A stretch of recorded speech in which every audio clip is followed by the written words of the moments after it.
Good evening, everybody, and welcome to this, March 2021 edition of the Winestream. Please welcome my most incredibly amazing co-host, Mr. Boozy Badger. Why am I here? You're here because I told you to be here and you owe me money. That's why.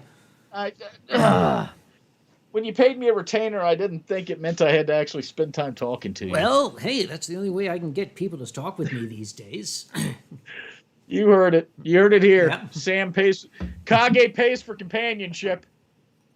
Oh, it's a tried and true tradition. My glass is empty. I got to take care of it. Yours is already full, I noticed in the background there.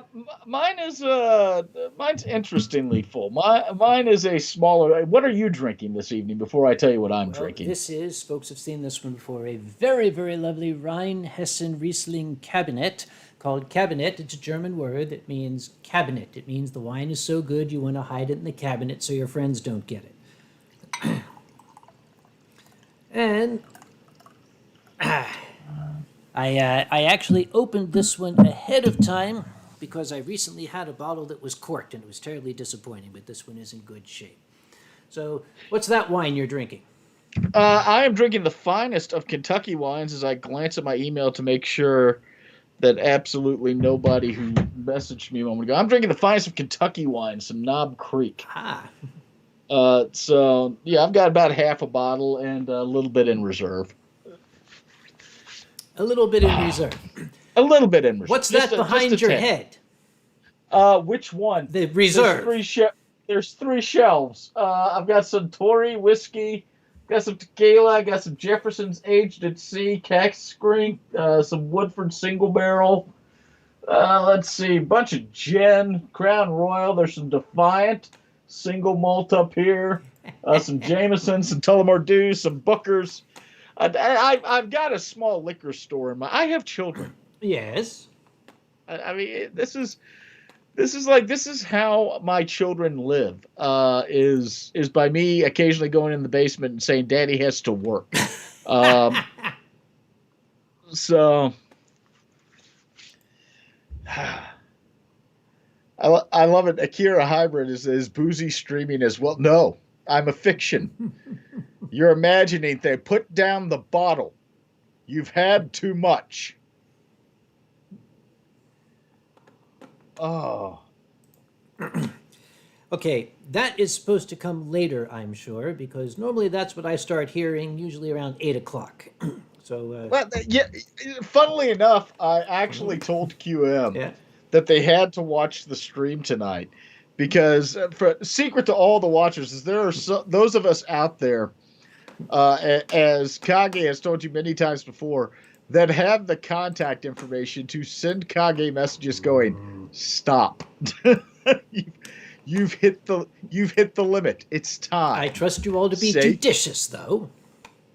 I have told my spouse tonight I need you to watch the stream because I'm not there to monitor the situation.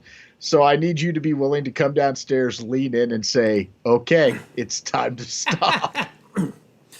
By the way, big shout out to some friends in Germany. I've been hanging out with them on VR chat, a capital group of fellows. We got the trio of Steel Gear, Cyrus, and Eridol are all watching from the same household here. They're really nice folk. If you're running them on VR chat, definitely stop and say hello. Boozy, you've noticed, apparently you are able to deduce when I get on to VR chat. Anytime I go into my Twitter and all you see is, "Yes, I am." Yeah, it's fun. That is, and I know what you're doing because I've done it as well. It's like, "Are you really this person? Check my Twitter." Yep. It's, yes, I am. Like one day, I just want you to post "No, I'm not" and see what happens. Okay, that's going to be the next one. No, I've started saying, people say, "Are you the real Uncle Kage?" No, I'm a wooden one. What do you expect? Are you the real? I'm the facsimile constructed for every anthrocon I can't attend. Okay, look. You walk in to any instance on VR chat. If you look at the bar, there's a cockroach sitting on the bar. drinking booze and complaining about everything. Who the hell else is it going to be? Well, Ted Cruz. No, we said cockroach. We didn't say. Okay, never mind. I'm not going to go there. This is what I love is you try so judiciously to not go into politics when we're on stream, and I'm like, yeah, fuck that. Oh, you can go into it all you want. I'll just stay over here and drink my Like wine. this is why I don't get invited on more often. Okay. Okay, I'll finish the statement that I was going to say. All right, I said cockroach, not cocksucker. Okay. There we go. There, said it. There we go. Admittedly, there's politics, and then there is hatred for a truly abysmal human being.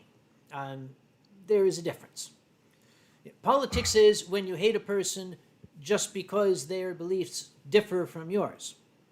But if that person is absolutely an atrocious excuse for protoplasm, it's not politics when you express your opinion. I'd love an atrocious excuse for protoplasm. Yes. That is the most scientific way I've ever heard somebody say a festering bag of sentient feces. Something like that, yes. That is just what. By the way, Onyx Flame, yes, I can see your tags. Mm-hmm. It's not that I don't hear you. It's just that I'm not acknowledging you. This is exact. Don't feel offended. This is exactly what I tell my 5-year-old. The one who's probably in 5 minutes going to come running into the back there with the router in his hand. I know. We are hardwired in down here. He has to work at it. He has to get behind the television and unplug the modem at this point to disconnect the internet. That was when I set up this studio, that was what I did. You just divulged how he can do it. He's not watching, I hope. It's your son. I hope. Yeah, actually, he had a fun morning. I've been sick the past 2 days, like very sick. I'm still not 100% right now. If I seem a little off tonight, that's why I apologize. But I've been laid up in bed, and my darling spouse has been running around taking care of me for 2 days straight. Like yesterday, I was feeling somewhat better, and I got up in the morning. I'm like, I should go into work. I need to get things done. And I got out of bed, and then I made a very sudden acquaintanceship with my floor and went, well, I guess I'm not going into work. But QM slept in this morning. The Coyote Child got up and started playing downstairs. And I woke up to, Mommy, I want ramen. Okay, pick up your toys first. No. You are my best friend. You pick up my toys and make me ramen. This continued for 2 hours. Okay, yes. This continued 2 hours of, no, you are my best friend. You need to pick up my toys. When he was told no by me, he started screaming at the top of his lungs, at which point I went, well, I need to go down the basement and sound check with Kage. So I escaped the situation. I'm not sure how. He is strong-willed. I wonder where he gets doesn't get that from. from me. Oh no. Not No. me. Not me. I'm a pushover. Like, the furries are like, we like you, and I'm like, cool, I'm a badger now. I don't take much convincing to do things. Not much convincing. I'm going to answer a question went by from Brazil Fur Fest. How do we get Boozy Badger to our convention? I'll tell you how. Start in Pennsylvania. Approximately every 1 kilometer, fill a shot glass with rye whiskey. Make a trail of these leading down to Brazil and wait. Or you can just invite me and help with the travel expenses. You can do I'm that not too, really but like. it's less fun. It's going to be much cheaper to do that than to fill shot glasses every kilometer with the whiskey that will lure me from my badger burrow, my set here in the basement. Which actually brings up a fun fact. Last year, for a long time, been sitting there and I'm like, I need to renew my passport because I had people from Canada like, would you come to this? And I'm like, I haven't renewed my passport in years, and it expired a long time ago. So I actually went through everything, got everything together I needed to renew my passport. And the day I was getting ready to go get the passport taken, you know what happened? Everything shut the fuck down. Yeah. Everything. I'm like, well, I'm glad I didn't spend that money. I can use it on other things now. By the way, I noticed that Susandeer and Benny are here. Hello, Sue. Hello, Benny. They have stories about your children. Something about waist level. Oh my God, yeah. That was Basement Con last year. Sue and Benny graciously stayed after to help us. And if you don't know what Basement Con is, Basement Con was a joke Twitter account. I started to make fun of the problems that furry conventions face by casting it as the world's worst furry convention. And somehow it became a real thing, and I'm still not sure how that happened. But we stay in a lodge in an undisclosed location for a weekend with a bunch of people. We film stuff to put on for the Extra Life charity stream every year. Benny and Sue were there, and they fixed breakfast, did a lot of great stuff. They stayed after to help us clean up. And the last day that we're all there, everybody else is left. It's me, it's my children, it's my spouse, it's Benny, it's Sue, and the coyote child runs over and immediately tries, after an entire weekend of just being miserable because there was no internet service at the lodge, tries to headbutt Benny directly in the crotch. And Benny stops, and Benny just puts a hand on his forehead. He's like, no. And Ezra, the coyote child, turns around, looks at us, and goes, he hit me. And we said, no, he didn't. And Ezra looks around, and he goes, wah! Wah! And Sue looks at him and goes, you're just saying wah. You're not crying. You're just saying wah.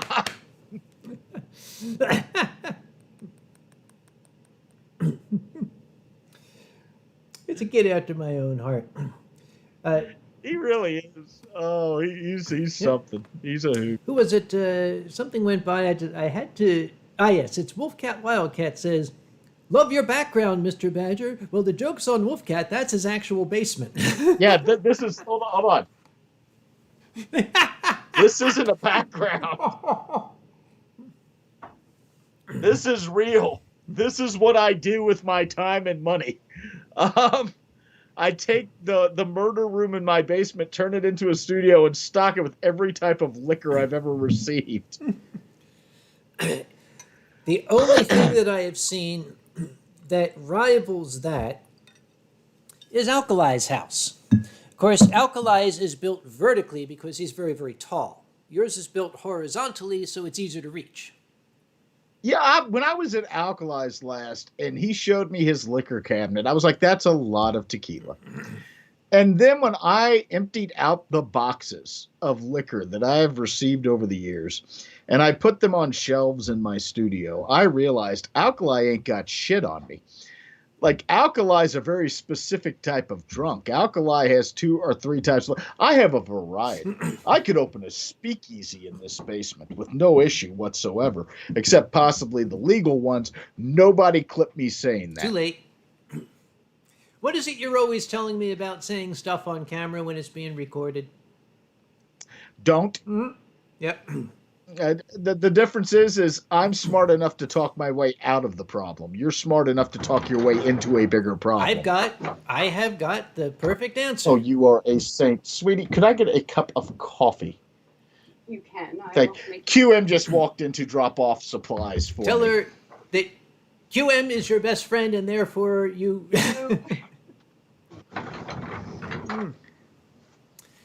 Someone has asked, anyone got the vaccine yet? Well, Hill Husky, I managed to get the first round of vaccine. I work in the pharmaceutical industry, specifically in medical device manufacturing. That makes me a frontline, whatever thing, indispensable thingy, whatever. I noticed on that subject, something I find terribly interesting. Boozy, correct me if I'm wrong. Isn't it set up that prosecuting attorneys are considered essential personnel, and defense attorneys are considered excessive garbage. I am so fucking angry. I struck a nerve. I, when they were defining essential personnel, law enforcement went to the first list in some areas. And little known fact, in some states, your prosecutors, your district attorneys, are considered law enforcement officers. Like I know in Pennsylvania, for example, I have friends who are district attorneys, guys I went to law school with who are district attorneys. And when they got out of law school and they passed the bar and they became attorneys and district attorneys, they had to go to weapons training for their sidearms, and they were issued badges in the whole 9 yards. And technically, they have limited arrest powers and all of this. Some counties decided that what that meant was your district attorneys were all law enforcement officers and could get vaccinated in the first round. Meanwhile, essential court personnel are like one round before the general public. So lawyers who weren't district attorneys weren't getting vaccinated.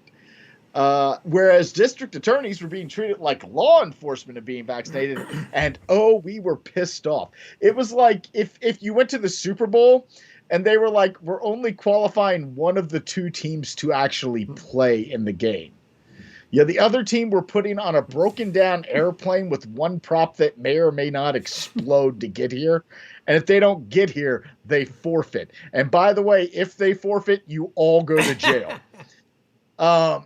So the workaround has been in some of those counties that the president judges have started making limited classifications of public defenders, at least as limited purpose law enforcement, and directing them to be considered for the first round.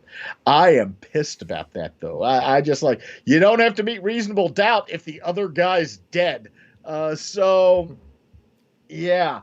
I still am not immunized. I am still looking for my immunization. I am still angry about it. Well, just don't go out of the house for another 6 months. You'll be fine. Yeah, that works fine, except I've never stayed in the house. My job is not such I can work from my basement. I have to meet with my clients.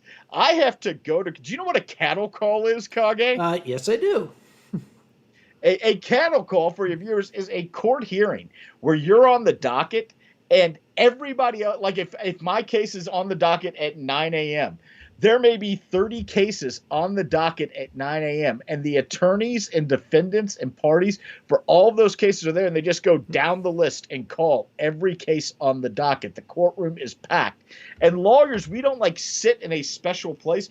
We sit past the bar, in the well of the courtroom, normally like in the jury box or in chairs right in front of the bar, and we're all like that far from each other. So I have spent the past year surrounded by defendants and other attorneys, and I am losing my mind.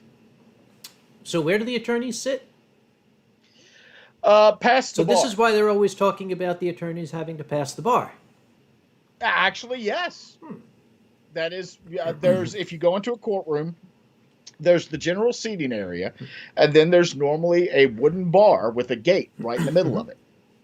And past that bar is the well of the courtroom. And those are the people before the bench. And the only people allowed in the well of the courtroom, outside of court staff, such as judges, bailiffs, court reporters, are the parties and their counsel. So in order to not be a party and be in the well of the courtroom, you have to pass the bar. And to pass the bar, you have to be admitted to the bar, the people who enter the well and practice in front of the court. I now have this mental image of law school as being a courtroom, and there's like a pit full of crocodiles and one of those vertical climbing walls and barbed wire you got to crawl under with live fire going across the top. I mean, you laugh, but like, have you ever met a member of the Federalist Society? Because that's not inaccurate. No, actually, I'm not even sure if I know what a Federalist Society is. The Federalist Society? Oh, today you are one of the unlucky 10,000. Oh. The Federalist Society is an extremely conservative fraternal, or I should say collegial organization for attorneys that lean very heavily into conservative interpretations of the law and the Constitution. To put it another way, Justice Scalia, before he died, was like the patron saint of the Oh, okay. Federalists. Okay, I get it. Yeah. Yeah, not a lot of comedy right now. Just me talking about law and the Federalist Society, and my kid screaming at his mother Wait till the to clean up wait his till the toys. volume goes down a little bit. It's us. The volume's not going This down. volume. I did not pregame this time. Suck it, Drax. Look what happened last time. No, not going to do it this time. I didn't pregame. That just means you're not 20 years old. You know that you can handle the liquor you have at the event. Yeah. Like, Oh, Alex Ashmole's Yeah, birthday is today, by the way. Hello, happy birthday, Alex. oh, happy birthday! The that actually got me thinking about when I was at college at the University of Kentucky, and they had done like an art walk in town. And we were sitting around one night trying to figure out, and that's when we learned that the art walk, which is where you went to all these different locations in the town, and viewed all these different pieces of art and stuff like that freely at the galleries, they all had free wine tastings at them. Like, they all had like Bach Sangria and shit like that, like horrible wines. But we were like, we should do that. And somebody's like, oh, you're really interested in art? We're like, no, we're really interested in booze, and we're broke. So we were going to all of them, and we got to one at the John Hunt Morgan House. John Hunt Morgan was a Confederate general in the Civil War from Lexington, Kentucky, and his home is now a museum. It's a Civil War museum. And in the carriage, the stable of the John Hunt Morgan House, they were doing photography from Lexington area photographers, and they were doing a whiskey tasting, not wine. So I'm sitting there and I'm drinking it because, I like wine, but whiskey's obviously my bag. So I'm sitting there and I'm drinking all of this whiskey and looking at the pictures. And this guy walks up to me and he's like, oh, you really like the art? And I'm like, at that point, we'd been to several galleries. And I'm like, no, not really. I'm just here for the free booze. And he goes, so you're a college student. Yeah. He said, what are you studying? And I said, I'm studying history. And he said, oh, well, do you know about this house? I said, no. And he starts telling me about the house. So, like, my friends are going, we're going to go to the next gallery, and then we're going to go to this little bar called Mia's and see if we can con people into buying us drinks. And I said, you guys go ahead. I'll catch up. And I'm talking to this guy for a couple hours. And at the end of it, he looks at me and he goes, hey, do you want to see inside the house? And I'm like, it's 1 a.m, man. They're not open. He's like, it's cool. I'm the curator. So I got a 1 a.m. tour of the John Hunt Morgan House with all the rooms and all the areas that are closed off to the public. And like, he's taking down ropes and he's like, yeah, that was John Hunt Morgan's desk chair. You could sit in it. And shit like that. Like, I were drunk with the curator of the John Hunt Morgan House as we wander through. It was amazing. And that's why I say, you shouldn't drink to excess. It leads to bad things. But sometimes it leads to you touching 100-plus-year-old artifacts at 1:30 in the morning with a man you just met inside a historic site.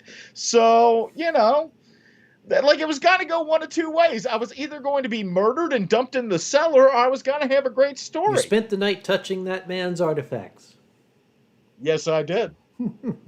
They were musty and interesting. Somebody asked a question that went by. This thing goes by so fast. If I had seen any new movies, have they made any new movies? I guess not. Well, like, we have HBO Max now because, like, I don't pay for cable, but I now pay for AT&T Now streaming. Yeah. Because we realize that there are actually, like, shows we like watching. It's a little cheaper than the cable, even when I factor in the internet. The package we got on actually gave us HBO for free, and now we get HBO Max for free. And Warner Brothers, I think, their studios are releasing a lot of the movies they planned on releasing through the HBO Max app.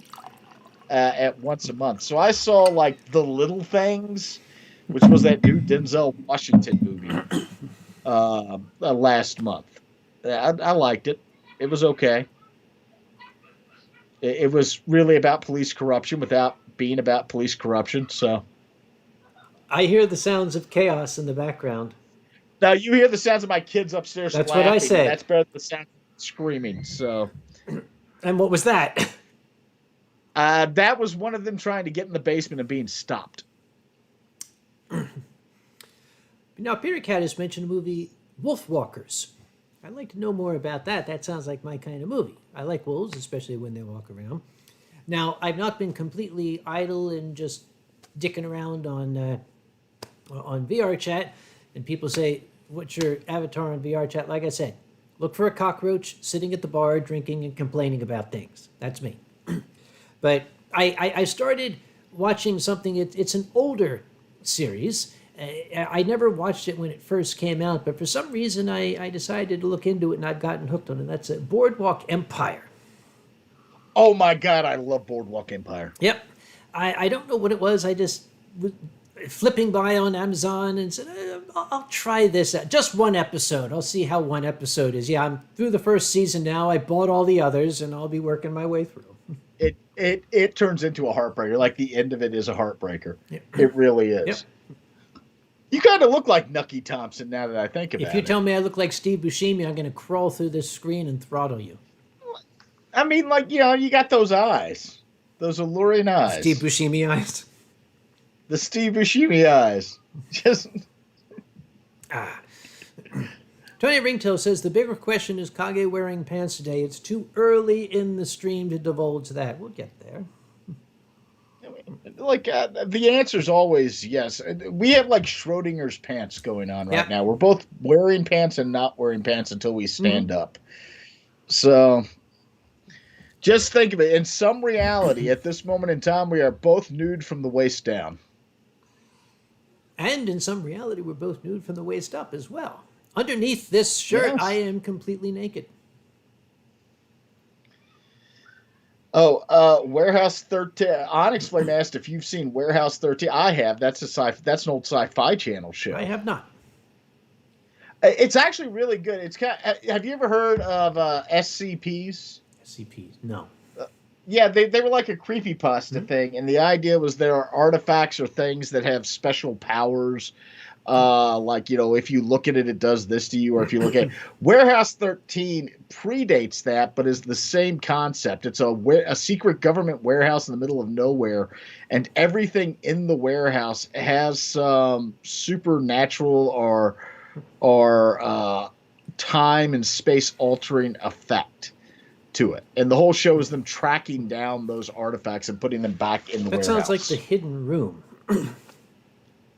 Maybe. I don't think I've seen the It's the exact same concept, actually. Somebody has asked... Well, go on, yeah. There's like 3 stories. Yep. Gunsmith Jax is saying, what am I planning tomorrow? Okay, tomorrow I'm going to wake up and I'm going to go, oh my God. Ugh. Excuse me a second. Excuse me 1 second. Off you go. Now, ladies and gentlemen, what we have here is a caring and responsive father who apparently just heard something or did not hear something that struck his interest, and he must look into it, and apparently things are... What happened? What was it this time? Hold on. Come here. Uh-oh. It got in. Bring a bucket. It got... Bring a bucket? There's a bat in the house. You're a baseball fan. No, there's literally a bat. Don't get a bucket. Just open a window. It'll fly out.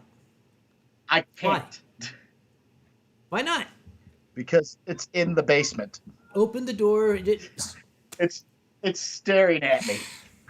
Okay, ladies and gentlemen, we have here a true life wildlife drama. There is a rabies vector species that is salivating over Boozy's head. I don't know how a bat got in here, but there is a bat in this room. It is not going to eat much. How did he get in the basement? He got in the basement the same way you did. He's after your booze. Hold on.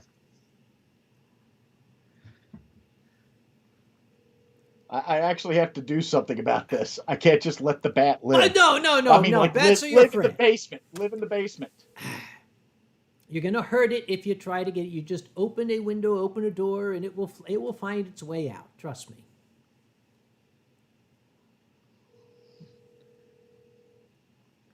Oh, it's coming for me. Why am I? Oh shit! Okay, There it goes. Oh. I'll be right back. Okay, I'm picturing the old Hammer films where this bat puppet goes by. Just open the door and it will find its way out. It doesn't want to be. Oh, God. Hold on. I'll be right back. I'm just gonna need help to handle this situation. Well, you saw it here first, ladies and gentlemen. Anyway. Ready? Yeah. Maybe we should just sit back and listen. Now. There's a bat in the basement. Oh, hi, Alkali. In the room. No, you guys stay away. I don't know if it has rabies. You're the farm person. I'm not. There's a bat? There's a bat. It's back there somewhere. There it is, right there by the VR box. See it on the ground? Camera. Can we get it out of here somehow? Oh, hey, sweetie. I don't want it hurt. I just want it out of the room. Okay, QM's got the Do we right have a idea. box or oh, it's going in the hole. Yes, it's going in the hole. That's not okay. Well, I can't. Like, I'm not gonna. The poor little thing.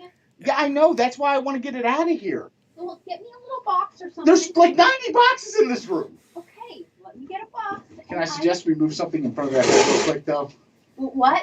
Can I suggest we move something in front of that hole? It just fell right out of the rafters. It must have squeezed in somewhere. Oh, hey, sweetie, are you hurt?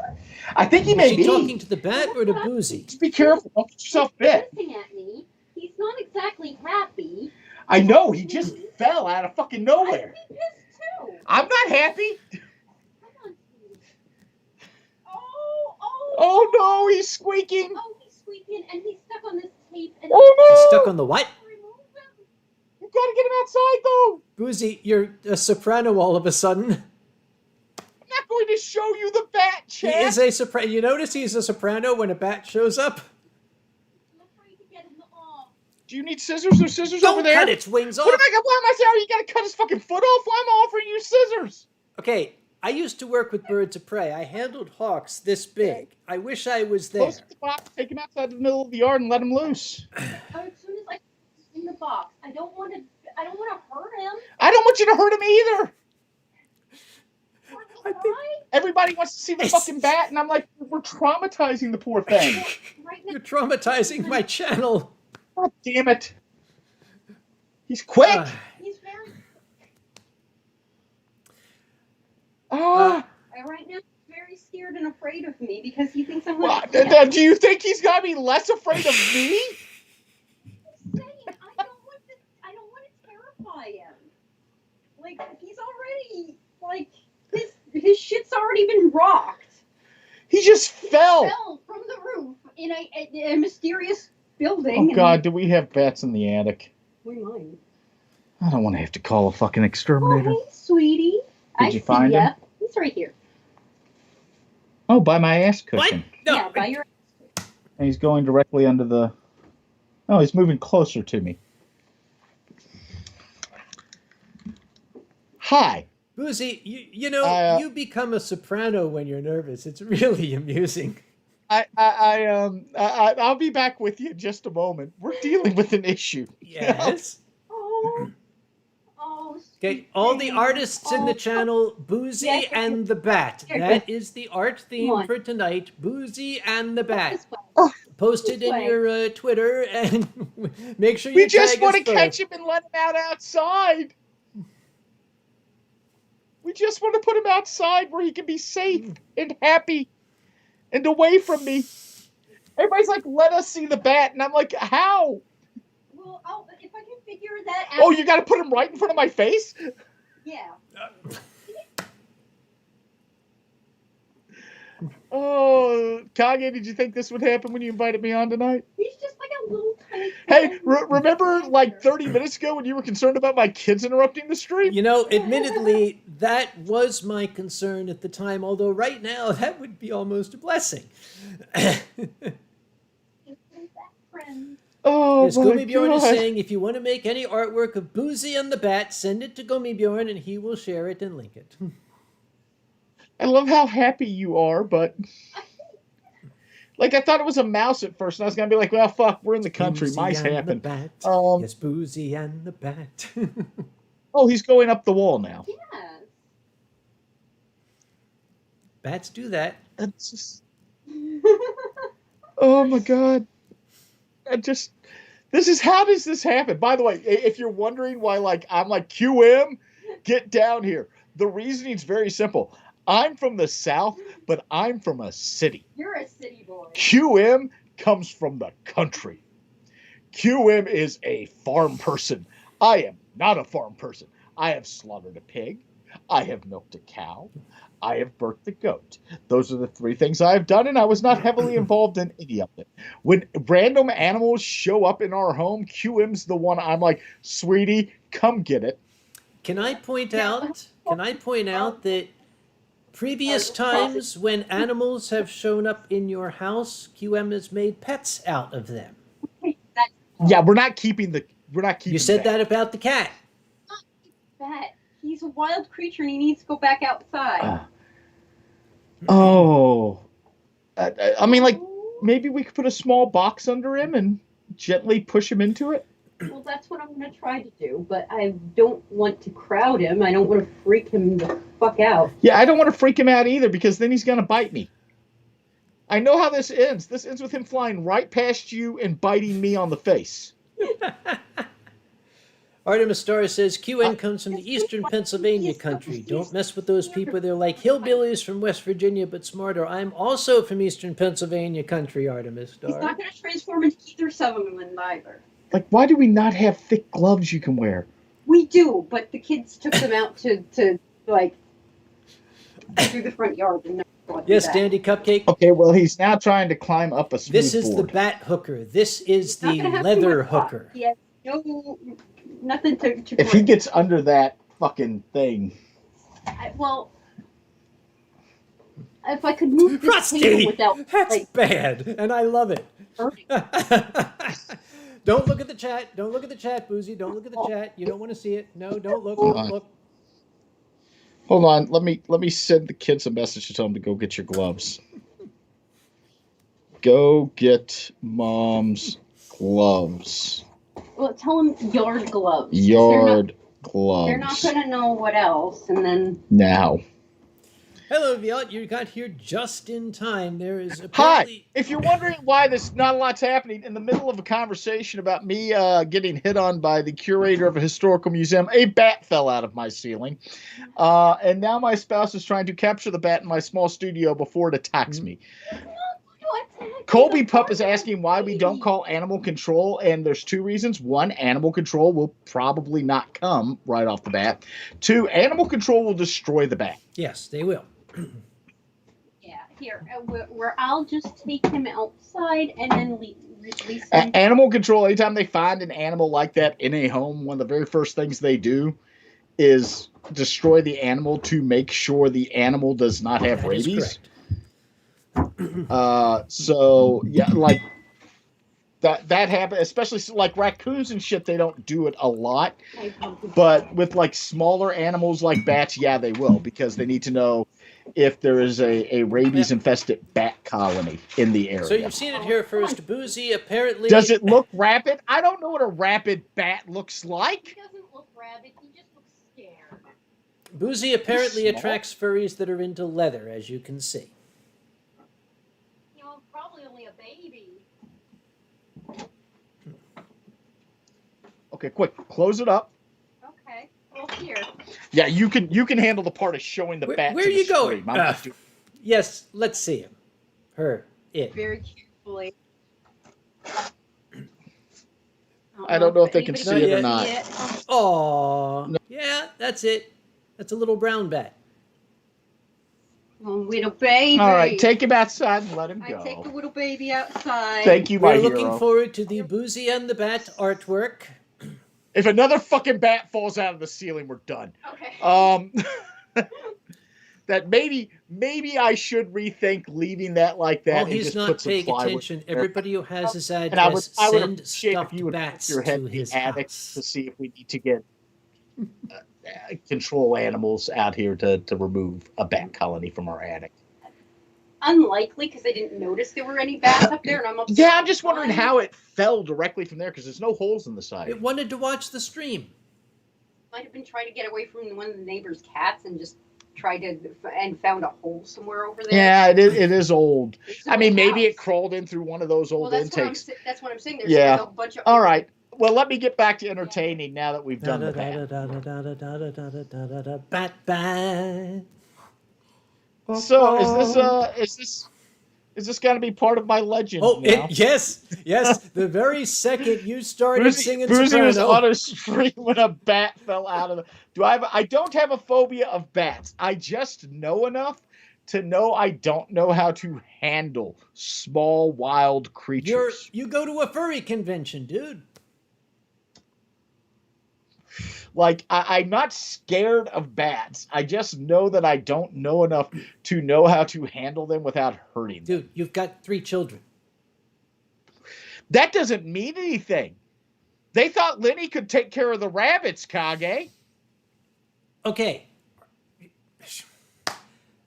So, while we were in the green room before we were beginning, you said you were going to tell me about Kentucky wine, he said in an effort to change the subject. Oh, yeah, rabbit hash. I was asking Kage if he'd ever been to... How do we change the subject out of a bat just falling out of my fucking ceiling? Like, yeah, hold on. Let's go back to change the subject away from the major event that just happened. I understand where bats why. invaded your studio. I understand why. That bat showed up because you're a native of Kentucky, and the bat just wanted to visit because that bat himself is a Louisville Slugger. Oh, I hate you. I love the fact, by the way, I want to point out when I said a bat just fell, somebody said, oh, do you have a baseball bat in your basement? It was me. And that's what led to, no, this is a real bat. A real bat just fell out of my ceiling. It's Boozy and the Bat. Yes, Boozy and the Bat. One is a cutie, What do we gotta the do other's tonight, just... Booth? Yes, you were going to talk about Kentucky wine. Rabbit Hash, Kentucky. It's a small town on the Ohio River. It's named after the signature dish that used to be served out of the Rabbit Hash General Store to passing steamboats. And Rabbit Hash is an unincorporated township. It's just outside Cincinnati. I've been there. I love it. It's a beautiful area. It has what is ostensibly the oldest operating general store in the United States. I actually have like wall decorations and a Rabbit Hash mug and all this stuff upstairs. And I try to make a point to stop in when I go through. And in Rabbit Hash, they have like a little artisan community, and they also have the Rabbit Hash Winery, which sells a bunch of different wines. And it was one of my wonderful moments of life to be able to see the Rabbit Hash Winery and go in and buy several bottles of Rabbit Hash wine. So I was asking Kage if he had ever had Rabbit Hash wine on the pretext that the next time I'm down in Kentucky and driving back, I would stop and purchase him a bottle. I would be beholden. If a bat can get in here, do you think snakes can Oh, for get in here? God's sake. Yes, they could. That's a bad idea to tell me that. So could extra-dimensional beings. So could aliens from Area 51. So could neighbors' children. So could boll weevils. Oh. And now I'm regretting my decision to not wear shoes. So we know that he's not wearing shoes. Tonight's art challenge, I am telling people, Boozy and the Bat.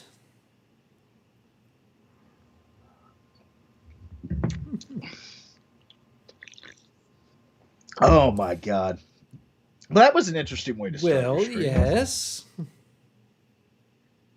Like, have you had a guest with that much happening in their first Well, 30 minutes? here's the thing.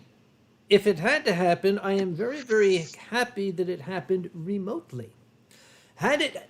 I'll What? tell you what. I want you out here again for one of them to use the studio for one of these. Now that we are going to be I'm going to be patching so many holes in this room now.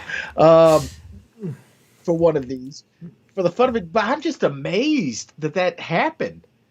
Like, I'm down here daily. I've never seen wildlife in my basement Okay, before. if it makes you happy, Mom has just reminded me there are no snakes in Pennsylvania. There's too many Irish people. Oh, thank you, Grandma Kage, for reminding me of that. I greatly appreciate it. And Haiku Art, I would love to have seen Kage's reaction to the bat. Okay, Haiku, I used to do wildlife rescue. I have handled bats, I've handled eagles, for God's sake. It would have been a lot of fun because I would have brought the bat over and showed it to Boozy and say, give him a kiss. My big concern is always rabies. Admittedly, yeah, but I mean, that's my big concern is rabies. I'm always worried about rabies when there's wildlife in my house. Not that it happens very often. I can't say that I've often encountered wildlife in my house that I'm not related to. But how many bat fursuiters are now going to come running up to you at your next convention? I'll tell you what, that's the nice bat. That's the huggy bat. I'll hug the bat fursuiter. I love it. I'm glad this happened on stream. Yeah, I'm glad you are. I'm glad my shame has been documented for the ages. The last time you had me on, we just drank wine and sang songs. This time we get to see me scream like a little girl. You should have been singing then. You would have sounded like a castrata.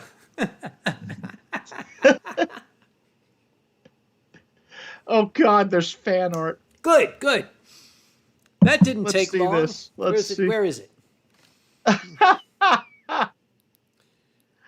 Batsy the Bat. They've named the bat. Batsy. They've named the bat. Okay. Batsy. Oh. All right, where's this art? Oh, it's in the chat. It's in the chat. Yeah, Gummy Bjorn just posted it. Let's have a look at this. Like I had a pillow set behind me to keep my back supported, and I've got to rearrange myself now. Yeah, that's pretty much what we saw. Oh my God! Listen, I wasn't. Yes, you were. screaming. You were squealing like a little kid. I was showing you my vocal range. I was demonstrating that I can hit those high notes when I need to. Could. I definitely wasn't terrified of that bat. It was such a small thing. It would be silly for me to be scared of it. Don't you have two cats? Oh, You have two Say cats, what? right? two cats. We have Bot and we have Sheba. Neither one of them could have been utilized to assist with this wildlife invasion.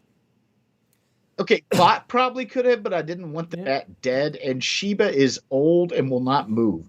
Like Sheba has had enough of our shit and just wants to sleep. And my dog would not have been any help whatsoever. My dog would have just been like, "Oh, look," and nudged at it. It reminds me of a depressing story my father used to tell about when he was a kid, and they had this big ass dog that was really good natured, and birds would dive bomb it at the picnic table in their backyard. And he would bat up in the air to try to knock the birds out of the air, and then he'd knock one out of the air. And if he killed the bird, he would walk over and nudge it repeatedly to try to get it flying again because he thought it was a game. And that's when my grandfather decided that dog could not be outside anymore. So, I'm still coming down from the adrenaline rush of the bat. Like, it's a good thing that my diarrhea was 2 days ago, or else this would be a much different stream right now. I am very glad of that fact. Thank you for bringing it up. How am I doing on this? I just to point that out. That was, oh my God. So Kage, just so I can get in my random pipping, have you listened to the new podcast I yet? listened to one episode, and I'm gonna the Which very first one. I which listened to the episode? very first one, Ah, and I'm going. I how'd you liked like it. it? I liked it, even though you weren't screaming like a little kid. I'd like to at some point when I've got a free afternoon. Yeah, that'll come up someday. To like binge listen to the whole lot of them. Yeah, it's I'm enjoying doing it. And I tried it. I think you remember I tried it once before. But I'm enjoying doing the talking law format and bringing in other attorneys to do it. So I'm even doing PowerPoints now. Okay, Alkali tends to use text to speech, but he really does need to learn to go back and fix things. He just said, "Who owns your Who owns soups?" your was amazing. He of course meant corpse. Oh, oh, I am just Layla Cookie made that artwork. Thank you, Layla, for immortalizing my shame. A phrase that I've used so much since 2017, and I never thought growing up I would use as much as I have. Thank you for immortalizing my shame. Oh, Jesus Christ. Was it only 2017? Is it? It My God, I feel was. like I've known you all my life. It was. It's only been 4 years. It's only been 4 years since I was getting the fursuit parade lined up, and I looked over and here's this big bearded barbarian looking guy, and I turned to Cryo and said, "Who the fuck is that?" And it turned out to be you. Yeah. I remember that. You immediately said, "This is our lawyer," and then kept going. And then 2 years later, that became a Yes. reality, and I've regretted my life every day since. I still like how I ended up being on Anthracon's staff. I had flown out to Seattle for a joke, which, yes, that there was a time I would have flown out to Seattle for a fucking, like, there's still a time I'd fly out to Seattle for a fucking joke. I just don't have as much office staff these days. So it's not something I can do on a whim like I did then. But I flew out to Seattle for a joke, and you were there doing that convention, and we had dinner. And halfway through dinner, Kage looked at me and said, "Oh, my boy, welcome to staff." And I went, "Oh, thank you." And then like 10 minutes later, I went to the bathroom, walked back, looked at you, and said, "Did you just make me staff?" And that's I remember because your director of programs there was like, "Yeah, that's how it happens." That's how it happens. You made the So- mistake of showing competence in my presence. So. You know what the best thing is on my Discord server, I've started using the same thing. If somebody shows competence, they're very quickly becoming a mod. I had somebody, they're like, "This color is hard to read." And I'm like, "Oh, that's a good point." And they're like, "By the way, if you do this thing, it would be easier for us to organize." I'm like, "That's a great response." They're like, "Why am I in the mod room?" "Because you're a mod now. You've showed competence. That was a bad idea." Grandma Kage is saying to me, "Could I please turn my volume up? You are hardly anywhere near as loud as Boozy." Well, that's a general circumstance, Ma. I don't know. Can I turn my microphone up? I don't have Tianlong here to help me with this shit. So, Oh. You see, that is an issue. I could move closer, I guess. We're 1 hour in. So far, we've had museum curators hitting on me, discussions of how I became staff, and Bats hitting on you. 10-minute to 15-minute interlude with a bat. So, already we're in the top 10 episodes, if you ask me. Let's see. Microphone. Sound control panel. I am trying to Asian this by myself here. Let's see. Alkali has pointed out that if you're using your Yeti, you can just turn up the gain. Well, the gain on the Yeti is up kind of far. I don't know if I want to... Okay, we'll turn it up a little bit more. Is that better, Mom? How's that? That's about as high as I want to put the gain. I don't want it to, like, blow people's ears out. There it is, Yeti. Properties. Yeah. Here we Here we see the wild old man trying to figure out technology. I clicked it and this window came up, and now I can't get it to. Oh, wait a minute. How's that? Better? Am I louder?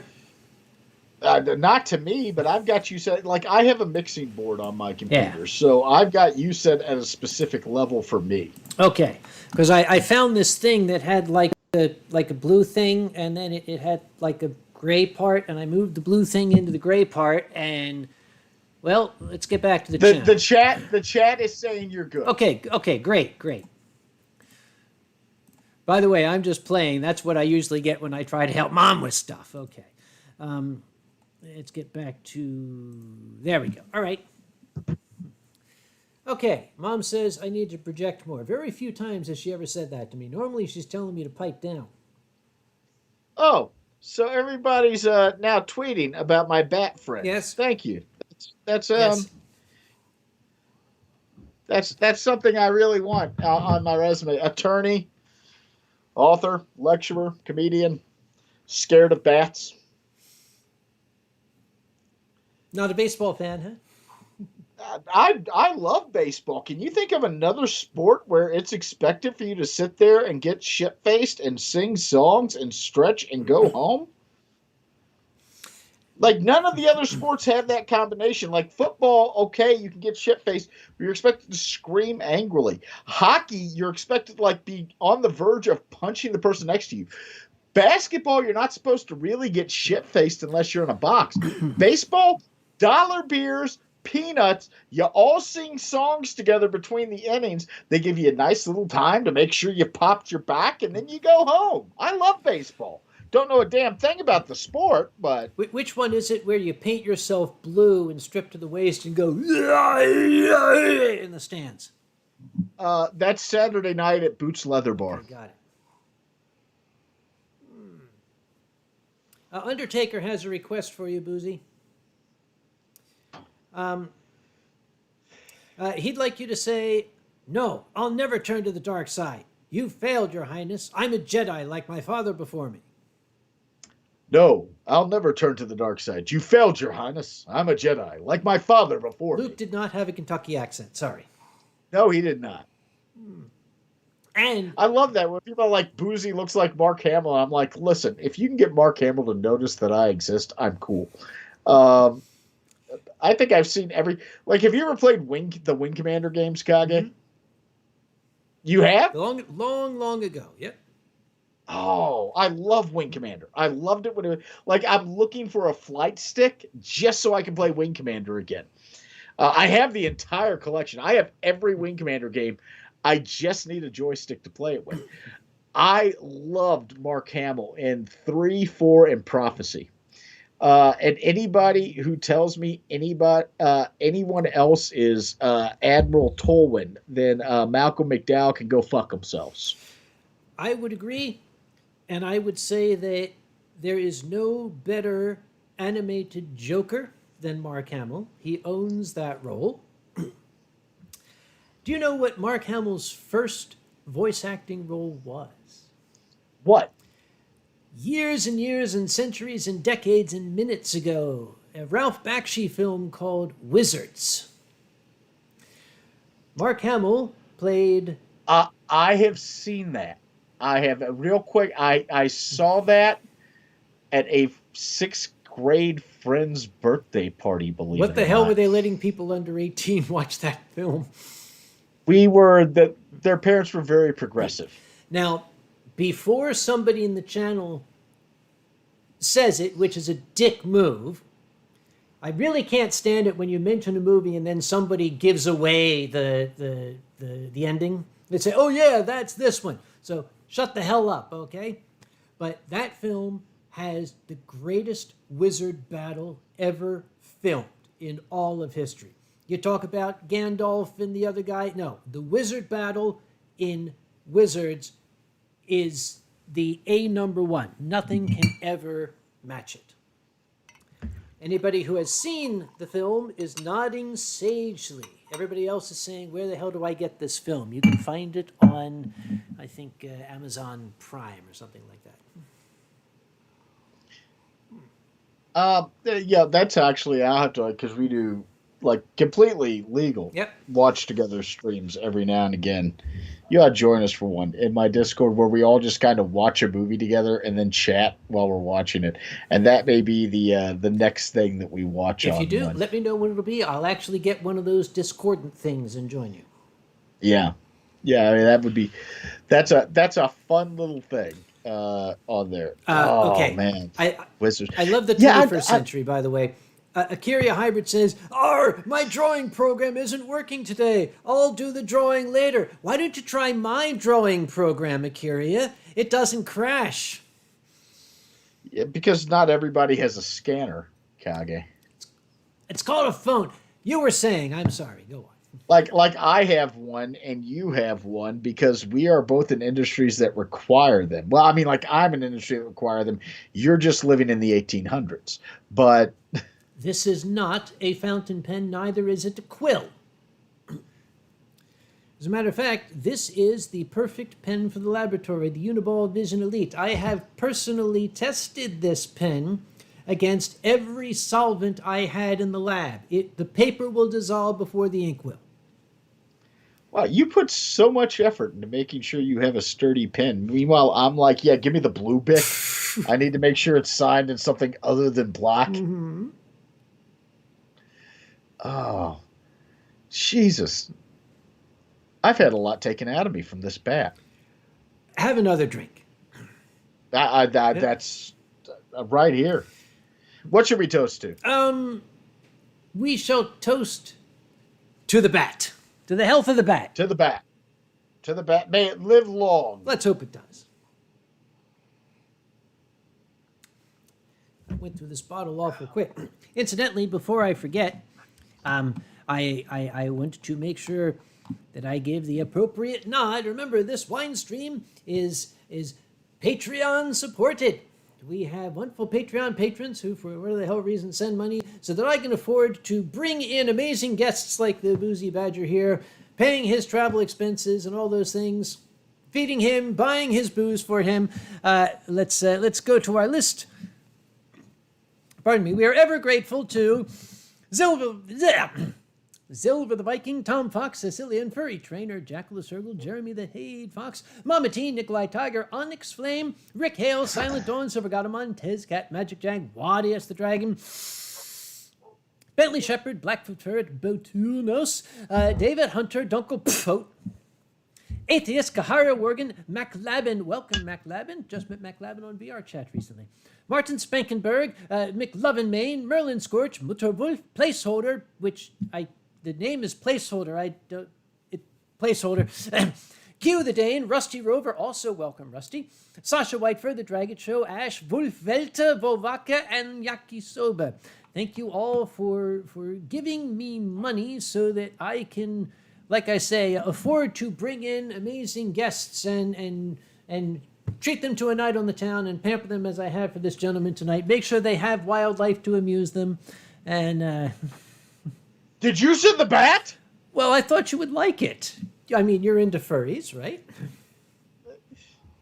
By the way, you mentioned one name on there, Tezcat. Tezcat's one of my Patreon supporters as well. But Tezcat, more importantly, is the way BasementCon works is we at this moment we're doing it by invitation only, and we have a council of ministers. We don't deal with all this bureaucratic, democratic, board shit. No, we have a council of ministers. It's not a democratic society. It is a dictatorship, and any of the council members can suggest someone, but every year we auction off an invitation to the next year's BasementCon. And Tezcat is one of the invited people for the next in-person ones we have with their expenses paid for it. When I say expenses, I mean like I'm paying their share of the food bill in the cabin because we do that. Like the admission price is literally this is what it costs us to rent the cabin divided by this number of people plus $100 for food because we provide your meals. But Tezcat got there actually due to a beautiful thing. Nikolai Tiger and Tezcat were in a bidding war in 2019 over the attendance slot, over the invitee slot, and it was the invitee plus a +1, and I'll pay their fee out of my pocket. and Alkali. It's paid out of my pocket. I pay it for them. Nikolai won the auction and gave, I think, like $700 to the Extra Life charity that year at our online auction. And when asked for their +1, turned around and looked at Tezcat, who had tapped out at like 650, and said, "They're my +1." Oh. They didn't know each other. They'd never met. Nikolai was just like, "They're my +1." So when we have our next in-person Basement Con, both Nikolai and Tezcat will have their admission and food fee paid for by me prior to that convention. Which Alkali's losing his mind because Alkali is our Minister of Finance. Like Alkali arranges there. Like I'm like, here's what we're going to do, and here's a basic idea, and you all put it together. And if you have problems, contact me. And then Alkali's like, by the way, we have insurance and we've registered as an LLC. And I'm going, what the fuck happened? It's how it starts. By the way, I just noticed MacLabin is in the channel. Skull, good to see you. Let me send a quick message upstairs because that scream sounded more important than other one. This is why you should have had me drive out. But there wouldn't have been a bad. If I'm there, Kage, while we would have missed the bat, I wouldn't be going, that scream sounded serious. I should check. No, it. You would have heard it. No, you wouldn't have heard it. You would have gotten a ping from QM saying, if you heard a scream down there, it wasn't serious. Oh, okay. The scream was because we turned off Thomas the Tank Engine on the living room TV and turned on Daddy. Oh. And the Coyote Child does not want to see Daddy. The Coyote Child started howling. To see Thomas. So, did I ever tell you how we had to replace this TV? Was the Coyote Child involved? It actually, yes. Somebody had changed the last TV over from Thomas to something else. And the Coyote Child walked up, looked QM dead in the eyes, put their hand on the back of the TV, and before anybody could stop them, pushed it off of the entertainment center. So then we bought a new TV and straps to secure the new TV to the entertainment center. Okay. This is a kid who we once had a friend over, and we decided to play a game that it's kind of a jump scare horror game, but it has a movie night mode. And everybody plays as a different character, and you hand the controller around. Well, we were playing as it, and the kid who was not happy that we had turned off whatever he was watching to actually play a game with our adult friends who had come over, and it was like 11 o'clock at night, walked by, looked us dead in the eyes, reached out, and turned off the Xbox before walking up the stairs. Keep these people busy. Boozy, I have to attend to an important matter. He's got to pee. No, the opposite. I'm empty. He's got to poop. Oh, he's got to get more liquor. Yes. I mean, look, I'm not going to gauge your fetishes, man. That's not what I'm here for. If I had to go pee, I'd be muting the microphone, having forgotten to do that. Yeah, after last month. I'll be right back. So, hi, everybody. Well, welcome to Boozy's a Little Bitch. That was actually, and Denya says Until Dawn. Please say it was Until Dawn. It was by the same makers.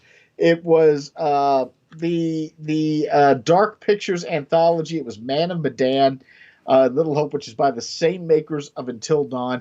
I literally 2 years ago got a PS4 specifically to stream Until Dawn on it. I bought a PS4 package for that, but it's the Man of Medan game. I've played both of them on stream. They're very nice, especially with the jump scares and all of that. I enjoy the jump scares, even though I sit in my basement like a little child screaming as they pop up on my screen.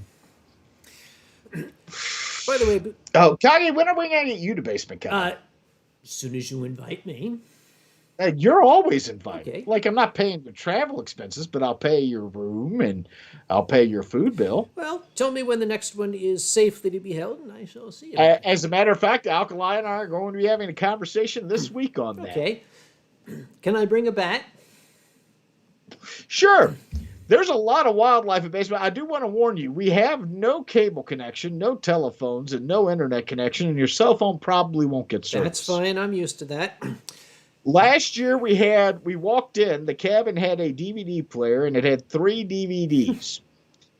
Master and Commander, The Far Side of the Great World. movie. Season 2, Volume 2, Disc 2 of Duck Dynasty, and another one that had nothing on it. We put in Master and Commander, The Far Side of the World. We could not figure out how to start the movie. We could not find the remote for the DVD player. Instead, we just watched the title screen for 45 minutes. Okay. There is actually a movie screen and projector in this lodge that we can pull down and have things on. It's a nice little lodge. It really is. It's a great way for a weekend to get away from it all, especially because you are 30 minutes from nowhere and no one can hear you scream. No one can hear you scream. You are in the ass end of nowhere. It is a dirt road. On one side is New York. On the other side is your death. There are axes and sawmill blades on the wall. I'm like, those are decorative. Then I touched one of the axes and I went, no, those aren't decorative. That's a real axe. Nobody touched the shit on the walls. But it has a full bar. Okay, that's fine. I'm there.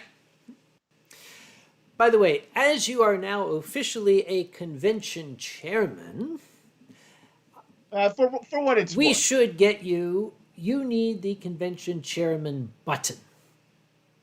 Oh, there is one. There of is those. one. Okay. I have one. I thought it was a rumor talked about in secret No. rooms at darkened. You need this. This is what every convention chairman needs. No. There we are. Oh, you see, you are mistaking Basement Con though for being responsible because I don't say no. I say yeah. Talk to finance, make it And happen. finance says No. That's right. And Alkali already has one of those. yes, buttons. exactly. All convention chairmen are given one. It's kind of like a badge of honor. This is handed to you. Yeah. Like it's amazing though. I'm enjoying it. Like especially last year or the last time we had it when I was able to tweet out stuff from there. People are like, wait, Basement Con's real? And I'm like, yeah, fucking apparently. It's a thing now. We're buying insurance. I actually closed it out last year with the because you all do all your board meetings in secret. We meet once a year at the close of the last year's thing, and we recorded it and put it online because fuck secrecy, we're transparent. And the final words I had was, if 5 years from now I'm in the ballroom of a Holiday Inn 10 miles up the road, I'm gonna be so pissed. You will. By the way, we have an update from QM. The bat has flown away after a little of the shock wore off. Good. Well, I mean, to be honest, I understand. The poor thing fell out of the fucking ceiling and had a fat lawyer screaming in falsetto at it. Yes, you were. I mean, I get the shock. I understand. I would be a little shocked if I woke up by falling roughly out of bed and Rudy Giuliani was screaming in contralto atop me. Okay, that's an image I don't need. Sorry. I may or may not have written a slash fic about that. Say, that's a good question. Do lawyers write slash fiction? Do you guys have like your... Yeah, they're called motions of summary judgment. okay. Oh my God! Yeah, like people like Boozy's a manly man, and I'm like, no, my spouse is much more manly than I am. I am. We have our specific areas of expertise. Like when QM moved to my hometown, which is a rather large city, and they were like, oh, some poor man came up to me today and just needed $5 for gasoline to get back home. And I'm like, you give them $5? And they're like, yeah. I'm like, you understand that they went immediately into a bar 2 blocks up and spent that $5. Like they are from here. Mm-hmm. This is where they live. That's how they make their living. You get that, right? And Q was like, but where I'm from, nobody would do that. And I'm like, yeah, this is the city. And I was like feeling so proud of myself. And then I'm like here and I'm like, oh, well, there's this animal. And QM's like, oh, shut the fuck up, you big baby. Gunsmith Jackson is asking when I'm going to have a wineless stream.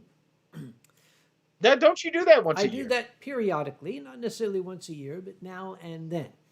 I'm not going to do one for the foreseeable future. I'm having too much fun. Incidentally, this is probably a good time to tell folk that the next stream, which will be in April, we're going to do something a little bit different. I have actually partnered with the ALS Association North Carolina chapter. Next Winestream, which will be the 17th of April, we're going to be doing an online charity auction to benefit the ALS Association. And there'll be more information about this. I'm working on a little promo video and shit like that. But just so you guys know, the next Winestream is going to be a fundraiser, so bring money. I have something, and I was thinking about it prior to the stream. Yeah. And I will throw it in now. I have something I will donate. Yes, go on. I have something I will donate to that. One of those bottles? I will donate. Oh. No. I will actually donate a Seagull Merlin. Isn't that a jet engine? It is the wonderful instrument that you heard me strumming along with when we were Holy doing our shit. sound checks. Wait a minute. I will donate one of I have one. It's tuned into a key that I can't change the tuning on because of how it's set up. I have one. I will donate it. If they want it in a DAD, I will purchase one from Meadowwood Music here in Berks County and have it shipped out to the winner of the auction. Holy mother of shit. I am touched, Boozy. Hey, speaking of which, why don't you show people this this drumstick of yours here? This thing? Yeah. Yeah. It looks like a bat. I can play out. It sounds beautiful, though. Hold on.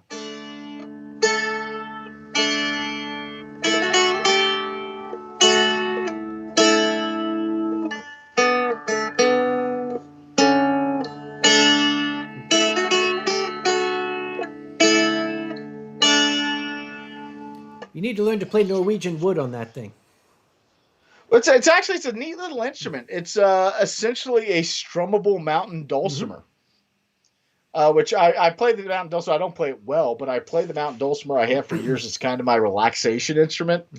And last year when we went into lockdown, my last dulcimer, which was a Bill Berg dulcimer, I put it out years ago when we had to make rent. I had pawned it, and I hadn't really had one since then. I had that cheap Applewood that I played the last time I was on, and I purchased this right before we went into quarantine lockdown because I was getting my son a guitar with his School Be Now session. He likes playing guitar, so I got him a guitar so he could play at home.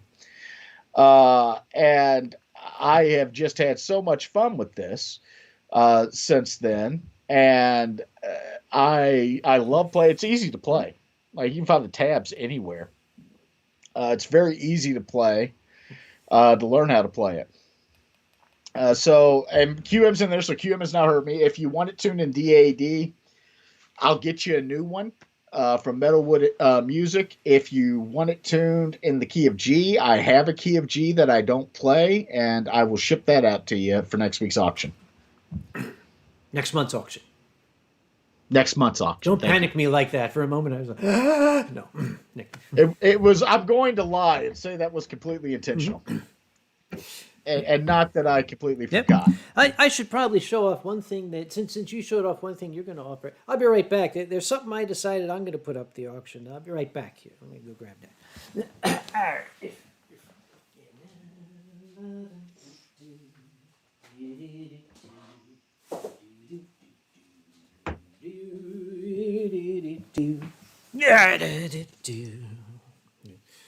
Right, there we go. Yeah. Okay. Years and years ago, back in the early days of technology, every year at Anthropocon, we used to record Uncle Kage's Story Hour. And we originally had VHS tapes, but that's though nobody has those anymore. Starting in 2002, we started releasing a DVD every year, and we did that up to 2009. So every year there was a DVD of Uncle Kage's Story Hour. Well, I have here a complete set of those DVDs, all of my Story Hours from Anthrocon from 2002 through 2009, including a bunch of specially filmed DVD extras that we made just for these things. That's amazing. So I'm going to offer the entire set as one of the lots. And maybe if anybody else wants to be a convention chair, I'll offer the button too. But well, I mean, it's important this year. Yeah. This year, it is important that we remember a lot of the charities that are used to being able to have big events to depend on. Be it an ALS walk or a convention raising money, they don't have that. And a lot of them are suffering. As I sit on the board of a couple nonprofits, I can say we're hurting. We're hurting. Now, I want to be very clear. You're not getting my strumstick. I'll get you a new strumstick. My strumstick. Lucille stays with me. Oh, Lucille, is it? Lucille. I haven't yet named my. The end of that story is I went out recently while QM was sleeping, and I purchased myself something I've wanted for years, but I never could justify the expense for. And it was a McSpadden mountain dulcimer, which is a full-size lap dulcimer, professionally made. I've wanted them for years. My first one was actually from Bill Berg, who it still is making them. He's a luthier. He makes folk instruments. And one of the things he makes is mountain dulcimers. And my first one was a starter Bill Berg dulcimer that I loved playing. So I went out and bought myself the McSpadden. I still haven't named the McSpadden yet. Lucille, if you ever lose that, all I can now hear is Kenny Rogers. You picked a fine time to leave me, Lucille. With 400 children and crap in the field. We've had some bad times, been through some sad times, but this time the hurt don't know. Real. You picked a you don't know Kenny Rogers. Jesus. We had QM and I had a college professor that we referred to as Kenny Rogers because he looked like, because QM and I, our last 2 years of college went together. We had a college professor that we referred to as Kenny Rogers because he looked just like Kenny Rogers. And we had him for different classes. So we would walk in and it'd be like, who gave you this assignment? And one of us would go, Islands in the Stream. And we go, okay.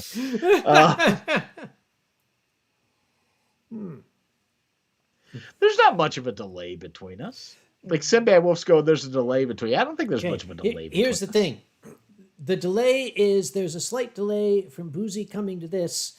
If Boozy starts singing and then I time it to him, it'll be synced for you guys. That time, he started after I did, and we didn't plan on it. So, okay, let me put it another way. Fuck you. Okay, let's get back to what we were talking about. Yeah, Onyx Flame has asked, what is QM's persona? I'm a little offended that you don't know QM as an otter. Oh, okay. Maybe now it is time to explain how this whole QM and Otter came about. We, when I fell ass backwards into the furry fandom, pissed on your rug, and decided I was going to hang around for dinner, I was making Twitter posts with my spouse about this. And the things said by my spouse were in quotation marks. And the things I was saying back were not. And somebody started referring to my spouse as quotation marks. Because that's the only indicator I would give of them. And it stuck. So QM is quotation marks, and they are an otter. And the otter was chosen, much like I chose the badger, and I was like, I'm going to be a fucking badger. All of a sudden, quotation marks was an otter, and then after the fact, we realized it fit. I had thought it was because quotation marks was your significant otter. Yeah, no, that's actually what Yeah. happened though. What well, somebody had said significant otter, and we're like, okay, otter. And then after the fact, we're like, oh no, that Yeah. fits. That it was like the Badger thing when I was like Boozy Badger because I was Boozy Barrister before I fell ass backwards into this, and I like alliteration. Oh, I'm gonna put that whiskey in my no, coffee. even before the whole furry, you started it yourself. I still remember that line. You know, I don't really understand this whole furry thing. If I was one of them, I guess I'd be a badger. And then what happened to your email box that night? It became Boozy Badger. You wound up with I like had Yeah, I 4,000 wound up with a fans. shit ton of things because the line, Boozy Barrister, Boozy Badger. Yeah. I like alliteration. And then afterwards, I discovered that it fit. It fit very well. There is a request for Uh, you to play a song. well, let's see. Tell you what, I'm going to have you play a song, and when your song is done, I'm going to draw some amazing original Uncle Kage artwork for my Patreon patrons who give me money to draw shit for them. Let's see. I literally, I'm still reading the music off of this one. Like I'm still reading off of tablature on Okay. this. It's actually a Civil War funeral Yeah, song called "The Vacant Move Chair." Lucille just a little away from the microphone, though. She's pretty close to it. I can't move Lucille too much away from the microphone because the microphone's in a fixed position.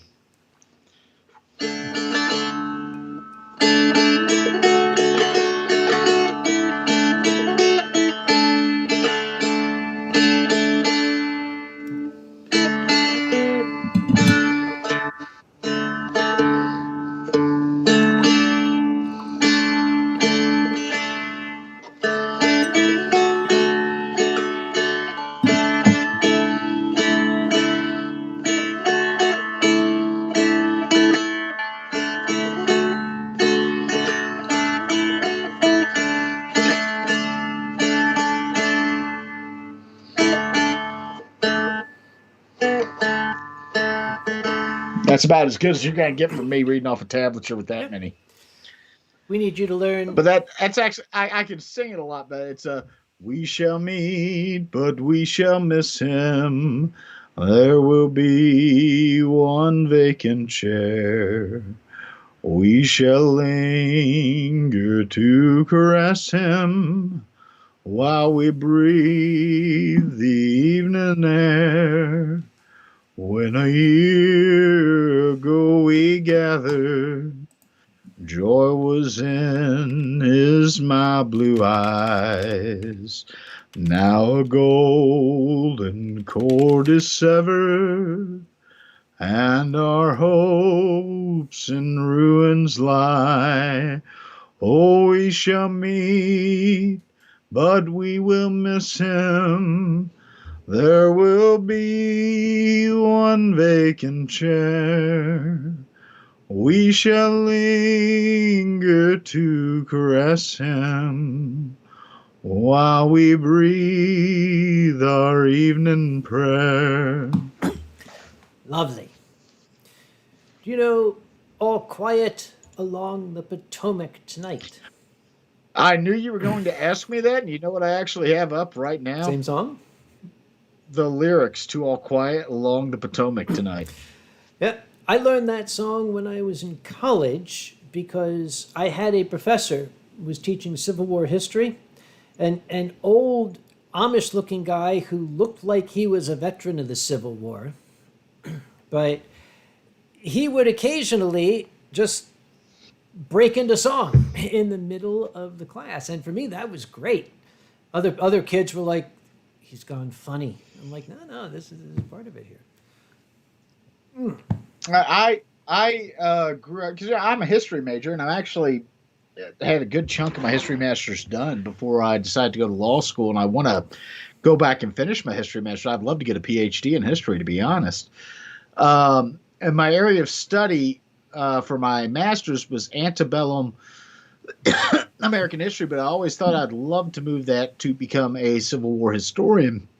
Because growing up, on both sides of my family, I had these wonderful stories of my family all the way back to America's founding and before. I live less than 15 miles away from the first member of my family to come to America.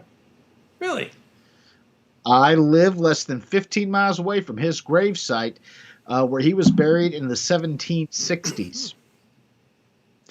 And my family fought on both sides of the Civil War, on both sides of my family. As a matter of fact, the Kentucky long rifle, the Settles long rifle? I'm of Settle on my mother's side. Okay. That's how far back my family goes, and it's an amazing period of history for me. I've always had a great love of it. QM and I, years and years ago, went to something called the Farnsworth House Inn in Gettysburg, Pennsylvania, and they used to have what they called the Vacant Chair Dinner Theater. And the Vacant Chair Dinner Theater was all about the funerary customs and the traditional customs of the Civil War era, and it was a Civil War era dinner. And they had a storyteller and historian who would wander the room in period garb and tell you about Civil War funerary and mourning customs and sing songs to you while you ate. And that was, to me, amazing. To this day, we tried, prior to the pandemic at least, we tried at least once a month to go to Gettysburg and visit a historical site or do a ghost tour or something like that. Even if you think the ghosts are bullshit, you get good history in those tours. You learn about things that happened at locations. So it's a very fun thing for me, and I love hearing about it. Now, quite along the Potomac, you've mentioned it to me several times. It was one I've heard. I did not know well. I still don't know the melody well, but in preparation for tonight's stream, actually looked up the lyrics to make sure that if you started singing it, I could keep along with you. Well, I'm not quite drunk enough to start singing. Have to get the drawing in. Oh, no, that's something you need to do. I am trying very, very desperately. I've been asked the question, what was the name of the professor at Ursinus? And my mind is blank. And I know that I'm going to remember it in the middle of the night, and I'm going to call this person in the middle of the night. Just remember. Oh, fuck! Sorry, Parsons. It was Bill Parsons, Dr. Bill Parsons. That's who it was. Just sorry. That's for asking for Dr. River Surgy Cat. Oh, Quaxum Methididus. Yeah, that's what I said. Yeah, That's one of my Patreon supporters who. Yeah, you have done nothing wrong because I struggle to pronounce their name during every stream. Methidida. I'm going to say one word, and I want to see their reactions yet. Gollinger. I just want to see their reaction in the chat at that. While they're reacting, I'm going to switch to the drawing cam. This is your opportunity, Boozy. You can go take a leak or go check on the bat or something. This is the portion of the stream where my mom goes and gets tea because she says it's dull. But I'm going to do it because for some reason the Patreon patrons like it. So going to the drawing cam. Don't go too far away, Boozy. Here we go. All right, this is the drawing cam. It's a little off. I need more light. All right. Now, hopefully everybody can hear me. I think I got this set up right. If you can't hear me, I'm sure you'll be telling me in the stream. So, all right. Let's see. Here's what happens. Patreon patrons send me requests for art, and the first one is from Rick Hale. Oh boy. Rick Hale is asking for X-rated art. Rick Hale wants a booby-trapped cockpit. All right, Rick.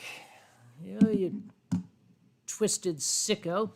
All right, so we're going to assume that this is like a...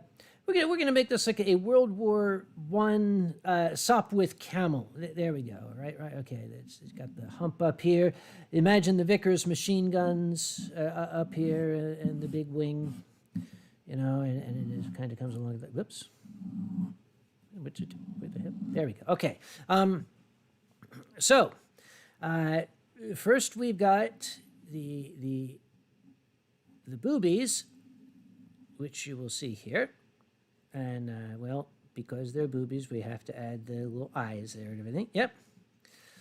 Now, what you don't know is that this is where the rest of it is.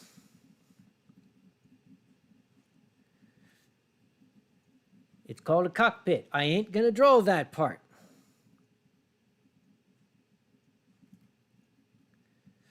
If you want to ask why we have boobies and cock in the exact same drawing, it's furries. That's all you need to know. Okay, this is for Rick. Thank you very much, Rick. And this is me, Uncle Kage. I seem to be running low on ink here. Okay. Next. Bring my mouse. By the way, I've brand new coasters from the Münchner furs there, folks. Want to see those? Okay, next up, let's see. Oh, it's for a furry trainer. Hello, furry trainer. Now, furry trainer is, I'm recovering from a torn rotor cuff. Oh, I would like you to draw me a bouquet of flowers. I can certainly do that. I can do that. Oh, boy, poor thing. Well, we're not only going to draw the flowers, we're going to draw the entire circumstance. Okay, so here we have furry trainer. Furry trainer is an Alsatian. Now, Alsatians are canines, of course, and they got these kind of boxy lupine muzzles, and they have this floof on either side of their heads here, and they have kind of lupine-ish ears. Yep. And she is holding a lovely bouquet of flowers, which kind of comes wrapped in like this little bag thing here, and you have like daisies, you know, and tulips and more daisies, and you know, baby's breath, I guess, and dandelions and things like that.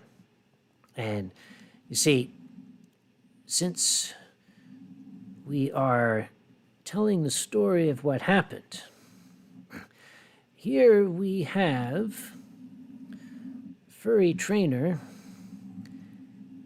in the helicopter, and she has just noticed that the rotor cuff has become torn. So she's like, oh, holy shit, this could be a bad thing. But no need to worry. You must not worry, because piloting this helicopter is none other than Silent Dawn, who is a helicopter mechanic. And, you know, with his stripes and everything. So there's no need to worry, because he's got a spanner wrench, and which actually kind of looks like a dog bone, but that's okay because furry trainer's an Alsatian. Yeah, he will fix that for you. Okay, great. So that's the story of when furry trainer noticed that the rotor cuff was torn as she was carrying her flowers, but then Silent Dawn was there to save the day. Thank you very much, furry trainer. All right, put that stuff over there. Okay, next. We have, Onyx Flame, myself exercising around the lake you have nearby, with geese on the lake commenting what you're doing.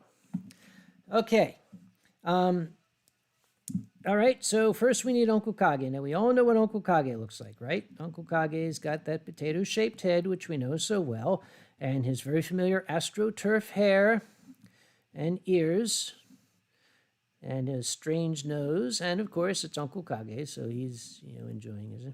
Now, and even out by the lake, Uncle Kage is always going to be wearing his best shirt and tie, right? But he is busily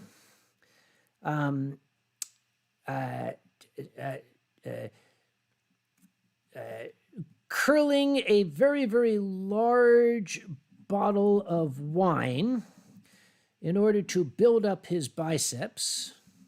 Yep. And this is, like just up and down, yeah. Yeah. Okay. And we have the geese over here. Geese are kind of like, they call them cobra chickens because they have like these big, long, dragon-like necks. But then they have like, beaks that do this weird kind of shit like this. And then their bodies kind of do that. And they have weird little rings there. And he's commenting on this. And what he's basically saying is he's a Canada goose. So he's saying, shove off, buddy, eh? So basically that's what's going on here. So this is Onyx Flame. Cool. Okay, all right. Thank you very much, Onyx Flame. Next, we have Silent Dawn. Draw me diving into a pit of puffed cheese balls. Okay, whatever you're into, sure, we can. Yeah, why not? Why not? Okay, diving into a pit of puffed cheese balls. Okay, we can do that. Okay, so we have Silent Dawn. Again, Silent Dawn is a tiger. Now he's in the middle of a dive, so we're going to have to draw him at a kind of angle, right? And there's the tiger head, and there's those big cookie-shaped ears that tigers seem to like to have. And he's always very happy, and tigers have noses and whiskers. And the fact is that tigers are very stripy, so you got to have the stripes. You can ask Benny about this. He's an expert on that subject. And they have these tails, which kind of look like the necks of geese, but they're also striped, as I remember. But he is diving into a what I say this was here? A pit. There's a pit of puffed cheese balls.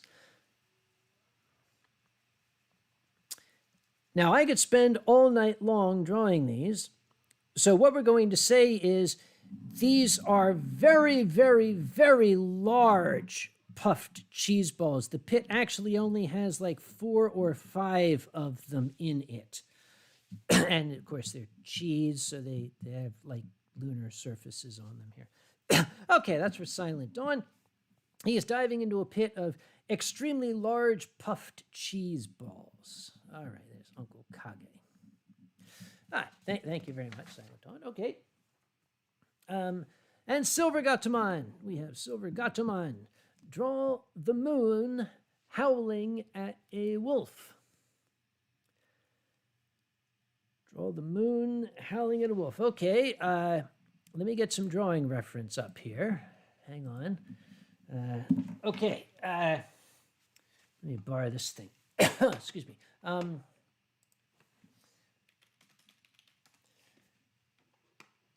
right, need a, there it is. Just what I need. Okay, that's it. All right, so the moon. We're going to start down here. First off, the moon is kind of shaped a little oblong, sort of like this, right? And it's got a little bit of hair on each side there, and a rather noble sort of aquiline nose. And he's of Asian descent. I don't mean to imply that this is an Asian-looking character. I'm really doing my best here, but no. So what we have here, this is the Reverend Sum Myung Moon, and of course, Reverend Moon always himself wears a very, very nice shirt and tie, very much like Uncle Kage. But he is basically wooing at a wolf, which is very much like an Alsatian up here. Remember, they have this floof on either side, and they have like these wolfy ears. But he's like, the fuck, dude? What? And wolves have big puffy tails like that. And he's like, Dude, really? Okay, so here we have Reverend Moon howling at a wolf. There we are. All right. What's next? What's next? I need my mouse here. This is a mouse. This is not a flater mouse. Boozy, you do not need to panic. Don't worry. We have Wadia saying Kage and Wadia celebrating with champagne because Wadia's mom beat cancer. Absolutely. Oh, okay, great. Okay. Dude, you tell your mom, you go girl. Okay, we got Uncle Kage. Remember, potato-shaped head, astroturf hair, ears, but extremely happy. Always. What the? Wasn't I just telling somebody earlier on that there they are? My tablet crashed. All right, okay. And we have Wadius, who is a dragon. Dragons kind of are like, it's like, rawr, I am a dragon, kind of like Qianlong. But he's also very happy. And he is celebrating too. We are raising a glass together and we're going, this is champagne flute. Because, dude, yay for your mom. Going clink, and this is yay. And we will say skull. So this is for Wadius and Mom Wadius. Uncle Kage. Okay, now we have an extra. This comes from a very, very lovely lady named Allison. Allison is not a Patreon patron, but she likes me to make artwork. And in return, she makes donations to charity for me. Well, that's perfectly fine for me. I like that, and that's a very, very wonderful, generous thing that she does. So, the only problem is she sends me the most amazing challenges. Let's see what we have here. Here's what Allison says. She's talking about, remember, Allison is a Golden Girls fan. And apparently there was an episode of Golden Girls where Dorothy was taking a Rorschach test. You know which one? That's the ink blot test. And I believe she stated that anyone can clearly see this is a picture of John Forsythe lying naked in a pool of honey. So Allison wants me to draw John Forsythe lying naked in a pool of honey. If there are any children who are watching this right now, for one thing, shame on you. Get them the hell to bed because they shouldn't be watching this shit. The second thing, if you are of nervous disposition and are offended by overt nudity or pools of honey or by John Forsythe, you should turn off the channel now. Here we go. Okay. First, we need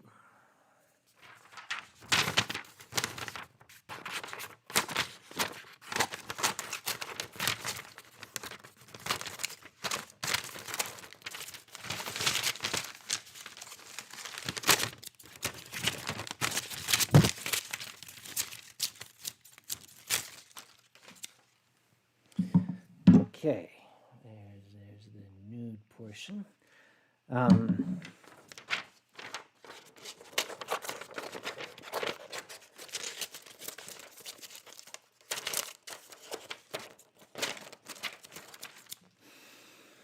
Okay, we're gonna need this.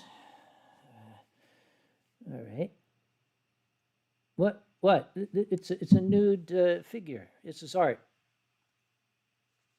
She wants me to draw John Forsythe naked in a pool of honey.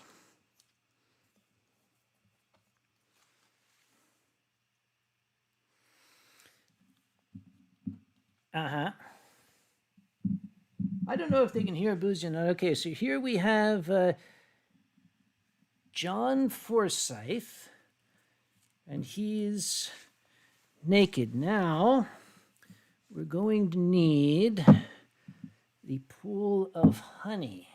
Let's see. I've got the honey here.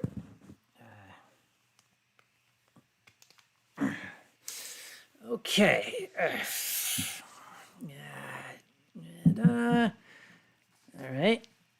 That should do. Okay.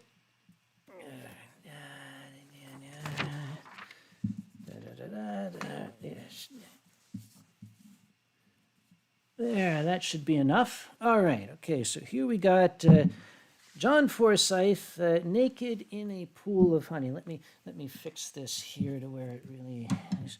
Put a little bit of this glue on the back there. Okay. So this is like one of those amazing artistic things, like nude descending the stairs or something. This is John Forsyth lying naked on a pool of honey. Okay, so this is for Allison. I don't know if there's two S's or not. I can't spell, whatever. And this is Uncle Kage. So thank you very much for your donation to the charity, which is the ALS Association. Thank you, Allison. Very, very generous of you. I hope you enjoy the artwork. Okay. A lot of things are sticking to a lot of other things here. That doesn't often happen on this stream. Okay, let's see. We're going to go back now to the two-way drawing. There we are. Hi, Boozy. Now, I don't know if you guys could... Oh, wait, I'm back? Yeah, you're back. I don't know if you guys were able to hear, but as I was doing the drawing, all of a sudden, Boozy cut in my ears saying, basically, what the fuck are you doing? I just looked at the screen and there's a naked man on it. And I'm like, well, dude, this is art. Yeah, let me explain how this happened. You're like, oh, you can take a break and do it. Well, my youngest came down and wanted me to read him a bedtime story. I told you not to let children in. So I was reading him a bedtime story, and then I looked up and there was a naked man on my screen. So yeah, thanks for that awkward conversation with this kindergarten teacher next year. Didn't I tell? Okay, didn't you? You guys heard? You said I told you. Children, people of nervous disposition, and fans of John Forsyth should not be watching this shit. I was reading Goodnight Dream Train. I love that. Scott, you like, what does your daddy do? He sits in the basement and looks at naked men. Yes. So, very much hoping that Allison likes that. I don't see her in channel, so, well, I just hope that she'll appreciate my artistic vision that I've sent her of John Forsyth.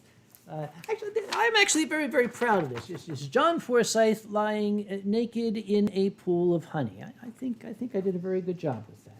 I am just disturbed by the fact that it exists. That truly, sir, you are the Andy Warhol of your generation. I'll take that as a compliment. Thank you very much.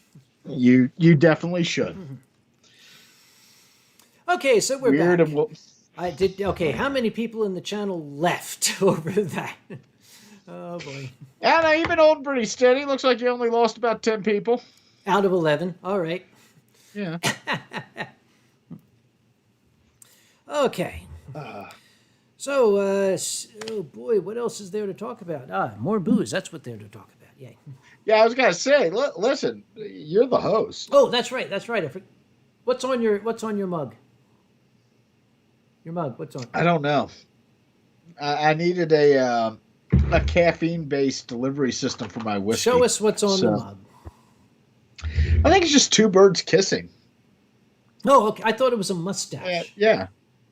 No. I think it's just two birds kissing. If I was really pimping things, I'd be using my boozy bagels mug. You know, the one that you love so much. Oh yes, it's delightful. I need to send you one of those. Susandeer says, "Are you guys cutting your own hair these days?" Well, I don't have a very complicated haircut, Sue. I just need a lawnmower. I don't know about Boozy. I haven't had a haircut since August. I think in August I went for one.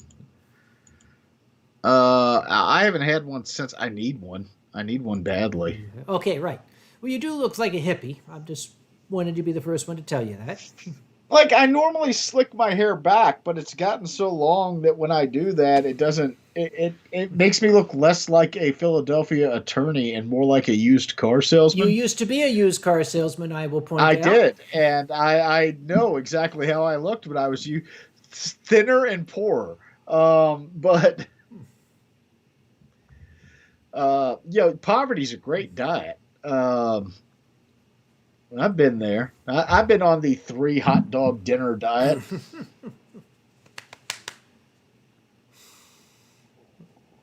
Oh, Susandeer says, on my most recent self-cut, the clipper guard slipped. Are there photos, Sue? Inquiring minds want to know. No, but you can very clearly see that stripe on the top of your head.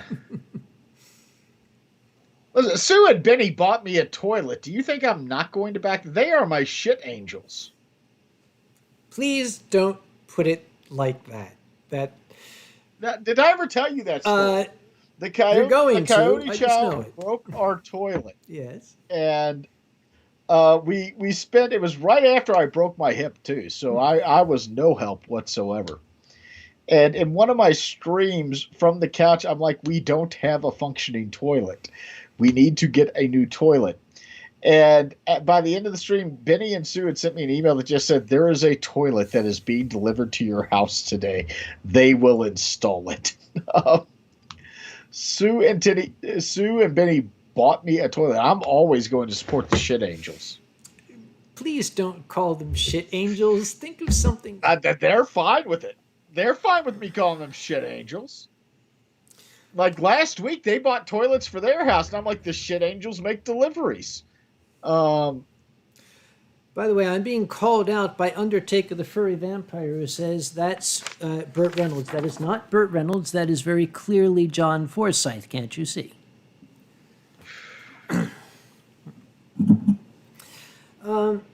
Undertaker says, why do I have a picture of Burt Reynolds naked? First off, it's John Forsythe, goddammit. And second off, doesn't everybody? I don't have a naked picture of John Forsythe. Get with the times, man. I must have missed it where the kids thought it was cool to have a naked picture of John You Forsythe. old people, Jesus. Oh, yes. That's like the crypt keeper calling me old. I wonder if I can still do the laugh. Yeah, the worst part, I love this because after the first wine stream I did with you was a couple years back, actually. I think that was the last time I was on your wine stream.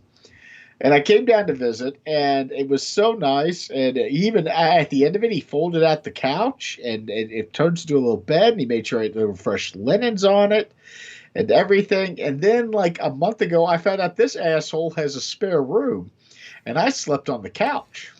Did you look in that spare room? I did not. Maybe that's for the better. Do you really want... Did I make you sleep on the couch? Did I make you sleep on the couch? If you knew what was in that spare room.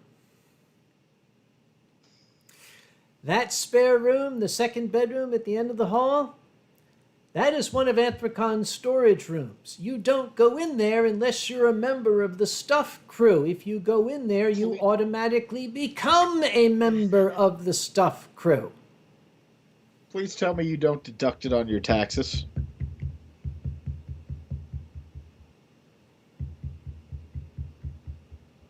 Moving along. Let's Moving along. That's the Let's step away from the federal crimes and Yes. go to another realm of Susan conversation. claims that this is Burt Reynolds from the neck down. Sue, how is it that you are an expert in Burt Reynolds from the neck down? Would you care to explain?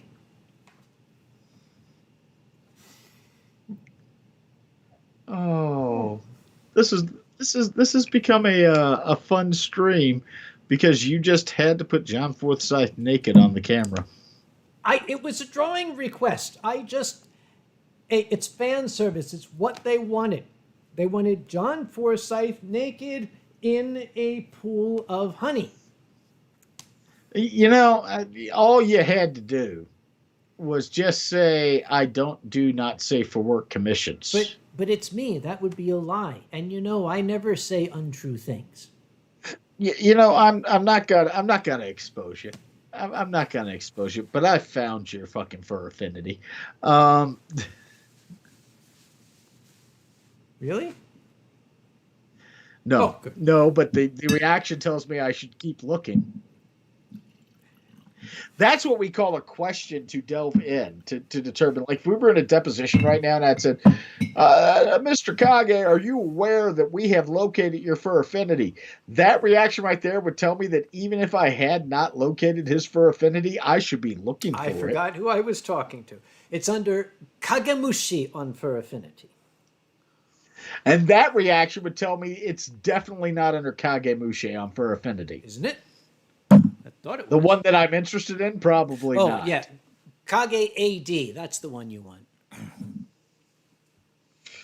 Okay, Legend 2057 says guests of Kage are now going to be dared to wander into the stuff room from this moment on. Okay, don't say I didn't warn you.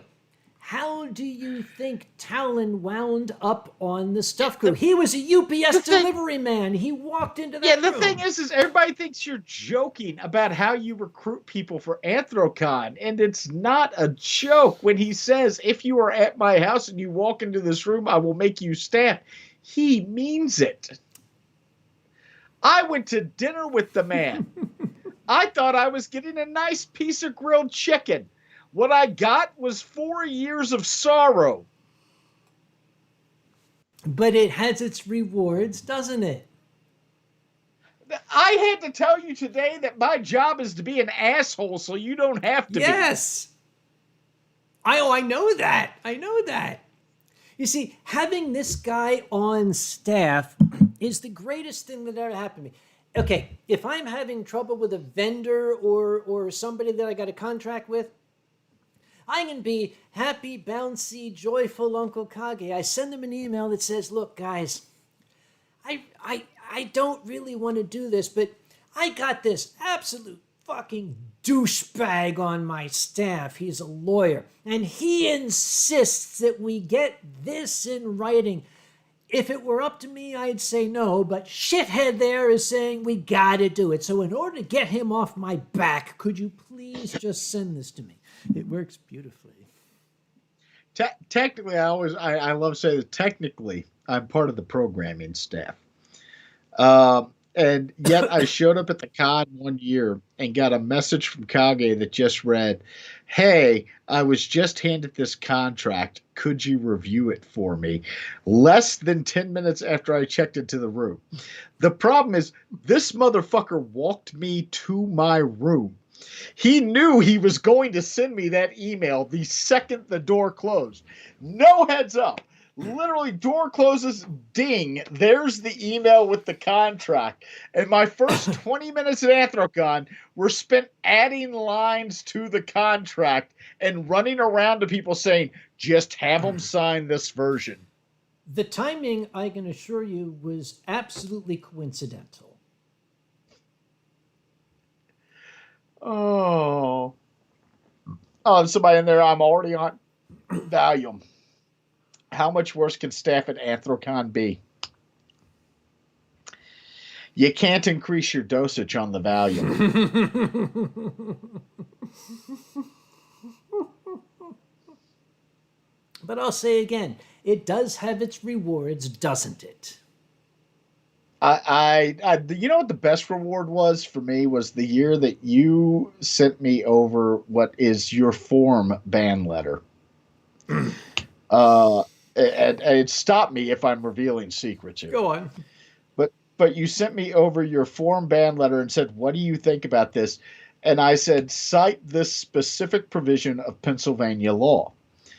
And when you said why, I said because that moves it up from trespass, which is a summary offense where they can't do anything other than issue a citation, to defiant trespass, which is a misdemeanor, and they can take the person into custody.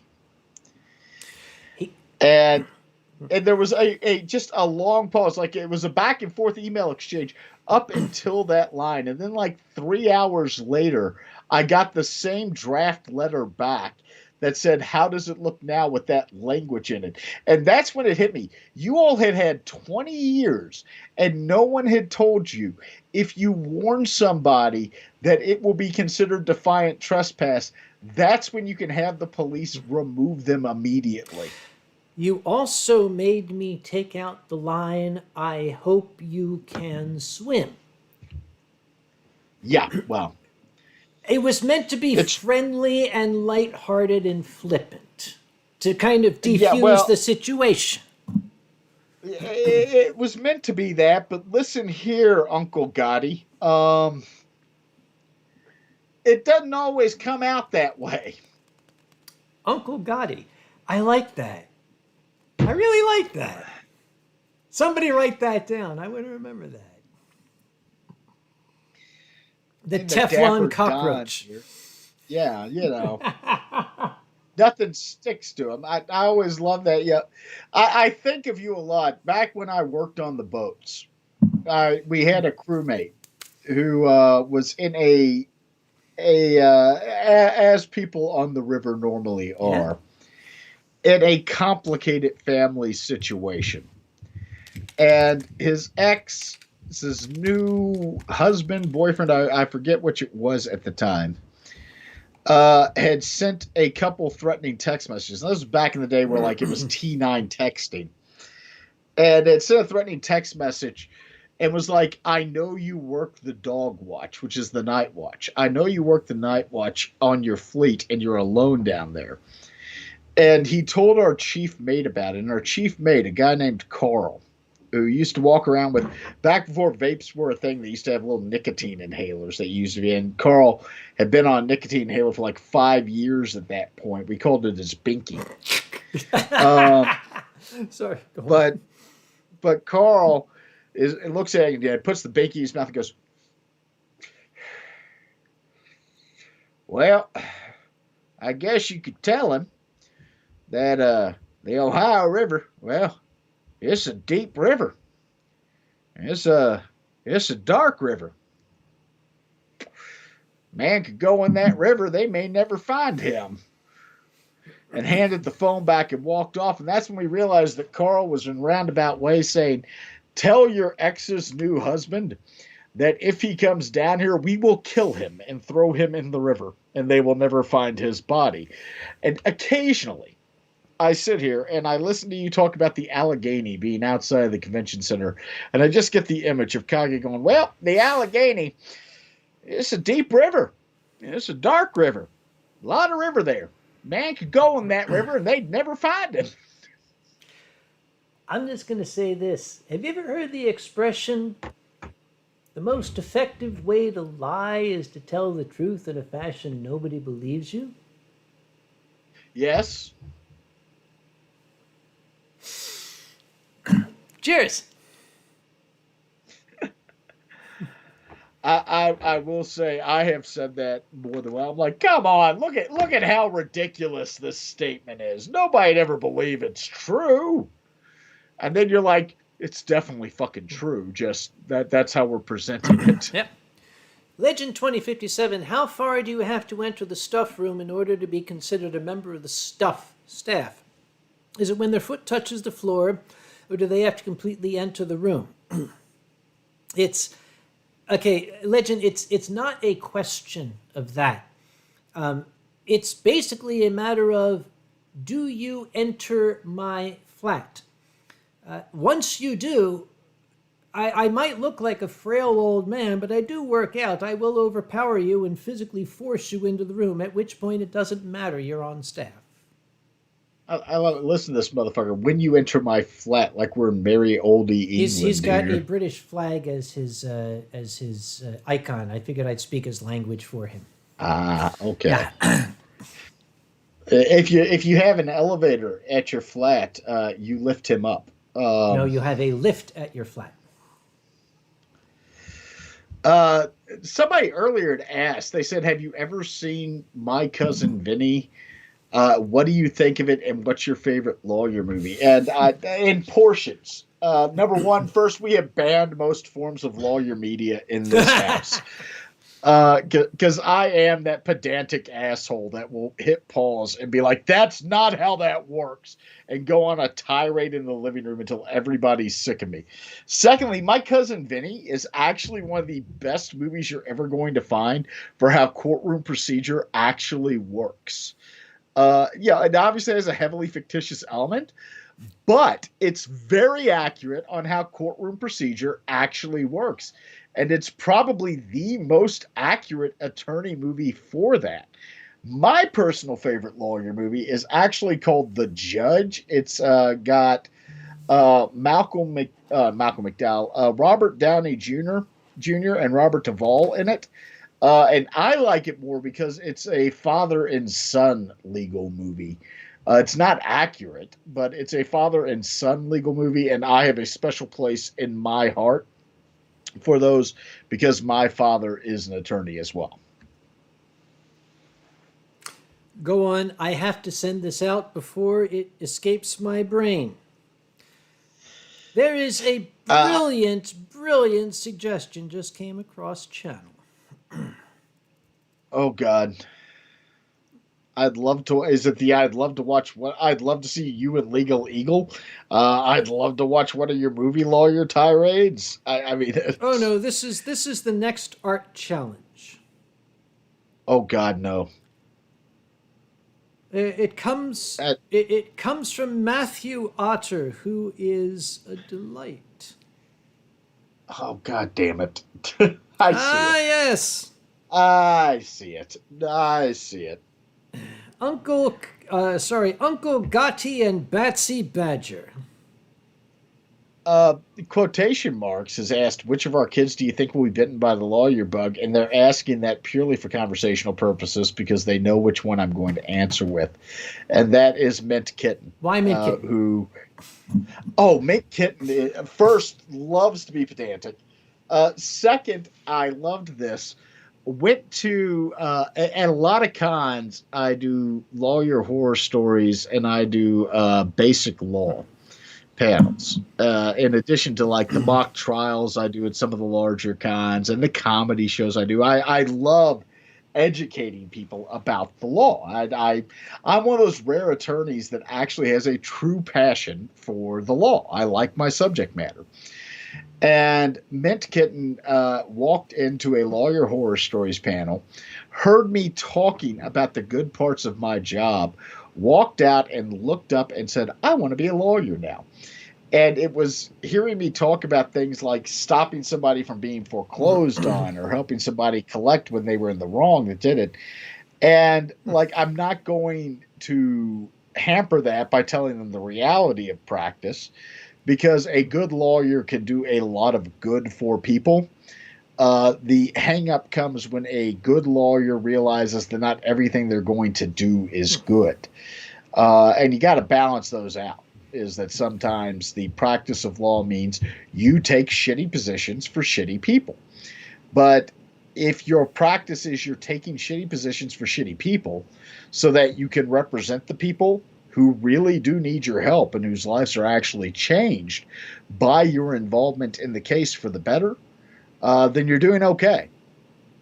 And I'm not going to go that this kid has a passion for the law at the end of the day. I'll push him towards it. My father, when I was growing up, my father told me, and I grew up in his law office, like I was a courthouse kid. I grew up under the prosecutor's table. And when my dad would tell us, he told all of us the same thing: don't be an attorney, don't be a lawyer, you'll be miserable, don't do it. When I was in my early 20s and still working in my father's law office, my dad looked at me and said, you're the exception, go be a lawyer. You know, you're good at it, you enjoy it, you love it, go do it. Can you address the veracity of a report that I had from one bald-headed cue ball by the name of Giza, who attended a basement con? His claim this is his claim, was that he was attempting to build a fire and did not. That fucking pyromaniac. Yes. According to the cue ball, he was attempting to build a fire and did not have sufficient kindling wood within arm's reach. And Mint Kitten was standing nearby, and Giza said something to the effect of, "Little girl, could you please get some kindling wood for me?" And according to this gentleman, Mint Kitten's reply was to indignantly shout, "Child labor is real!" and turn around and walk away. It was a little more complicated than that, but yes. The child was poking at the fire that the pyromaniac was building. I want to be very clear. There's multiple fire pits at the lodge for Basement Con, and one of them is a very large bonfire pit, and one of them is a fire pit right beside the lodge, and Giza had decided to build a 7-foot tall fire in the one right beside the lodge. We didn't have insurance that year. It was rather worrying.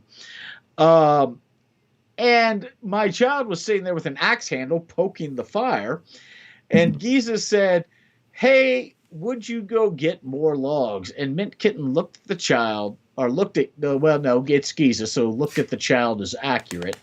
Looked at Giza with the axe handle, threw it to the ground, and went, "Child labor is real," and walked inside. And Giza looked at me and said, "What was that?" And I said, "That was my child," and sat back down. A question has come up, and I'm going to grab something to punctuate this question. I don't know if this is something that is in your bailiwick or not. Undertaker is asking, what are the laws on a person building a nuclear weapon? Pardon me just a moment. Yeah, you can't do it. They closed that loophole after the Boy Scout. The famous case on this is there was somebody who bought a bunch of uranium-coated things and scraped enough of it to build what could technically be a nuclear reactor that would have turned into a bomb, and you can't do it now. And that's the long and short. Yes, that's the law, is it? Yes. Here we go. You can own uranium, you just can't own over certain amounts of it. Oh, never mind. This was a little present that I got from Zilver, my Viking friend. Apparently in World War II, a German vessel carrying materials was sunk in a fjord in Norway, and, some of the material was salvaged. And he brought some to me as a present. How he got it through customs, I'll never know. But, I don't think you should be showing that on stream. Oh, I didn't show the label? If I don't show the label, that makes it legal, right? This is a reminder that the Winestream is a wholly owned and endorsed portion of Uncle Kage and is not representative of Anthrocon Incorporated or its subsidiaries in any way or form. Any statements made by Uncle Kage during this stream do not necessarily represent those of Anthrocon Incorporated, nor do any possessions shown off incur liability to Anthrocon Incorporated. Thank you. Please enjoy. Yes, thank you very much, Mr. Badger.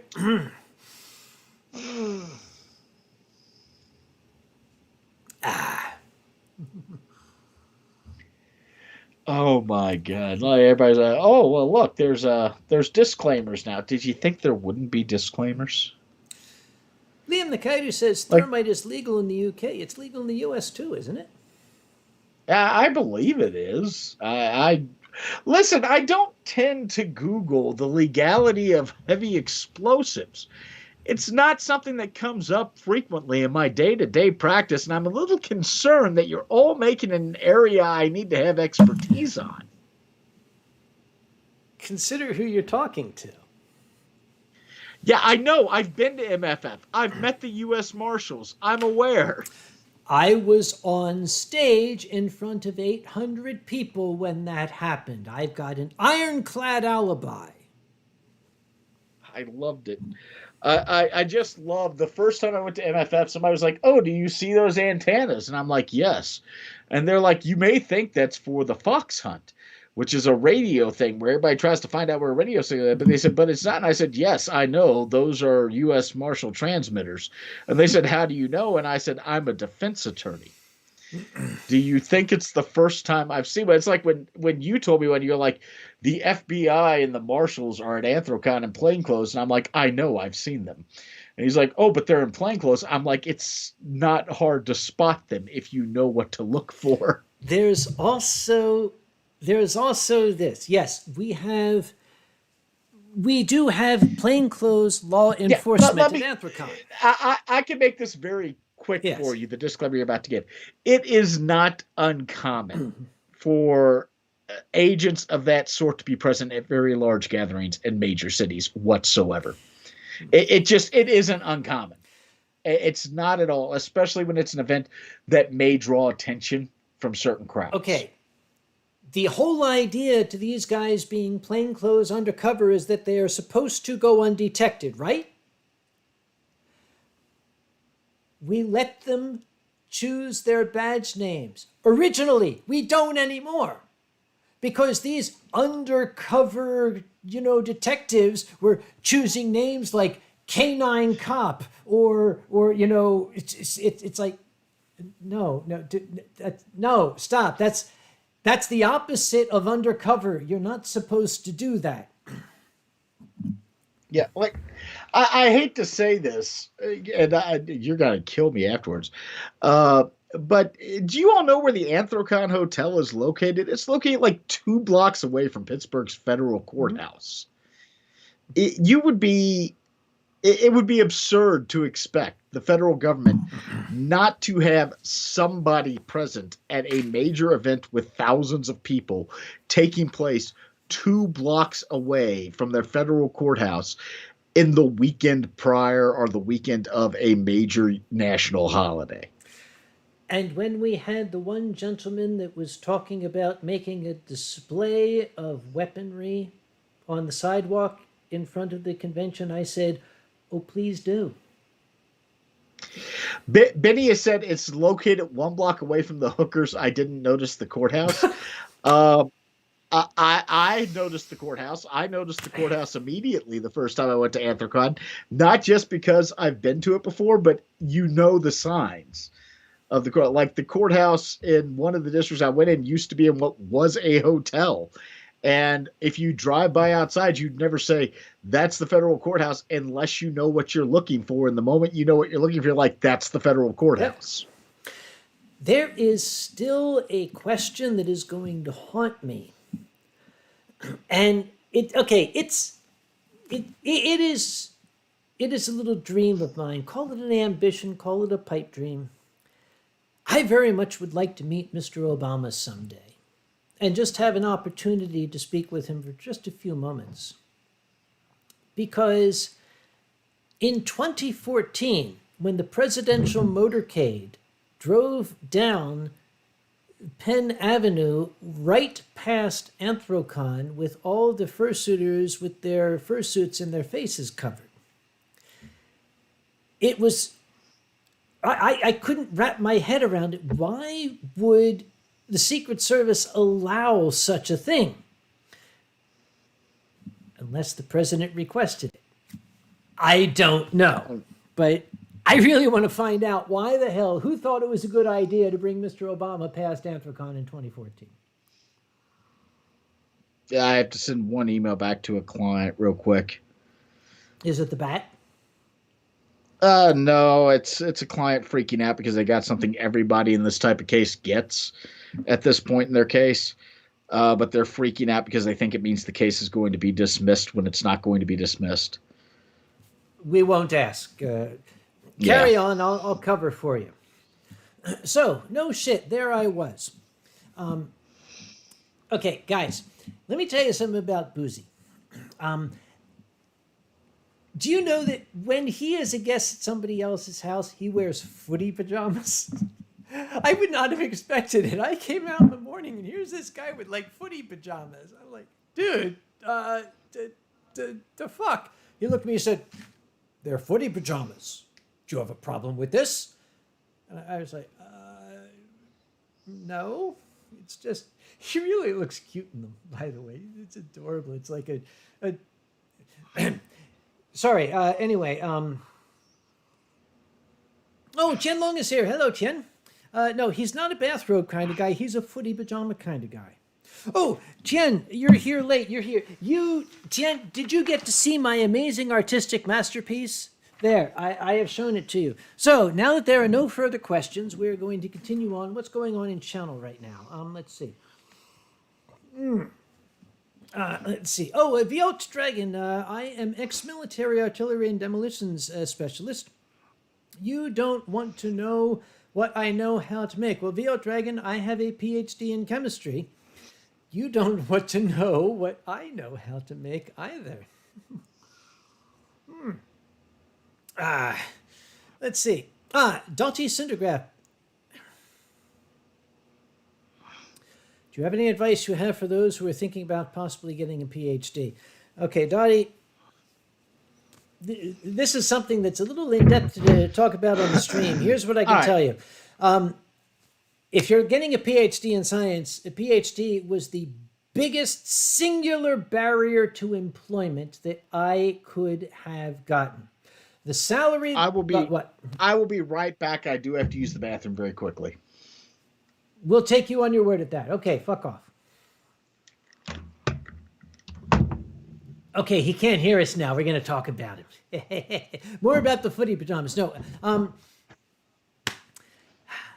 Okay. Yay. Yay. I've got 30. Boozy, you should have muted your mic. Oh, God. You did. But somebody text him and tell him to mute his mic. It's too late. Yeah. You want a PhD? Great. Hooray, hooray. You get a bunch of letters after your name and you get doctor in front of it. Ooh, yay, wonderful. It ain't going to get you a job. As a matter of fact, 98% of the organizations out there are going to say, oh, no, sorry. We're not looking for people at your level. There are hundreds of thousands of science PhDs out there flipping burgers, selling on commission, planting trees on the side of the highway. You want to have personal satisfaction and pride, get a PhD. You want to get a job and support your family, stick with a bachelor's and get a job that's going to pay you something. The money I make right now, hooray, yay, look at me, 30 years experience, doctor. Adjusted for inflation, the salary that I make right now is exactly the same as the salary I got in my very first job out of college back in the 1980s. There, you want a PhD? Go ahead, knock yourself out. Boozy, you really should have muted the mic. Okay.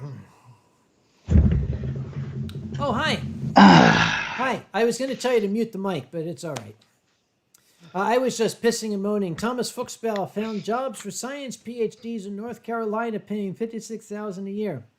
A couple of years ago, when I lost my job at the contract lab I was working for, which was the saddest and happiest day of my life, I did a little looking around. Oh, I am a 30-plus year experienced organic analytical chemist with gray hair and a tie and doctor and oh, yeah. For the salary that I was commanding at my last job, I could have gotten a job with the North Carolina Department of Transportation as a flagman out on the highway telling people, no, get out of this lane. Exact same salary. I have a question. Yeah. You all didn't actually hear me pee, did you? No, we heard a bunch of... We did not. We heard some clattering and bumping and stuff, and I was shouting at you. You probably should mute your mic. That makes it. We're clearing. My parents are coming to visit, and we are clearing out the playroom / storage room, and everything's getting moved into the basement. So So moving through the basement causes noises. That's your story. But Huh? I want, yeah, Okay, yeah. all right. I definitely didn't just go to the back door of my basement and piss into the yard. Dude, that's where the bat is. Listen, it's the country, man. You've been to my house. You know where we are. It's not the country, dude. You're in the goddamn suburbs. I am in the suburbs and the country part of the suburbs. Like, if I go 10 minutes in the other direction, there's nothing but trees. Sure, we'll go with that. All right, yeah. Oh.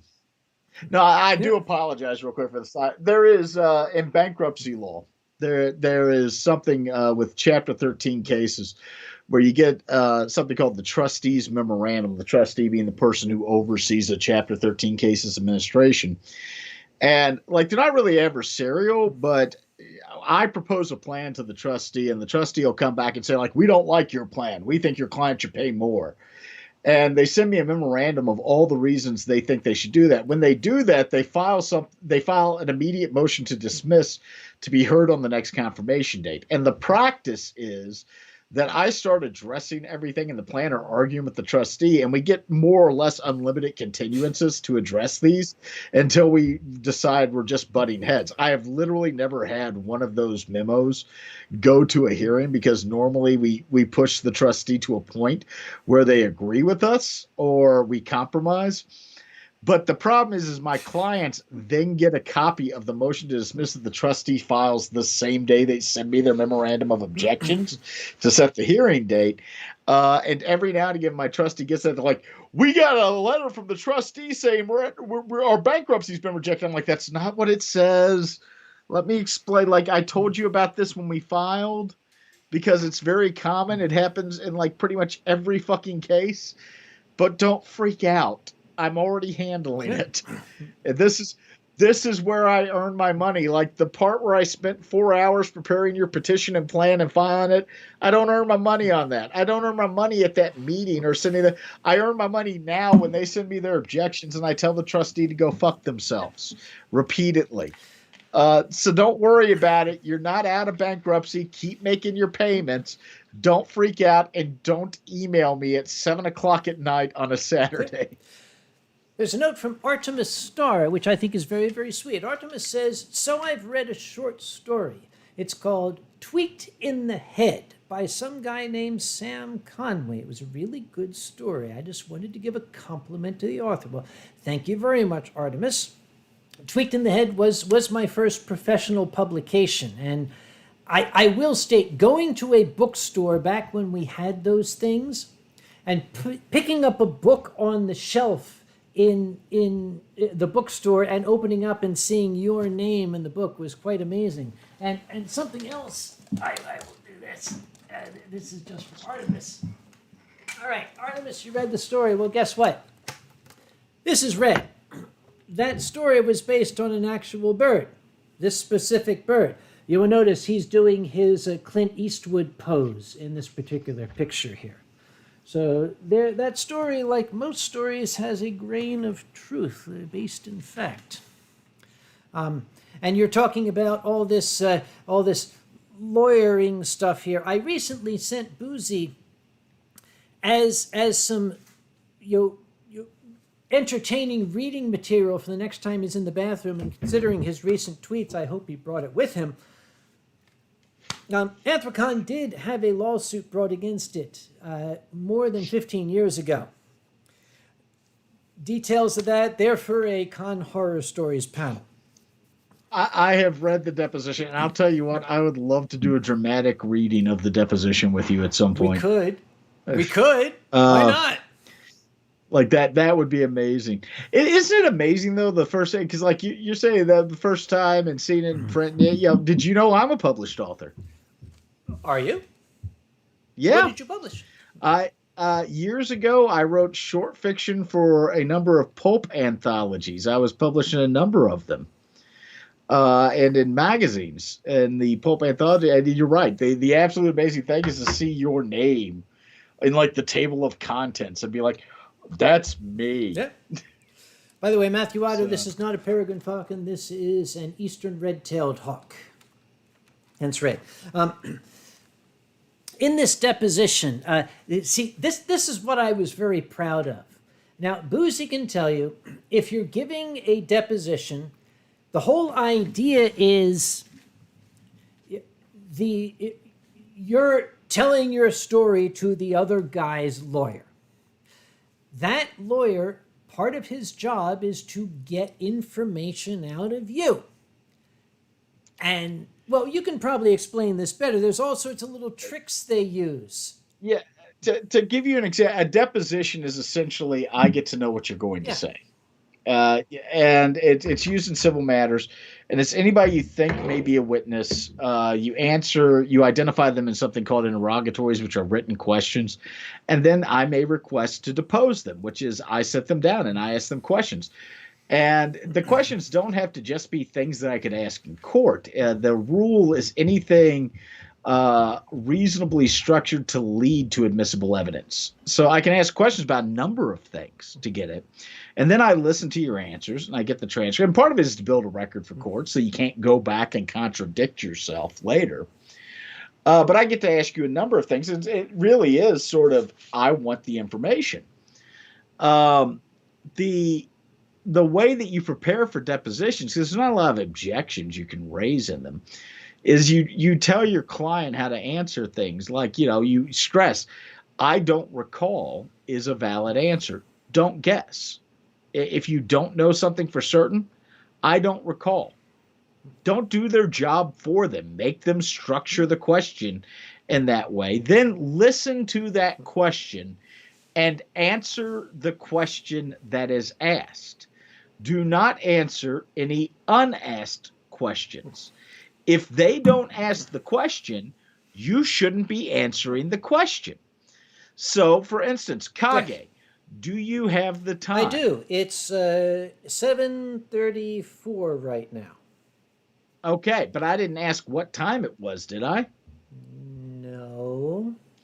I asked, do you have the time, correct? Yeah? Do you have the time? Yes. There you go. I didn't ask what time it was. I asked if he knew what time it was. So the answer is, yes, I know what time it is. Make them ask the additional question. What time is it? That was exactly what our lawyer back those many years ago, he put me through that's a classic preparation technique for your client, isn't it? So he told me that. I said, oh, yeah, okay. But then it actually happened. During the deposition, the other side's lawyer repeatedly said, okay, so can you tell me what happened next? Yes. And I could see in the guy's face, what happened next? The following happened next. Okay, can you explain how that... Yes. I glance at my lawyer. Please explain how that went. But something that my lawyer also said was, if the question confuses you, if there's something that they ask the question and you have to think about it, the answer is, I don't understand the question. You should not have to think about it. So throughout my deposition, the guy is saying stuff like, what color is your tie? I don't understand the question. So why the hell not? My favorite part, which my lawyer beat into me physically with a board. He struck me about the head and back and told me, if I say to you, do you want to take a break? You say yes. Yep. That is lawyer code in a deposition for we need to talk. Yep. But then if you look at the other party's deposition, when the lawyer says, wouldn't you like to take a break? Oh, no, I'm fine. Let's keep going. I had one where I had the other person on there, and a huge part of their claim was English is not my first language, so I didn't understand what I was agreeing to. And in their deposition, I said, "So English is not your first language?" "No, I first learned this language." I said, "Oh, where are you from?" And they told me, and I said, "Okay, when did you move to the United States?" And they said, "Well, it was at this," when they were like 4 years old. I said, "Where'd you go to elementary school?" And they said, "Well, I went to elementary school at this public elementary school in this state." And I said, "Okay." I said, "The textbooks in there, were they in English or were they in this other language?" No. Sorry. And they said, "Well, they were in English." I said, "What about middle school? Where'd you go to middle school?" This school. Where the textbooks there, were they in English or were they in this other language?" They were in English. "What about high school? Where'd you go to high school?" At that point, the lawyer said, "Are you going to ask about their entire educational history?" I said, "Well, they said that they're not a native English speaker, so they couldn't understand the meaning of the contract terms. And I would just like to establish that they apparently went through 12 years of education learning English and relying on English texts, and then went to an Ivy League college relying on English texts, and then got postgraduate degrees relying on English texts to establish that they certainly cannot understand English." And the moment that happened, the case was done at that moment, because that was their biggest defense, was that. And you know how I found out every bit of that? Because they had put all of their schools on LinkedIn. I knew the answers before I asked the questions. Yep. It was really, I mean, I've had some wonderful deposition transcripts out there. Just some really wonderful ones. I've had ones where I've basically been sitting there like, "So you didn't understand that? No. You don't understand this? No. You don't understand this? No. You don't remember this? No. Do you remember anything? Because it doesn't seem like you remember a whole hell of a lot. Sounds to me like you run a large business and you don't remember anything about what you've ever done regarding that business. Do you remember where you live? Where do you live?"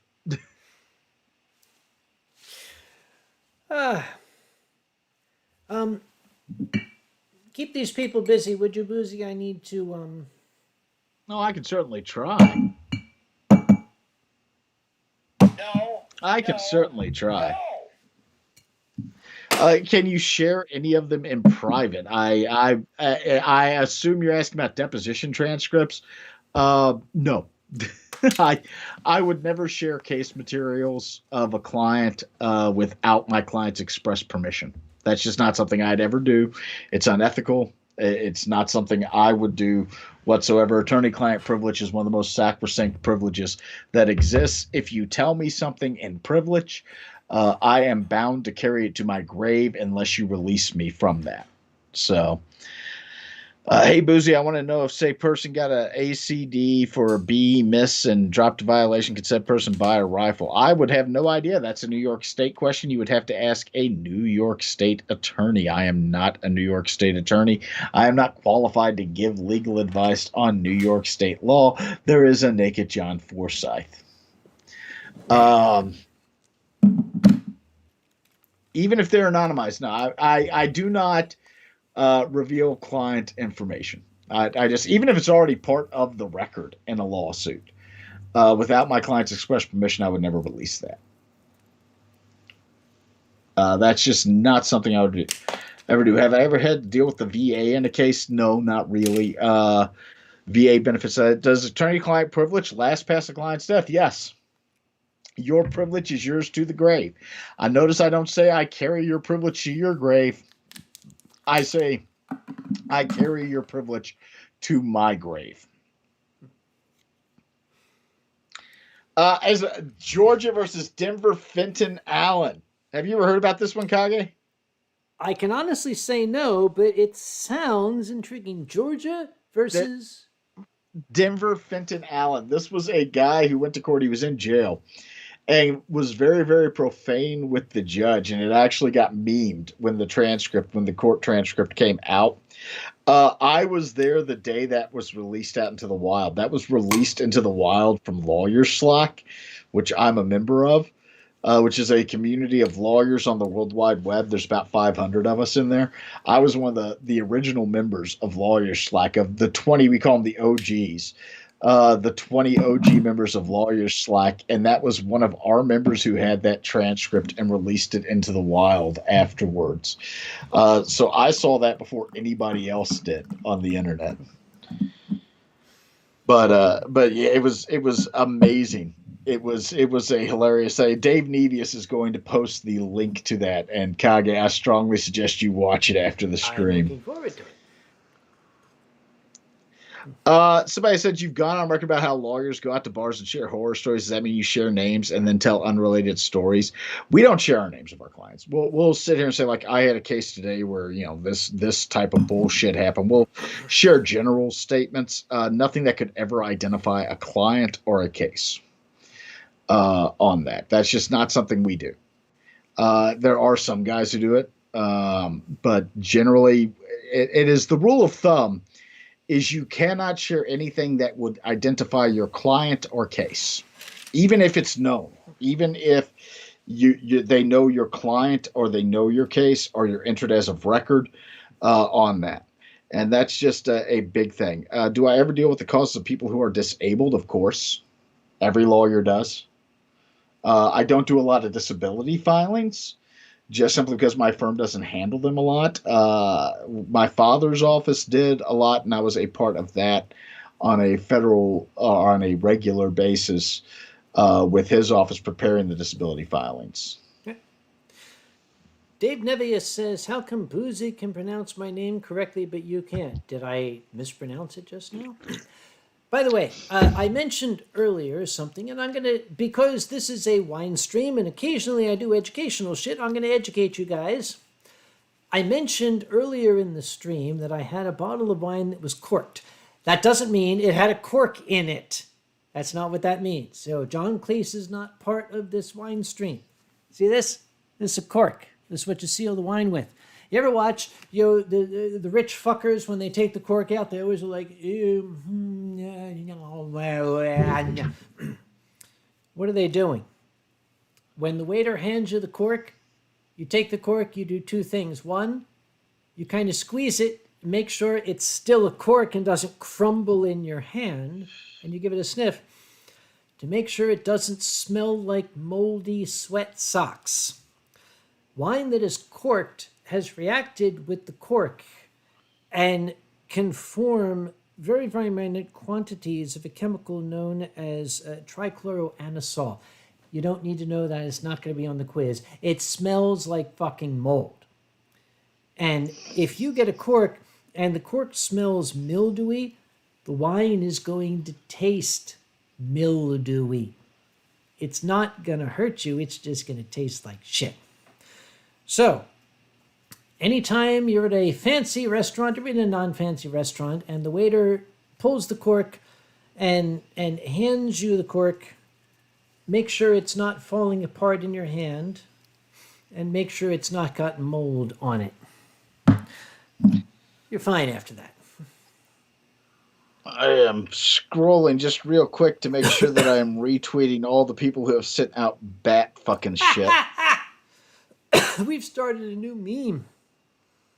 Jesus Christ, I hate all of you. Dude, you're the one that went into Soprano territory when a damn little bat showed up. I can't help it. He just wanted your autograph. Here's a great, because people were asking about attorney-client privilege earlier, and here's a great example of it. You know, earlier when I was discussing with Kage, and I said, unless you tell me not to talk about this, I'm going to go ahead. Had Kage said, no, don't talk about it, I would have said, nope, not talking about it. And that would have been it. Why? Because I am, on occasion, retained by Anthrocon, as Kage has said, to help them with minor legal matters in the Commonwealth of Pennsylvania. Sam, our Kage here, as the chairman, is representative, and had he said, I don't want you to talk about that, I would have said, can't talk about it. The moment he said, no, you can go ahead, okay, now I can talk about it, my client in that matter has given me permission to speak about it. But, okay, what's the difference? What's the difference when I say to you, for God's sake, don't talk about that on the stream. And you're like, oh no, I'm going to talk about that. Well, when I say to you, no, let's not talk about that. And you're like, oh, fuck no, the world has to know about this. What's the difference here? Explain. Okay, I can't think of any time we've ever had that difference.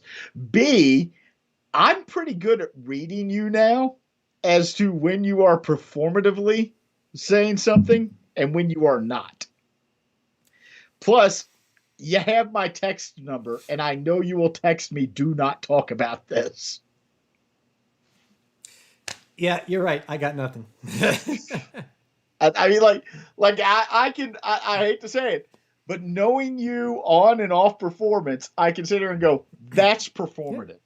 And I know that's performative. Here's a performative question that comes from Legend 2057 with the Union Jack as an icon.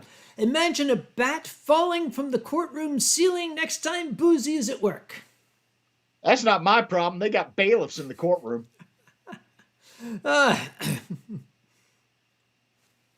Like, we don't even, technically, we don't have bailiffs in Pennsylvania. We have court criers. What? And then we have the courtroom deputy. Please expound. I thought they were the same thing. No, a bailiff, in most jurisdictions, a bailiff is the person who reads the court's docket and maintains order and things like that. And in most jurisdictions, the bailiff is actually a deputy. They're the courtroom deputy. In Pennsylvania, we still have court criers, and the court criers are the ones who read the docket and maintain order. But the courtroom deputy enforces the same. As a matter of fact, hold on. Let me see if I can find it real quick, because I used to know it by heart, but in the last year, I have lost the opening of court statement. Oh yes. Oh yeah. They always read that pig Latin shit at the beginning too. Yeah. Oh yes. All business, all persons having business before this honorable, the Court of Common Pleas of X County of Pennsylvania are admonished to draw near and give their attention, for the court is now sitting. Draw forth and be heard. God save this commonwealth and this court. Yeah. Really? That's the opening. That's how we open court. With pig Latin? Yeah. Oh yes. Yo. That's what we're saying. It's not actually pig Latin. Sure it is. It's pig Latin from yo. It's Philly. It's yo. No, oyes is actually, it descends from the French, the Anglo-Norman, and what does it mean? Hear ye. Hear ye. Okay. Yeah. It's still used. Pennsylvania is one of the few jurisdictions that still use that. But oh yes. That's actually how we opened the United States Supreme Court too. I always thought it was pig Latin for yo. No. If you ever have a chance to sit in on a Supreme Court argument, go in, and at the beginning of the day, they will say, oh yes. All persons having business for this honorable, the Supreme Court of the United States are admonished to draw near and give their attention, for this court is now sitting. Okay, so what they're basically saying is, yo, sit down, shut up, judge is going to say shit. Yeah, more or less. Okay, great. Give. If you got business, come on up.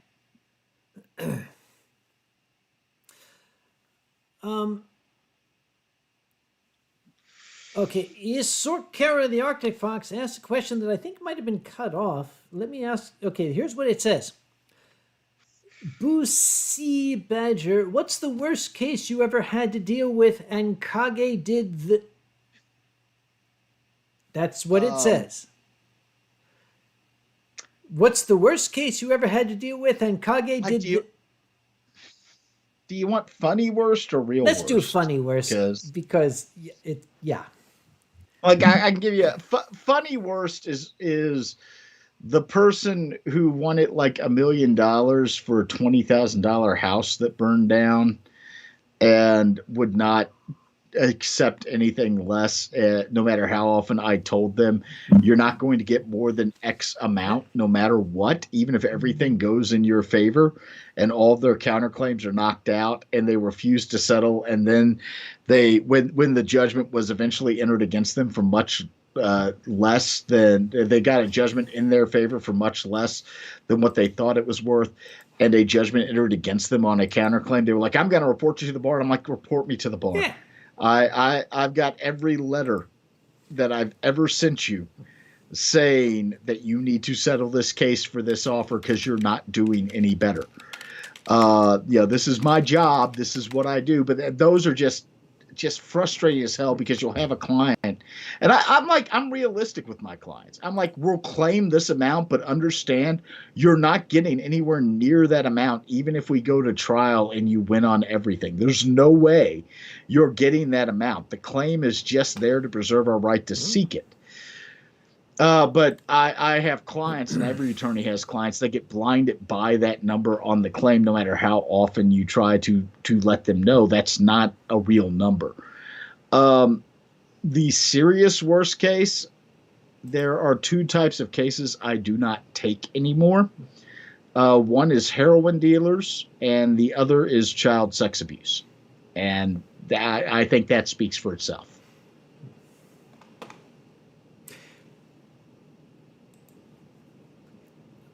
I got nothing. Yeah, you are right.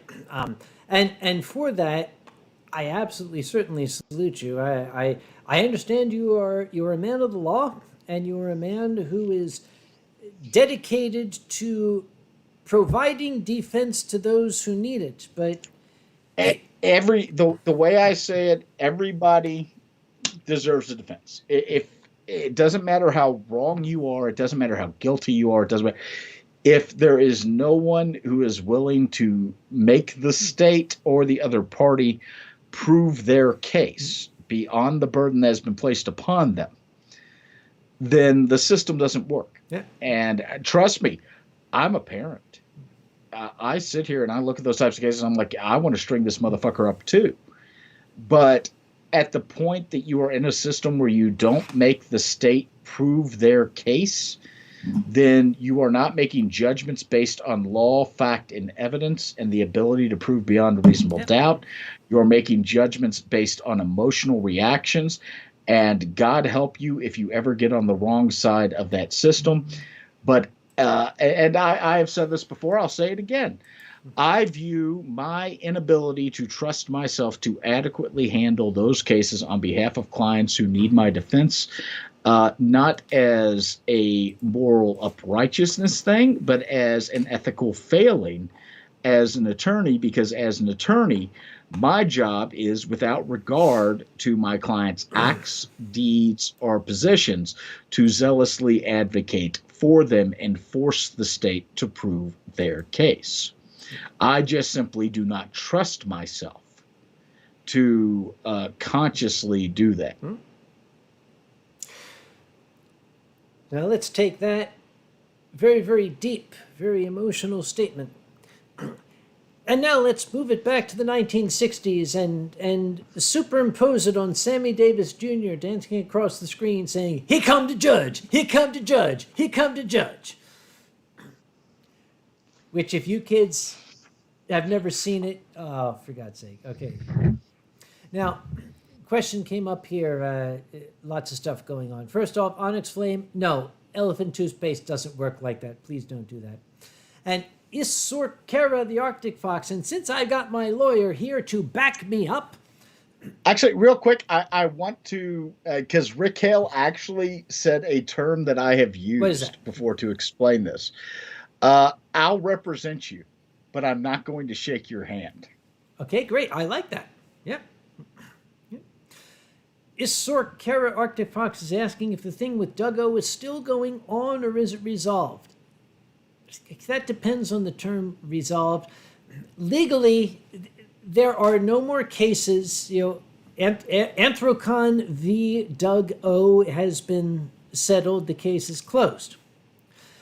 Oh, they paid? Okay, they paid what they owed us. Okay, there we But go. I still wanted to chase them because it cost us almost what they owed us to chase them down.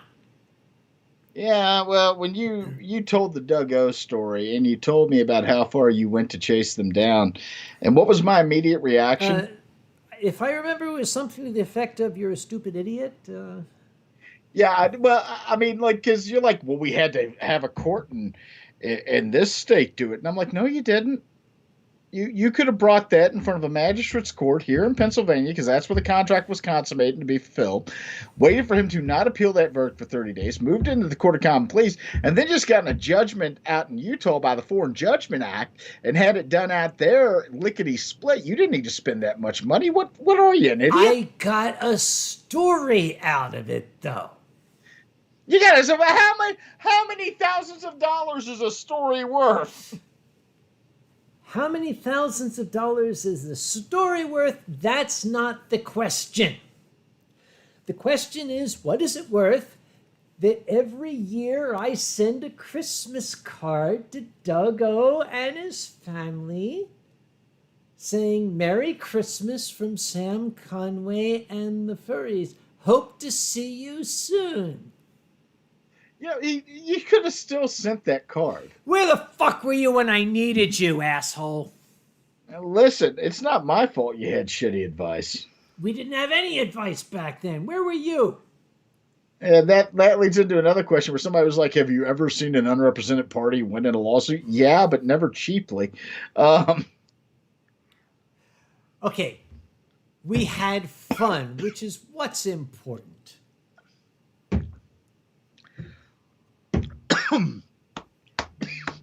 Boozy, before you die, Liam Coyote has a question for you. Yes. Present company excluded, who is the dumbest person you've had to deal with on a case who was not a client? I didn't see present company excluded in that statement. I added that because it's my stream. Well, you're severely limiting my responses. Okay, change the names. I have had witnesses who, when I've contacted them, have said, oh, yeah, I'll testify he didn't do it on that day. And the moment they're like, on that day, I'm like, well, I'm not calling you. Yeah, I've had witnesses who have taken the position of, oh, I know exactly what happened. And then months later, I'll sit there and say, yeah, how do you know exactly what happened 20 years ago? And they're like, well, I don't. And I'm going, you understand that that's not a helpful statement, right? Honestly, the dumbest people I have had to deal with in a case that are not a client are typically opposing parties. Yeah, I've had ones who like will fire 3 different attorneys because I send their attorneys 5-page long letters setting out our legal position with the conclusion of fish or cut bait. And their lawyers go to them and go, well, he's right, and he knows what he's talking about, so they hired a good lawyer. And then they'll fire them and try to proceed on their own, and that's always stupid because if you have multiple attorneys telling you the same thing, you should probably listen to them. Like there's lawyers local to me that I have horrible relationships with because every time they've sent me a aggressive letter, I've responded back with 5 pages of legal citations. My favorite one started with, I typically leave my briefing for the court, but since you want to go into this, let me provide you with some light reading for your weekend. And then start citing all the cases supporting my position, and then say, we look forward to your client's response at your earliest convenience. And then like a month later, there's a new attorney on the case, and I call the new attorney, and I say, did they give you the letter I sent their old attorney? And they're like, no. And I'm like, I'll just readdress it and send it to you. And then a month later, there's a new attorney on the case. And that happens pretty frequently. Like there's areas of law that at this point, I've been practicing long enough. At this point, I just have to stay updated on. I don't have to refamiliarize myself with. So. Okay, something Dave Nevius said. I'm going to read this question, then I'm going to look Boozy in the eye. Dave says, maybe you could find some surreptitious way to slip somebody Duggo's location? Please fucking don't. Okay. Please don't. All right. Please. Okay. I'm begging you. If the judgment's been paid, why? Because, dude, don't you remember the mantra, you don't fuck with Uncle Kage? I do, but you also don't want Uncle Kage to be hit with an intentional interference with contracts claim out of Utah, where your attorney's not located and would have to find you. Actually, we have a furry attorney in Utah. I could give you his name. Oh? Yeah, were you not aware of the Furry Bar Association? No. Oh, yeah. Apparently, before I fell ass backwards into the furry fandom, there was no organized network of furry lawyers. Now we have a Furry Bar Association. We have a Telegram chat. We talk to each other. We plan meetups and drinking. We fly out and visit each other. We refer cases to each other. Okay. Like, apparently I was the catalyst for furry lawyers coming out of the fucking closet. Rather than sitting here and berate you as to where the fuck were you when I needed you, I'm going to read something that Silence said, and then it will, of course, evoke a story that is one of my favorites that you tell. So I'm going to feed this to you. Silence says, I'm still disappointed that Anthrocon didn't win a dog in the judgment. I know the story that you're going at. This is actually, I think I may have told you this story right after when you invited me to Anthrocon. Mm-hmm. And you and I, it was probably the first time we had actually sat and talked with each other. In 2017, when Anthrocon was like, hey, come on out to Anthrocon, because everybody thought I was the flavor of the fucking month, and I'd disappear by September. How'd that work out, motherfuckers? You're stuck with me now. But we were sitting and talking, and I had mentioned to Kage, I'm like, the thing is with judgments is everybody hides their assets until you try to attach on the thing they want, because there's something called a sheriff's levy. And I got vicious. Like, I got a reputation for being vicious with sheriff's levies Badges. When I was collecting on judgments. I would get the writ of execution, and I would go out with the sheriff. A lot of lawyers don't. I would go out with the sheriff when they were executing. And a sheriff's levy here is the sheriff goes out, and they write down a list of property. We call it tagging, because the old way they used to do it is the sheriff would, originally the sheriff would take your property and then auction it. Then the sheriff would put a tag on your property. Now they write it on a list and advertise the list as everything for sheriff's sale. And you can't dispose of it. Animals are under law property. And in Pennsylvania, they would not fall under a general exemption. So you would have like creditors or debtors out there, judgment debtors with plenty of money, who had learned how to hide assets enough to make them difficult for you to find, which there's this whole complicated, expensive procedure you can go through to find assets. Or you could go out to their house with the sheriff, and when their little puppy walked by, you'd say, oh, is that your dog? And they'd say, yes. And you turn to the sheriff and go, tag the dog. And the sheriff would say, what? And you go, tag the dog. And they'd write the dog down on the sheriff's list, and they go, what does that mean? We'll go, in a month, we're selling your dog. And the dog is worth nothing. But the specter of their dog being sold would suddenly, out of nowhere, produce these funds that they are obviously bereft of. Now, I never did it on like an indigent client, or an indigent debtor. If the debtor obviously did not have the money, we're not that big of an asshole. The whole purpose is to reach an agreement with them. It was always on the debtors that thought they were so smart they would avoid paying the judgment, and they would sit there and have like the littlest amount, like they'd live in a $400,000 house and then claim they only had $2,000 worth of assets when they owed somebody they had wrongfully evicted $3,000 or $4,000. And it's amazing how quick the money shows up when you tag their dog.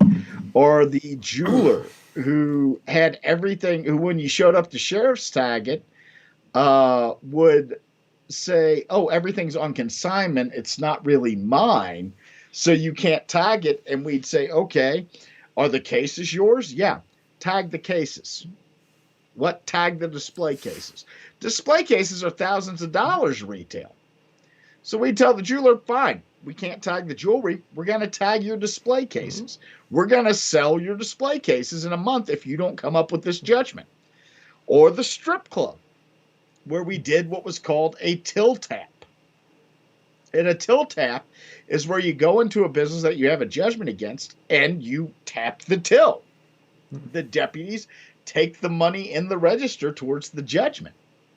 I had a judgment against a strip club that wasn't paying its workers. And I went for 3 months straight to this strip club once a month with the sheriff, and the deputies would jump the bar, take the money out of the till, then go to the dancers and say, what is the house's cut of your tips?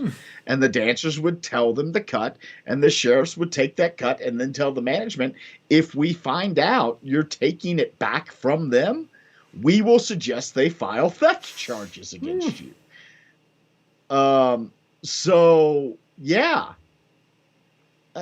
There's ways to collect, and I say that, and people are like, bloodthirsty motherfucker working for the landlords. I'm like, indigent clients, we don't do that for you. You can't squeeze blood from a stone. As a matter of fact, most eviction cases where I have to be the landlord's attorney, I'll tell my client, I'm like, the judgment's there, but realistically, the benefit's getting your property back. You're never going to get that money from them. And if you want to pursue them to the ends of the earth to try to get it, you're going to pay me more than the judgment's worth to do it. Yep. A lot of times those types of efforts are only in effect for other things. Like, I feel bad. I got a judgment years ago for a landlord, and it was he got screwed. Bless you. Excuse me. He got screwed again in a deal, and by some unsavory people, and they had bought a house, and then they'd sold their house, and they knew they had a judgment against them. And in Pennsylvania, if you have a judgment entered in a county, it acts as a lien on the property. And they hadn't disclosed, and they kind of hid the fact there was a judgment against them. And this year, I found out who the new owner was, and I contacted the new owner and said, hey, I have a lien on your property for my client, and I can force it to go to sale. Maybe you should give my office a call. And this guy called me, and he was very upset. And I said, look, nobody wants to take your house, but my guy wants his money. He's been waiting for years. We don't disagree. You're an innocent party. Did you have title insurance? And he said, yeah. I said, send my letter to your title insurer because they should have caught that lien. These people tried to wash title, and they didn't do it well. The title insurance should have caught the lien, and the title insurance will pay our judgment. Send my letter to them. There's a note here. Ollie Copperwolf says, is there a website for submitting information to attempt to acquire one of these furry lawyers? Ollie, you're asking the wrong question. If you need a lawyer and you're a furry, speak to this gentleman. He can probably put you in touch with someone. I'll more than likely put you in touch with somebody, and I'll be very blunt. Most lawyers, we don't give a shit what you do. We don't give a shit what your habits are. We don't give a shit what you do at home. The simple fact of the matter, if we're willing to represent the dregs of society, and I mean like people who undeniably have done bad things, we don't care if you like to put on a wolf costume a weekend a month and go to cons. That's not our job's not to judge you. It's never been the job of an attorney. I'll tell my clients all the time, I'm not your dad. I'm not your mom. I'm not your priest. I don't care what you do in your off time. All I care about is that you're telling me the truth so I know what I'm dealing with. I'm going to point out, too, that, okay, there's this impression, a general impression that you say, okay, furry lawyers, do I have to look for furry lawyers? Okay, any lawyer can be furry. I get the idea from the question that you have to look for, do I find a furry lawyer? How do I know? Okay, I'm going to tell you a little story that plays upon the concept of stereotypes and preconceived notions. Okay, furries, yay, furry fandom. Look, kids, it doesn't belong to you.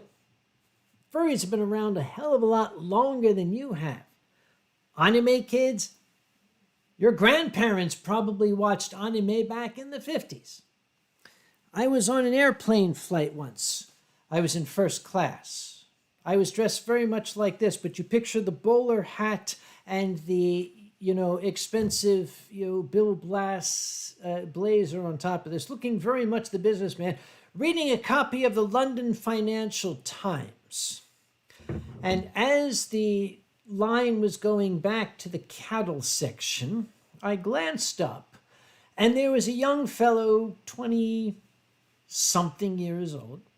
He was wearing a shirt with Pinkie Pie on it. And I glanced up with my bowler hat and my Bill Blass suit and my gray hair and my wrinkly face and my London Financial Times, and I glanced and I said, it's a very, very interesting shirt you're wearing there. 1 second. I hate to interrupt you. Viat Dragon, send me a message on Twitter, please, and let me know what state you're in, and I'll see if I have a contact that can hook you up. This kid's standing there, and I looked at him and I said, it's a very, very interesting shirt there, young man. He looked at me and he said, thank you. I said, yes, Brohoof. He looked at me and said, dude, no way! I said, way. So don't let looks deceive you. Just because we're old farts doesn't mean that we ain't enjoying the same kind of shit you are. But, and to be honest, it's one of the things that I came up in an era, and I came up in an old school law office. I mean, my father's law office is very old school. Dad doesn't advertise. Dad's business is all word of mouth. He's never advertised. The most advertising my father has ever done is when he had a dispute with the landlord for one of his offices about getting his name on a sign for the office complex. He took out the billboard across the street that literally just said his name and had an arrow pointing to the parking lot. But my father doesn't have it. My father's done very well for himself, especially since I've grown up. When we were kids, he, like most small firm attorneys, wasn't making a huge amount of money, but he's got a great reputation as one of the best attorneys for the type of work he does now. And we all have kind of weird things that we're into. And in the old days, the idea was like facial hair. When I was growing up, there was a rule. Lawyers didn't have facial hair. You had to be of a certain age before you were allowed to have facial hair as an attorney. You had to be of a certain age before you could wear any suit that wasn't black or gray in court. There were benchmarks to practice, and that's kind of fallen by the wayside. Now there's not as much stigma attached to attorneys having habits outside of the practice of law that they are public about, or dressing in certain ways. Like, it was a shock for me to come up here and see attorneys wearing blue suit, like bright blue suits and slicked back hair, because where I grew up, that was not the norm. It would have been considered very strange for a younger lawyer to wear anything other than black or gray, or to slick their hair back. To the point where barber shops, where I was raised, if you walked in and asked for a lawyer's haircut, they knew what you meant. Like this? No, it was like mine, but much shorter. Like my hair right now, but much shorter. I'm gonna, okay, couple of questions come up Artemis Star says, who's your favorite pony, Uncle Kage? Right now, Steel Gear. But I saw something. I saw something go by here. And I saw a smiley behind it, and that's cool. That's cute. What I saw was Ugg bronies. Smiley. Okay, let's ignore the smiley for right now, because Bronies are just furries with extra steps. well, that's the thing. This is something that I'm kind of sensitive to, because I've dealt with this before, on stage, in front of crowds. I talk about going to BronyCon. I talk about my friends in the MLP fandom, and there's always somebody who goes, "Yeah, bronies." And when I hear that, it kind of gets my back up. And my response to that is, okay, hang on. I want to make sure I understand where you're coming from. What you're saying to me is you see something that you consider to be infantile or childish, and you don't understand it, and therefore it makes the person who's into it a loser. Does that sound familiar to you, Fluffy? I don't get. I had somebody explain to me the whole nerd hierarchy thing, and Fuck the at the nerd end of the day, yeah, what's the difference? Well, what's the difference? Listen, if you think the people who are going to judge you for being a brony or a furry are going to judge you for being a Trekkie or a diehard Star Wars fan, you got to live your life trying to make other people approve of you. Fuck that. I'm sorry. I'm almost 40 years old. I don't give a shit what other people think of me. You know why? Because I spent way too long caring about what other people thought of me. I've got tattoos. I'm good at what I do. You think any of my clients give a shit that I'm sitting here on a furry stream and I'm a screaming badger on the internet? No. You know what they care about? Can I provide them quality legal representation? That's it. Yeah, this also, who cares? At the end of the day, who fucking cares? Christopher Lionroar says, my wife hates furries. I am absolutely... Well, we love your wife. But I'm very, very, very sad that you have married a person with such a closed mind.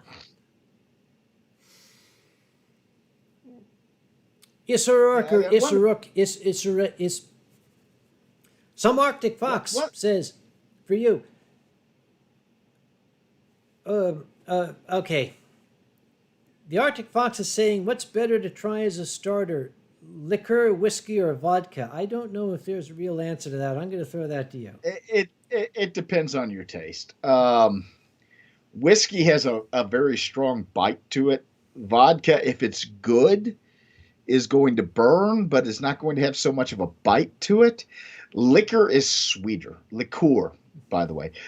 Liqueur is sweeter. I know a lot of people who started on like Southern Comfort, which is definitely a liqueur. I started really as a whiskey drinker, and I've kind of stayed a whiskey drinker. Yeah, what's funny is not last week, the week before last, I think now, for Squared, I had Mike Dunsford, the Quest Authority, who's an academic IP lawyer. He's an attorney. He's licensed in Hawaii, but he is now studying the theory of law, the academic study of law, in regards to intellectual property. Joined me for a couple panels at First Squared and was not a furry, had been related to several fandoms, and afterwards sent me a message, and he's like, okay. So I talked to my wife, and they've already picked out a persona. So we got another one, but it's weird because people will sit there and they say, I hate the fandom, until they actually have experiences with the fandom. And they're like, even if they don't go all in, they're always like, You know what? They're kind of cool. I like it. It's okay. So we may have gotten Mike. I hope we've gotten Mike. I've appeared on Mike's weekly Law Splainer stream a couple times, and I always enjoy doing that. But it's weird. The furry fandom's like a black hole of fluffiness. It just sucks everything in its orbit. Yes, it does suck things, doesn't it? We're not gonna go there, you fox-faced motherfucker. Me? Mark Lauer. Okay, Mark, I don't mean to put your question off. I want you to, I'm going to explain my answer. Mark, how has the political climate of the past 5 years affected the furry fandom? Okay, the political climate of the past 5 years is a powder keg, and I don't care to answer that question yet. Maybe 10 years down the road when we can discuss it more civilly, I will. But at this time, it's not. I would agree. At this, the last 5 years has been hard on everybody, especially people who you would think were reasonable have. I mean, you and I said this during our talk earlier, which is Republicans fall in line, Democrats fall in love. And it's really put people's political things to a test. I always sit there, I say, I have conservatives I know that I consider good friends that I stridently disagree with in a number of areas. But none of those areas are related to things that I hold core as being human rights issues. But to put those at the forefront had bothered me. I would say right now we cannot discuss those things cogently, intelligently, and with the abstract. There's a rule in history. And I'm not only an attorney, I am an amateur historian. And the general rule of thumb in history is you cannot discuss an event objectively until a set amount of time has passed. In history, it's about 20 years. Because within that 20-year period, nobody's objective. It's almost impossible to view it objectively. Somebody did ask, they said, have you ever represented a furry in court? Yes, I have had several furry clients. No, I will not discuss any of their cases. Okay, that's a good point, Boozy. 20 years. Okay, I am a 1980s vintage organic chemist. Statistically, I'm not going to be here in 20 years. I'm counting on you to pick up the torch and discuss this with the younger kids when that time comes. Well, but you know what you're creating right now? Right now, you are creating primary source records from the time period that people will view objectively. And you may think, I'm just a drunk motherfucker on YouTube who's going to care, but you're a drunk motherfucker on YouTube with a platform. When I was studying antebellum stuff, I was studying people's letters, like not important people, not people you would know, not people whose names you would recognize, but letters from like Martha in New Orleans to her cousin in New Hampshire at that time to give you that general perspective. I was a socio-political historian. And so what we create at this moment is a primary source for later people to view, to get a time frame of our period and how people feel about it. I'm not saying it's wrong to discuss these things because it can give those impressions to the future generations. I will say it is difficult, especially in our positions where people expect us to speak objectively and for some reason authoritatively while we have been drinking all evening on these topics, to expect us to be able to say a final word because we can't. We're too close to the event. Pardon me, Boozy. Keep these people busy. Now I have to visit the little room, so excuse me. Close your door or mute your mic. He didn't do either. We're about to hear Kage pee again. Oh, wait, no, he just muted. There we go. There we go. See, he learned his lesson. Isn't it always good to learn from the past? I think it's always good to learn from the past. Thank you for joining me on Boozy's Special Fun Hour here with Uncle Kage. I've had a few to drink tonight. How goes the quitting of nicotine? Not that well, Rick, as you can tell. Like I was doing okay, and then the lockdown started, and I decided I needed my smoking dicks for comfort. Um, and that's how we ended up there. Onyx Flame, you've asked this several times. Have you ever had a client who just won't give up the bone and end up earning you loads more than what the case warranted? Yeah. Yeah, I have. I actually had a client who used to have the phrase blood or bankruptcy. It was a corporate client going against other corporations. So I don't feel too much of a cutthroat to say that. But blood or bankruptcy was what they would used to say. I always feel bad about that. Just because, and I advise them. I'm like, look, you're all you're doing is making me more money than I should earn. Dave, do you have a barn door in your room? Yeah, the studio actually does have a sliding barn door. This is actually the room we're in right now is the old coal room of the house. This house is about 200 years old. It was built by Abraham Lincoln's second cousin. I have the paperwork to prove this. Uh, so there's a very good chance that Abraham Lincoln's grandfather may have been in this house at some point in time. That's nice to know. But yeah, that is a sliding barn door in and out of the room.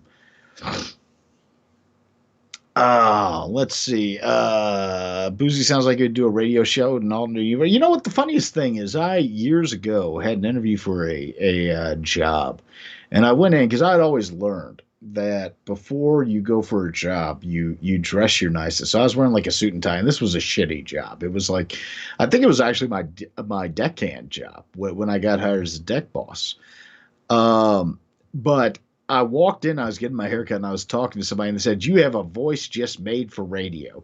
And I misheard them and thought they said, "You have a face made for radio." And, it was insulting, but it was flattering at the same time.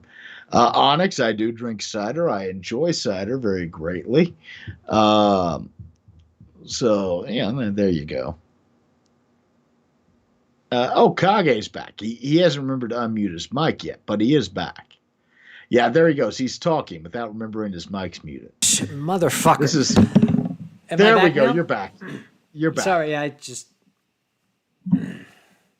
No, it's fine. We just enjoyed watching you pantomime. We got to start putting words in your mouth like our little puppet. Excuse me? Well, Say that again. we were going to start putting words in your mouth like our little puppet. Thank you. I find that arousing. I thought you would, sir. Bend over and lube up. I'm going to work you like Kermit the Frog. Man, yeah. Oh, just make sure you wear the nitrile gloves. For the last time, no. I love the fact that the button is still around. This is the chairman button. I love the fact that, like, you just keep that there, like, when you're on phone calls, just... No.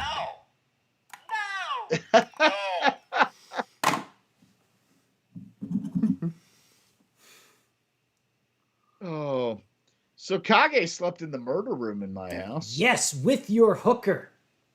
Yes, with my hooker. My hooker hasn't been doing so well lately. She last night was feeling poorly. We're going to start giving her wet food because we think her respiratory issues may be getting the better of her now. Well, she's an old lady, isn't she? She is. She's at least, at this point, at least 14 to 15 years old. That is when we took her to the vet, because we found her as an abandoned cat, and the vet, literally all the vet could tell us was she is at least 10 years old, but we don't know how old she is. I wonder, does everybody understand when we talk about the hooker where that comes from? Oh, yes. Maybe we should explain it. So one day I came home from work and I went up to use the bathroom, and I opened the bathroom door and there was a scrangly one-eyed cat sitting on the sink staring at me, a milky dead eye, a live eye, fur all out in every direction, missing teeth, looked at me and went meow, because even her meow was broken. And I closed the door. Like I opened the door, the cat looks at me, goes meow. I close the door, I go downstairs, I go, there's a cat in the bathroom. And QM, my spouse, looks at me and goes, "Oh, that's Sheba. She lives here now." And at this point, he was telling this story on the Winestream several years ago. And I said, okay, wait, stop. Back up 30 seconds and replace the word cat with the word hooker. Yeah, I mean, it works. It fits. And the thing is she's kind of become my baby. You're hooker. Like when my hip got broken, like I don't know how it happened because I went back up to the bathroom that night and I used the bathroom and I got in the tub because I have a bad knee. I hadn't broken my hip yet. I have a bad knee. So I have a tendency to soak my knee when I get home. And the cat came over to the tub and I started petting her and she got instantly attached to me. I'm not sure how that's happened because every cat I didn't fucking want became my cat somehow. And she got instantly attached to me. So when I broke my hip, this cat decided that she would be my friend and would just lay on my broken hip, constantly purring. And it was so sweet. And she has really become my baby over the years. And over the last year, she's kind of taken it, like she has chronic respiratory issues and things like that.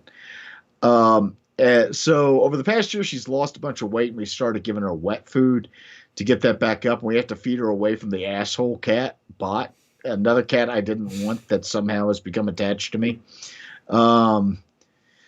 But yeah, she has, like last night, she jumped up there. And the problem is when she decides she wants to be with me, she decides she wants to be on me, which means like she climbs on my forehead to sleep, which is really fun because even her purr is broken.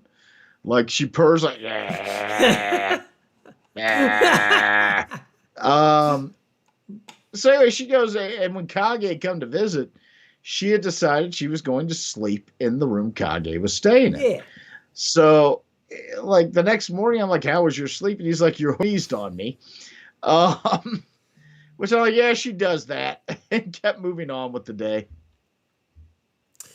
There's a note here from Samson the Cat Fox who proclaims they're getting drunk. The subtle southern twang and Philly accent are coming out. Are they? Somebody actually asked, why is it the murder room? And that answer is very simple. Someone was murdered in that room. Tell the story, Boozy. They have to know. The house that we own, we bought it last year, finally, after 5 years of living here. The house that we own. By the way, Cato, yes. Sorry, go on. We looked into it and discovered that in the 30s, someone was stabbed to death in a room in this house. And when we researched it, we discovered it was the room that is now one of our children's rooms. So whenever somebody takes that child's room for an evening when they come to visit, we take great delight in telling them the last time we are absolutely certain that somebody who was not a member of the family stayed in that room. They were stabbed to death in the middle of the night, and as far as we can tell, the murder has remained unsolved. Sleep well. Yeah, like I said, this house was built by Abraham Lincoln's second cousin. Like there's letters from Lincoln to this cousin confirming this. And so the cellar obviously was not a concrete floor cellar. Like I am looking across it, and when I'm like, how'd they back it in? Oh, maybe it was one of the holes. It's because my basement walls are all stone. I actually have to remortar this room to bring it back up. So there could be bodies underneath the floor in this fucking house. I have no goddamn clue. I'm curious now. Yeah, shit happens. People die. Maybe you don't want to bury them in the cemetery up the road. I know that funeral home down the street didn't open for a while. You have any friends at the local university have access to a ground-penetrating radar?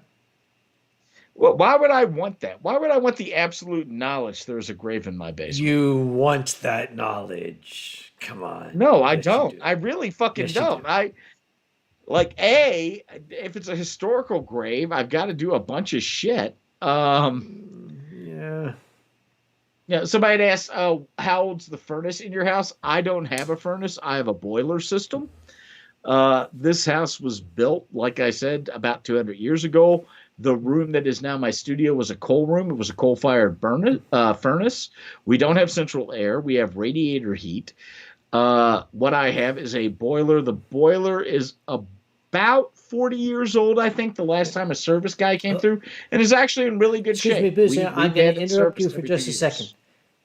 Katie, my little niece, says it's bedtime story time for my nephews. Katie, tell them the story about the day you were born when I was in 11th grade. Sorry, go on, Boozy. This is a family thing. It has to be passed on. Go on. I'm sorry. Continue. Oh no, it's fine. You keep telling your No, family Katie knows the stories. story. She's heard it once or twice. Continue. But no, we have actually a decent, like, the problem is the guy who owned the house before us, the guy we rented the house from for 5 years, was like one of those dipshit I'll do it myself handymen. So now that we have bought the house, there is so much shit we need to redo to the house. Like, I have to, before the middle of April, I have to have portions of the outside repainted, because the last time he painted the house, he just put a fucking coat of primer on it. And now my insurance is like, hey, there's areas of peeling paint. We want you to scrape them and put real paint on the fucking house. Or we're not going to insure your home anymore. We've got to get the entire kitchen floor ripped up. Not replaced, just ripped up. We're going to replace it ourselves. We're probably going to need a new roof in the next 4 or 5 years. But the thing is, yeah, like ceilings in the house we have to redo. But the thing is he did it as cheap as he could. We have 30 years to fix it. So our goal is to kind of try to restore this house back towards its 1910 condition style-wise. A bunch of people are talking about shit in the channel.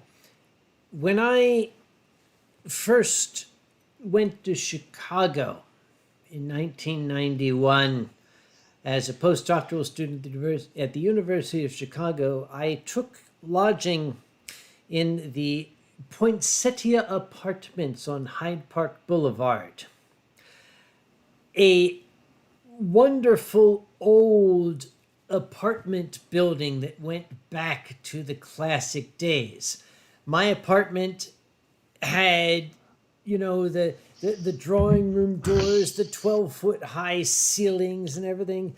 It was like stepping into a 1930s gangster film. I loved that apartment, and I always wondered, since this was Chicago, like the one door that didn't close all the way, if I were to start chipping the plaster away, would I start finding human bones around the edge? Yeah, you say that, but I'll tell you, I don't think I've ever lived in a place outside of my parents' house. I don't think I've ever lived in a place, and I know your opinion on this, that I have not at some level felt there is a spirit of a former resident around. I'm not normally like that. Like, I'm normally like, oh, I like the spooky stuff for entertainment purposes.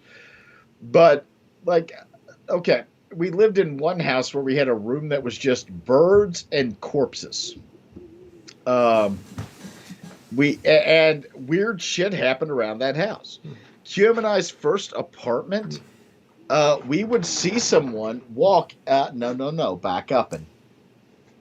I'm finding a remote. It got in! I knew it! It got But the in! remote's upstairs. That's It's not not a down bat here. this time. It's a badge. Close Daddy's door. Close Daddy's door.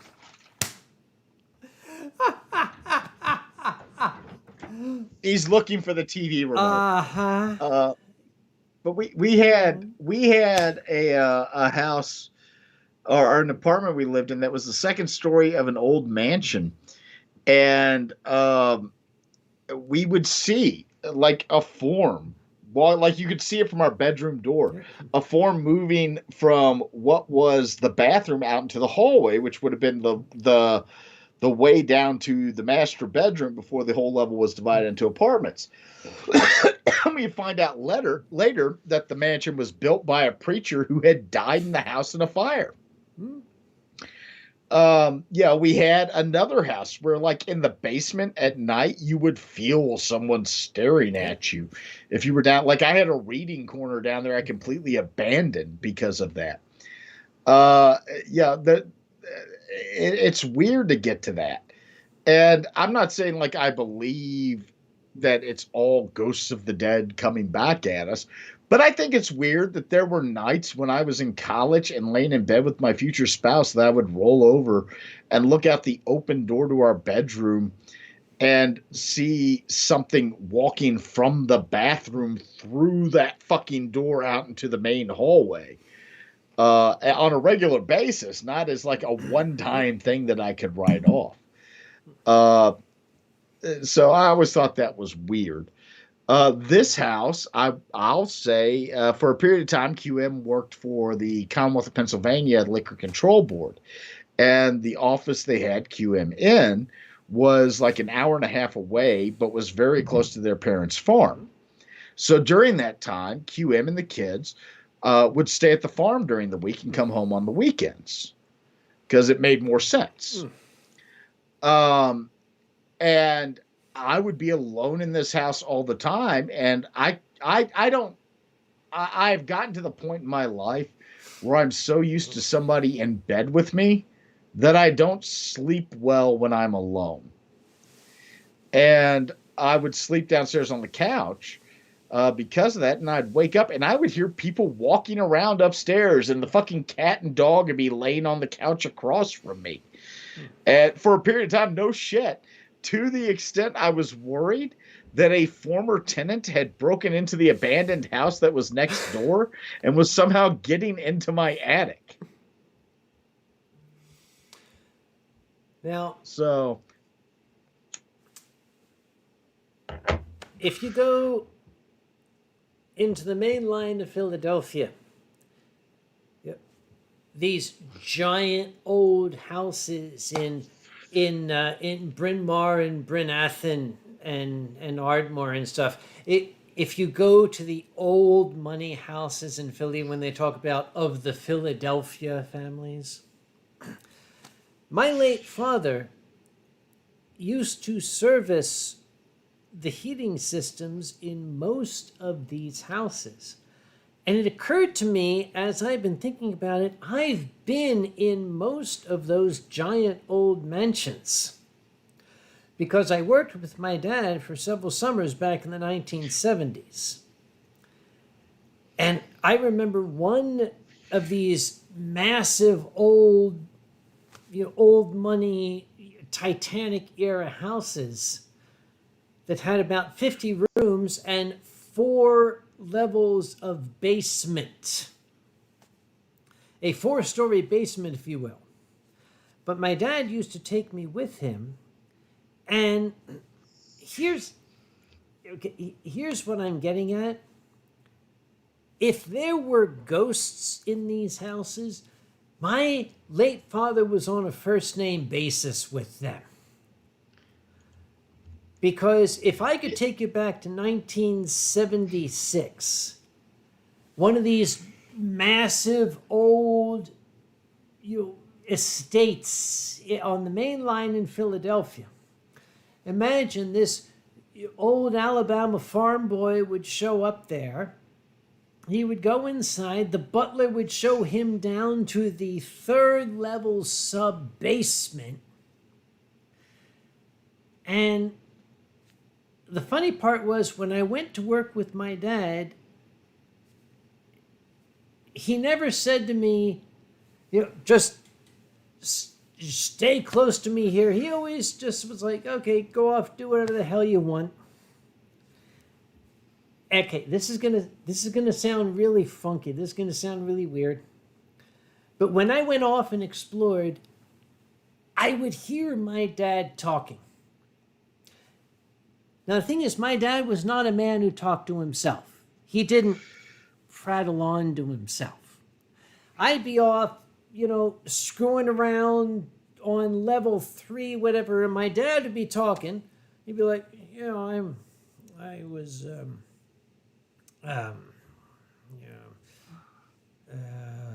was from Alabama, so they talk very slowly. The strange thing is, when I would go back, he would stop talking.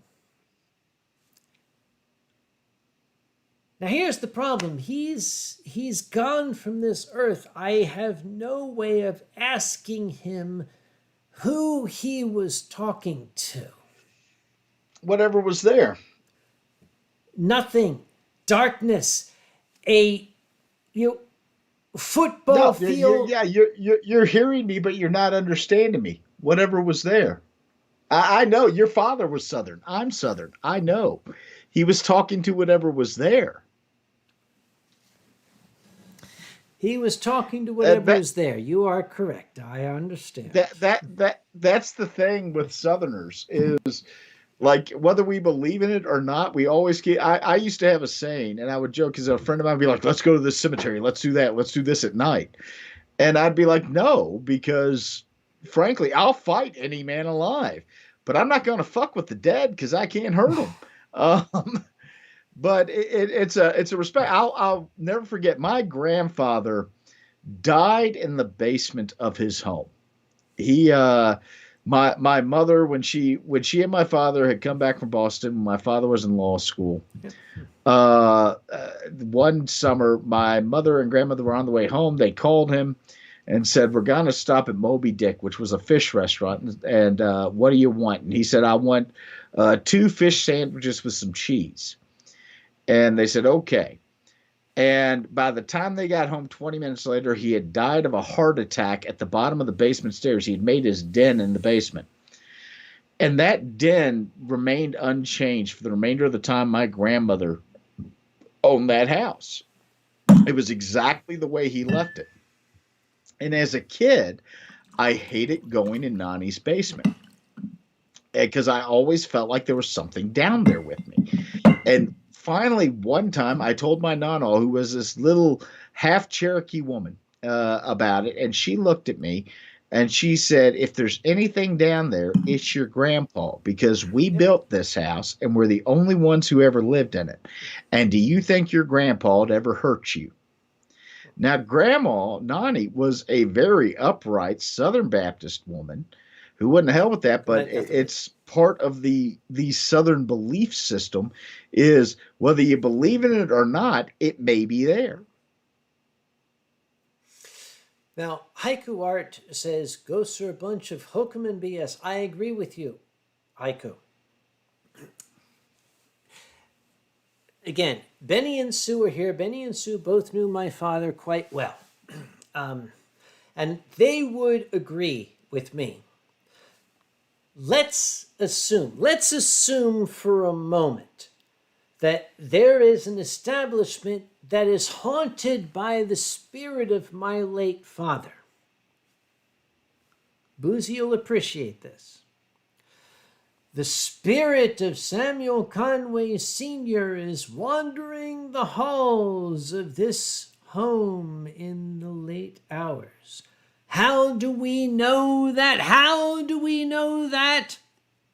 When we wake in the morning, we find that the thermostat has been turned down to 66 and no human hand has touched it.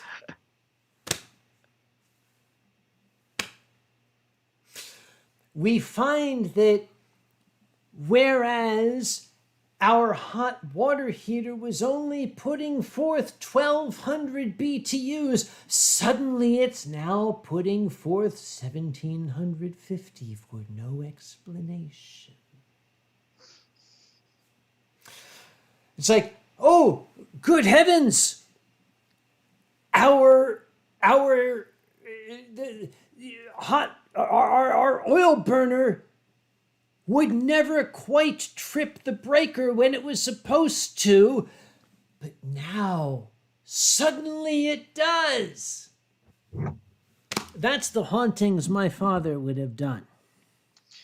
Am I understanding you correctly that your father was a boiler man in this area? My father was a oil burner serviceman from the 1950s to the 1990s. And I would put down money in southeastern Pennsylvania, in the Philadelphia area. You could probably not show me a residence that was constructed in that time that my father did not service the oil burner in. Would your father have all been familiar with Cornerstone HVAC, Cornerstone Heating and Cooling? He probably would have. Okay, when I worked with him, it was the Weathermaker, but he probably would have been familiar with the Cornerstone. Was it an oil burner system? Yeah. The reason Cornerstone is actually it's a small family-owned heating and cooling guy. It's my boiler man, who we hired a few years before I even bought the house. A few years ago, when our boiler went out on one of the coldest days of winter, and came in and repaired it for me at $900 and said, I can send the bill to your landlord. And I said, if you send the bill to my landlord, he's going to evict me. Oh. And he said, in that case, it's $500 and I'll pay for the parts. Ha! All right. And he was an older man. He was older than you. He was an older man, but he became my go-to at that point in time. And I've used him for every service since for that reason. And for some reason, I just get the feeling that they may have been familiar with each other. They almost certainly were. Benny and Sue are talking here. In the days before Google Maps, as I said, my father worked on just about every oil burner in southeastern Pennsylvania. It got to the point in the 1990s, before Google Maps existed, if you said to my dad, I'm trying to find this address, I'm looking for 704 Cone Street in Norristown, my father would say, yeah, I am. What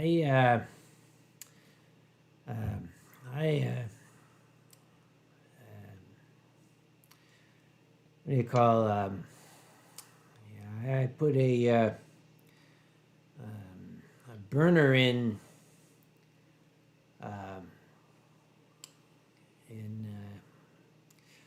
1960. No. It was 1960. 8, and you go down to Marshall Street, and you turn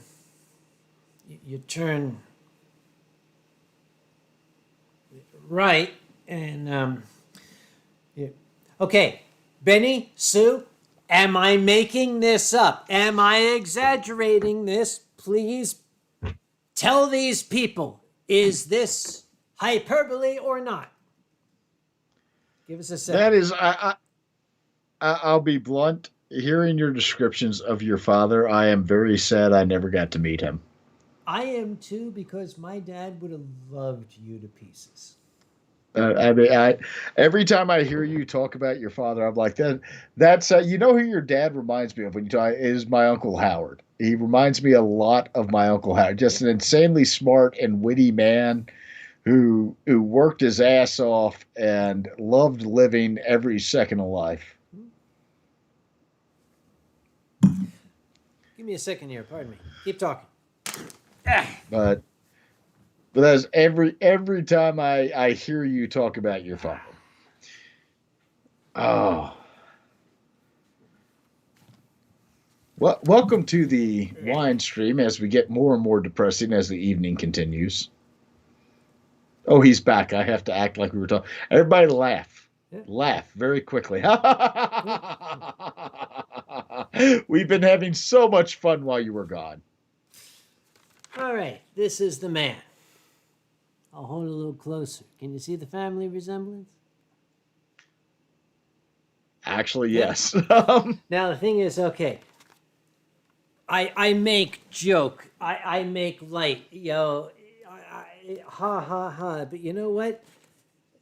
This man was in the front row for every one of my performances.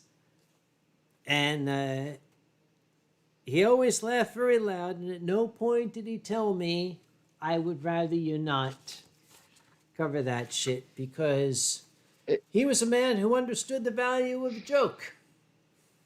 You know what's amazing is the difference in relation that you can sometimes have with your parents between being a child and adult. Like when I was coming up, my father always seemed to me to be somewhat distant. Now, in retrospect, I realize that was simply because of how much he was working to keep our family supported. My dad was the type of man, he would come home at 1 a.m. and sleep on the couch for 3 hours. And then he would go in and he would do his part time job as a prosecutor and leave that at noon and then go to his private office and work until 7 and come home for dinner and then go back to the office, his private office, to prepare cases for the next day and then come back home. Yeah. But as I aged, especially as I reached adulthood, I reached a very different relationship with my father where I'm not only his child, but we became friends. And more than that, we became colleagues at the same time. Like my father and I now talk regularly about our cases and on a professional level and as equals. And that has been one of the things that I have cherished about my relationship with my dad as I've become an adult, is the fact that we've become more than just father and son, but become colleagues and friends. Yes, buddy. Wish I was, You wish you were what? I wish I was with you. Come here. What'd you say? I wish I was with you. You wish you were with me? Yes. Okay, Oh, give me a hug. Boozy, it's invite. Oh, there we go. Okay, we need a I love you. Boozy. Hey, hey, hey, hey! Yeah. We need a badge on. I'm- Come on, come on, come on, come on. The badge I just ran out. The badge I just ran We out. had an opportunity for this wonderful Disney moment, and it ran away. Actually, no, that was timed perfectly. I say that, and he pokes his head in and says, I wished I was with you, and came in and gave me a kiss and ran back out of the room. Okay. Yep. Benny is Every go on. every now and again, Kage, every now and again, I worry, am I a good father? Do I do things well? And then that little shit comes down and says things like, I wished I was with you, to give me a kiss before he goes back upstairs. And I'm like, okay, I'm doing Yep. fine. I'm not fucking it up too much. Benny is reminding me. I mentioned this gentleman was an HVAC specialist in his day.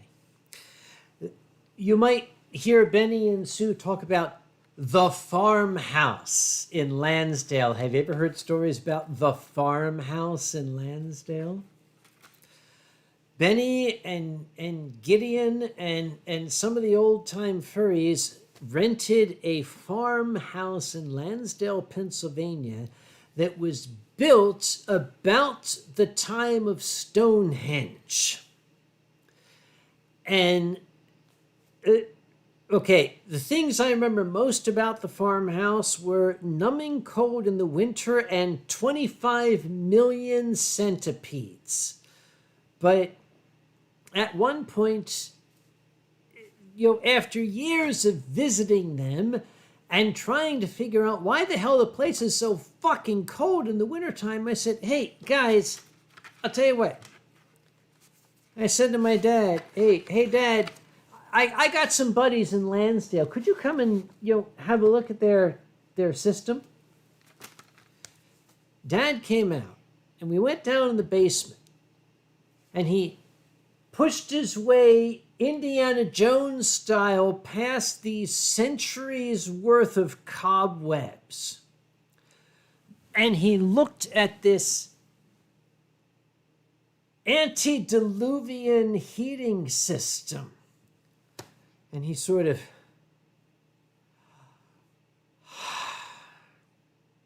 looked up at me and he said, go to the truck and get all my tools. He worked for about an hour and a half on this heating system that was put in by Benjamin Franklin's contractor.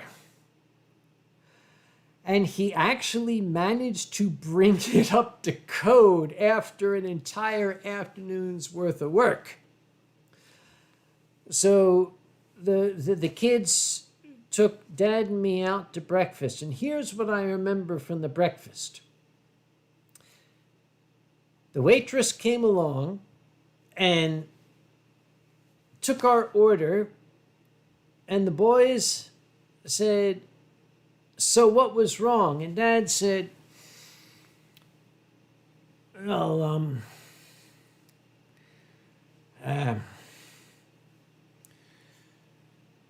first off, the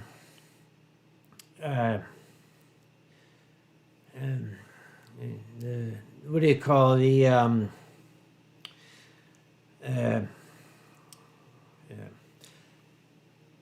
2.5 hours later, breakfast is done, the dishes are cleared away. Dad said, and that, you know, that pretty much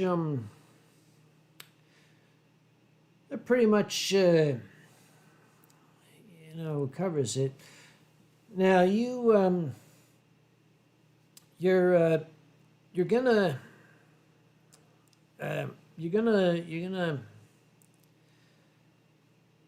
wanna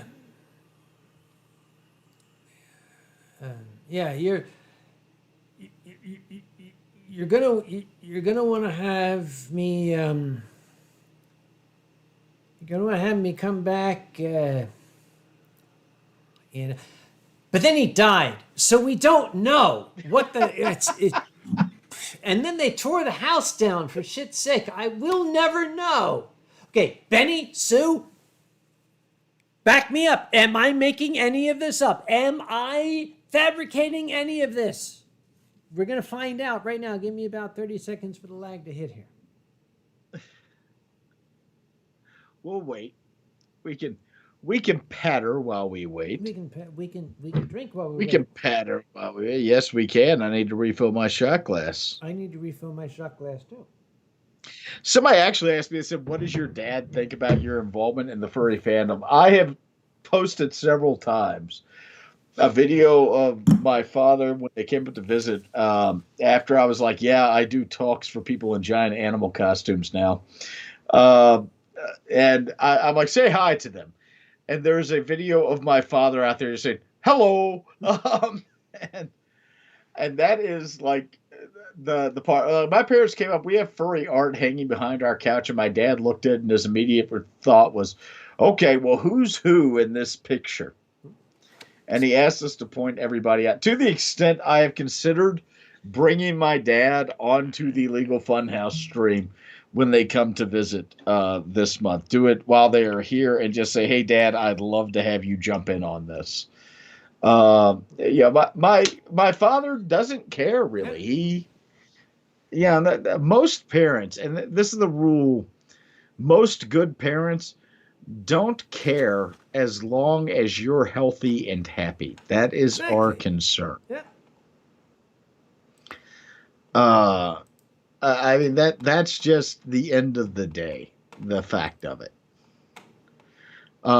If my kid tells me they want to go live on the second moon of Mars, my answer is going to be, will that make you healthy and happy?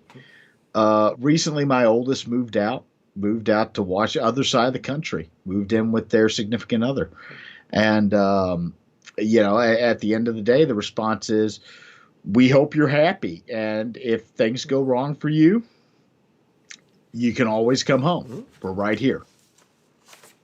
So. Yeah.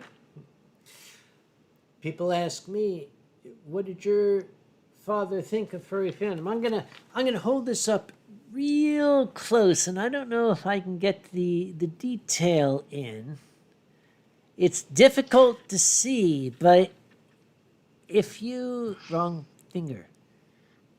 Now I got to ask real quick. if he was Big Sam, were you Little Sam? I was Little Sam, even though I was 3 inches taller than he was.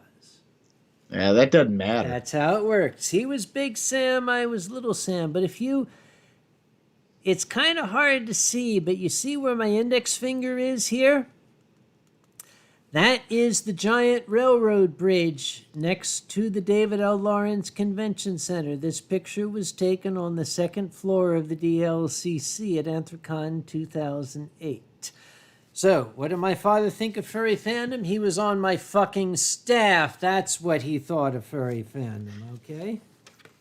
Quack Quack Honk has asked, did I ever show my dad the art I did of them? Quack Quack, please send it to me again because I do want to show it to them. I think I just misplaced it the last time. It's weird to not get too maudlin this early on. We're like 4 hours in, but to not get too maudlin this early on, that is just the thing is. You know, if you're lucky, and I preface that because I certainly know from my employment that there are plenty of people who aren't lucky, but if you're lucky, you have parents that just want you to be happy, and that as long as you are, as I said before, happy and healthy, that's what matters to them. I love the, Big Sam because, one of the greatest regrets of my life is not practicing law in Kentucky, is staying in Pennsylvania to practice law after law school. And the reason that I made that decision was my father was very well known in the town I'm from, in the city I'm from, and in that legal community. And I didn't want to spend my entire career being known as Gary's kid. And I knew I would be. I knew that for 20 years of practice, I would be Gary's kid. I didn't want to be that. I wanted to make my own way. If I had that choice to make over again, I probably wouldn't see so much of an issue being Gary's kid. But that was kind of the thing. One of the best days of my life was my father looked at me. It was before I went to law school, after I got married. And my dad looked at me and he said, when you told me you were dropping out of college to work on boats, I was madder than hell. And they said, but you did it and you did it on your own. And you went back to college on your own. And now you're going to law school on your own. And you got a scholarship on your own. And he said, and I am proud of you and the man you have become. And that was one of the most meaningful days of my life, and it's one I'm always going to carry with me. And I say that, and I know to a large extent I'm lucky to have that. I'm lucky. I have, if my practice did not inform me of how lucky I am to have that, which it does heartbreakingly, my practice has made me very well aware of how lucky I am to have that. Being involved in the furry community and seeing how many people do not have that has certainly made me aware of how lucky I am to have that. So if there's one thing to take away from this is if your parents are never going to tell you they're proud of you and the person you are and how they're becoming, fuck it. I'm your Badger dad and I'm proud of you and the person you have become. Because everybody needs to hear it. There's a request here to tell a particular story about my parents. Boozy, you tell these people a story while I try to search the ancient archives of the internet for a photo. Let me locate the fucking story real quick. Okay, you locate like which your one they fucking want to hear. story while I locate the story fucking. I didn't say that out loud. Oh my God, the Eurofurence surprise! I have heard this story. That's It's the a one. touching That's story. what I'm looking for the picture from. This is I have to ask, which anniversary was it? Because I don't remember which anniversary it was. The 50th, my dear boy, the 50th. Thank you. I wanted to say that, but I wasn't certain. On the 50th wedding anniversary, Kage and his parents had gone to Eurofurence. And at that point, Eurofurence was held in an amazing castle. Nuremberg. Yep, the Nuremberg Castle. And when they came in, it was a beautiful ballroom scene of candles and people there to greet them for their 50th wedding anniversary to show their appreciation, not of Samuel Conway Jr., but of Grandma and Grandpa Kage and the wonderful support that they had shown to the furry community over the years. For their 50th wedding anniversary, they were treated by the furry community to a ballroom lit by candles in a historic castle in Nuremberg, Germany. And that is just... All right, I got it here. A photo taken. I've Bring it up, show it to I'm us. working on it. Remember, I'm old. Okay, here we go. Ladies and gentlemen, if you would care to look in the chat, there is a link to a photo. Here's what happened.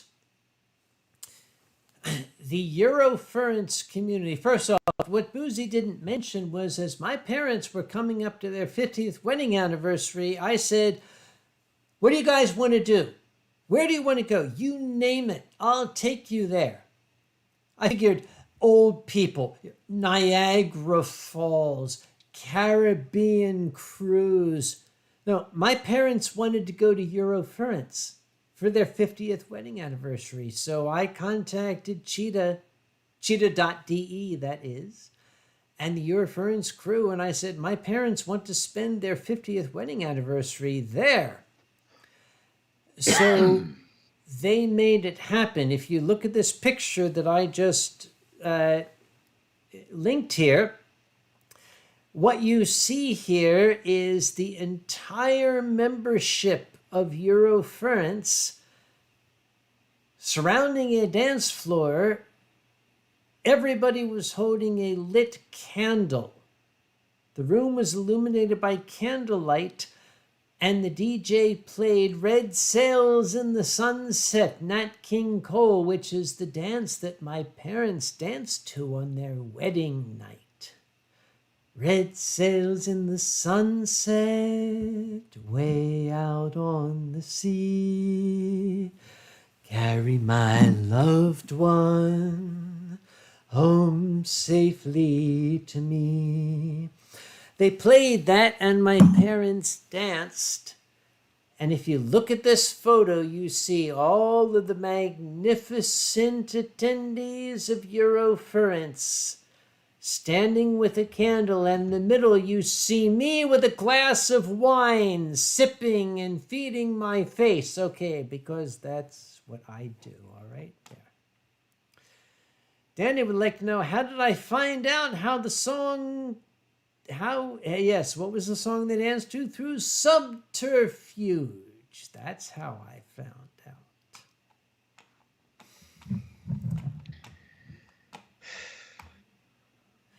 My parents went to Eurofurence every single year thereafter.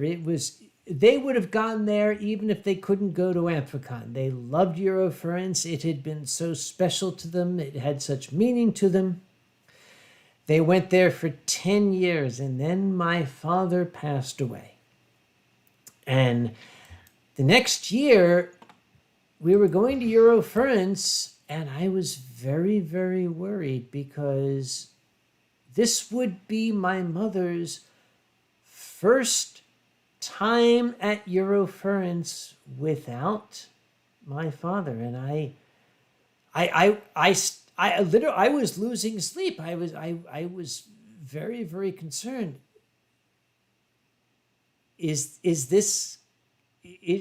How is this going to affect her? We went to the convention, and at one point on Saturday morning, Mom came up to me. She had her little mobility scooter because age catches up to all of us. we had to get her, the little wheelie scooter. She wheeled up to me and she said, "Could you come to my room tonight at 8:00?" Yeah, of course. Yes. Yes, absolutely, Mom. I'll be there. I thought, okay, she has arthritis. She has trouble taking off her necklace. Her necklace, by the way, is my father's wedding ring on a necklace. I thought she would have some trouble. Okay. So around 8:00, I got onto the elevator and I rode up to Mom's room, thinking I could, And when the elevator doors opened, the first thing I noticed was the entire corridor was obscured by smoke, white mist. And I heard oonce, oonce, oonce, oonce, oonce, oonce, oonce, and flashing laser lights. And I peered through the fog. I leaned out of the elevator and I looked down the hall.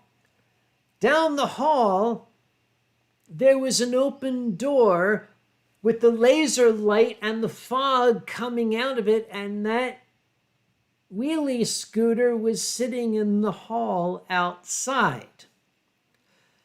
And I walked down and I had to cover my ears. The music was so loud, oonce, oonce, oonce, oonce. And I went in and the lasers were flashing and BBF was in there with the DJ thing going the wah, wah, wah, wah, whatever. And I sat down and Mom was flitting about pouring alcohol, and it was giving me a headache. I stayed there about half an hour and then I said, "Okay, Mom, I'm going to bed." And she said, "What?" I said, "I'm going to bed." And I left the room and I went to the end of the hall and I pushed the button on the elevator. And the doors opened. And when they opened, here were two Eurofurence security guys. Okay, they don't hire Dorsai, they hire Prussians. There's these two German giants with bald heads and shoulders out to here. And they looked down at me. And they looked at the noisy room. And they looked at each other. Eins, zwei, eins, zwei, eins, zwei. And they marched down.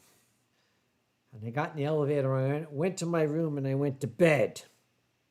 And the next morning I woke up and I went down to breakfast.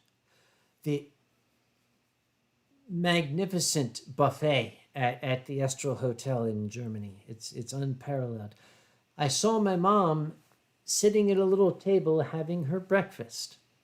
I said, she got busted. So I walked up to her and I said, "Oh, hi, Mom. I saw Eurofurence security heading to your room last night." And she said, "Oh, yeah, they stayed about 2 hours."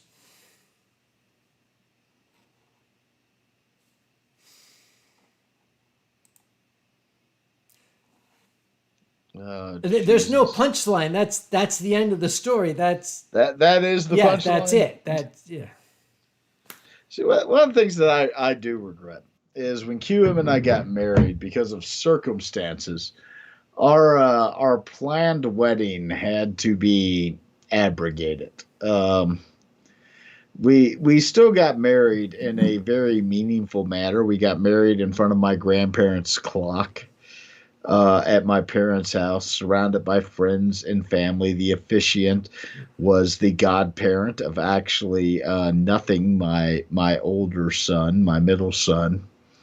But one of the things that we missed, because we've been planning our wedding prior to the abrogation, was the whole wedding process. And what we wanted was a small string band that primarily played Cole Porter, but knew songs of the early 20th century for the reception.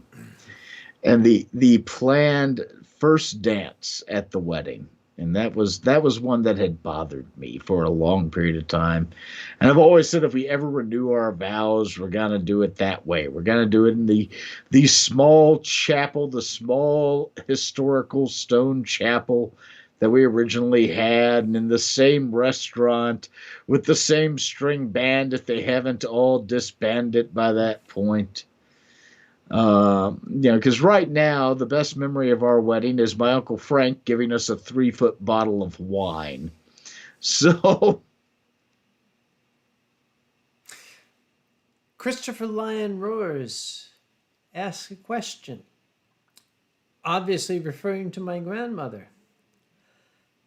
Has she ever donned a fursuit? well, I believe they were referring to your mother, not your grandmother. No, but my father did. Oh ho! We're going to leave it at that. My father wore a fursuit. There's another question that says, what's the worst thing your mother did? Or is there something even worse than this moment? There is something worse than that moment. By the way, before we answer this, is Grandma Kage gone to bed? Oh, she probably has. She's an old person. I'm very confident she's not here anymore. We should always check before you start giving out her secrets. Okay, Sue said, your dad was Chester. Sue? Yes. Anyway, the question is, what's the worst thing my mom ever did? I can tell you the worst thing she ever did. Having you? Worse than that. Well, God, we're getting into like nuclear genocide territory now. Benny? Yes. It was the last year your ferns operated. Currently, the Japanese delegation had brought some exquisite, unparalleled, magnificent sake. Literally, the food of the gods. And I was having a beautiful shogun moment, very, very Japanese, very high. May I very quickly break in, You Sam, may. and I hate to interrupt Yes. you, as always. But Merrick the Wolf has asked a series of questions regarding what to take from their ex viewing not safe for work illustrations and such that were made during their time together. Merrick, I strongly encourage you that you can't take anything from that. And all in all, it is always healthier to find a way to move forward in your existence as it is presently than it is to cling on to a hope of the past. It's wonderful for rom-coms. It's not so good for real life. I understand the heartbreak and the pain you are currently going through and the hope that you are holding out for. However, you have to be able to move forward and know that you will be okay without somebody before you can ever personally and possibly be okay with somebody.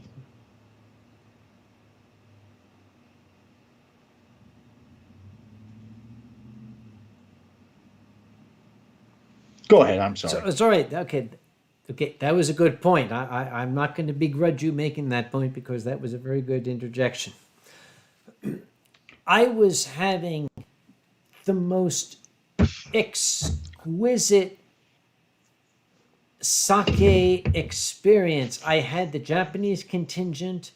It was all extremely professional, all extremely formal, very nothing more Japanese than you can experience. These young Japanese professionals with this incredible sake presenting it to me and bowing at exactly the right angle, and I was accepting it graciously, and we were sharing it kampai, And it was a magical experience. This was the most incredibly Japanese experience one could ever have. And then there was a loud banging at the door of my hotel room. I mean, literally, bam, bam, bam, bam, bam. What the? Shitsure shimasu. And I apologized. I bowed to my hosts, and I stood up and I bowed again. And I went to the door and I opened it, and there's my mom with a dozen Norwegians. They just burst into the room with giant bottles of whiskey and just took over the party. Your mother, and I love your mother to death for just that reason. Your mother, when we went out to Duck Donuts the first time I was on the Winestream, and your mother had said, I am out of 151. And this is a real story, by the way. The first time I appeared on the Winestream, like 2-3 years ago, Kage took me out to Duck Donuts. Now, I'd driven through the night to get there. I really hadn't napped yet. I would nap a little while later before the stream. But Kage took us out to Duck Donuts, and it was myself, Kage, and his mother, Grandma Kage. And while we're sitting there, Grandma Kage looks at Kage and says, I am out of 151. I need to go to the liquor store. And Kage says, Mother, we've covered this. You can only go to get wine. And she says, well, I need harder liquor in case my friends come over, which was my first indication that Grandma Kage was throwing ragers in her condo. Now, Sam says, I'm not going to take you to the liquor store to buy hard liquor, at which point she responds quietly, pensively, looks at her donut, and very much to herself, but loud enough for everybody to hear because she knows what she's doing, says, I could walk to the liquor store myself. And that is where I went, I love Grandma Kage. By the way, I just noticed Scott Garin has snuck into the chat, and that's not fair because he's a ringer. He knows a lot of these stories. Hello, Scott, my darling boy. Very good to see you here. He can back us up on a lot of these things, and as a matter of fact, he can probably give details that even I don't know. I'm not inviting you to. I'm just saying you could. Okay, let's leave it at that. I have to say, the past year has been hell. Boozy, not being able to see you people in person. That's it. Mom's in the channel. Yes, I know your mother's in the channel. No, I mean, she's in the channel. She's like here. She's hearing everything we're talking about. Yes, I'm aware. She's not my mother. She's your mother. What trouble am I going to get in for saying your mother likes me? I'm good. You have to get me out of this, John. No. I'm counting on you. I don't think you understand how this works. If you put yourself in an uncomfortable situation vis-a-vis your mother, it has no impact on me. She likes me. She likes my spouse. She likes my children. I'm in the clear. We are friends. You could, you could.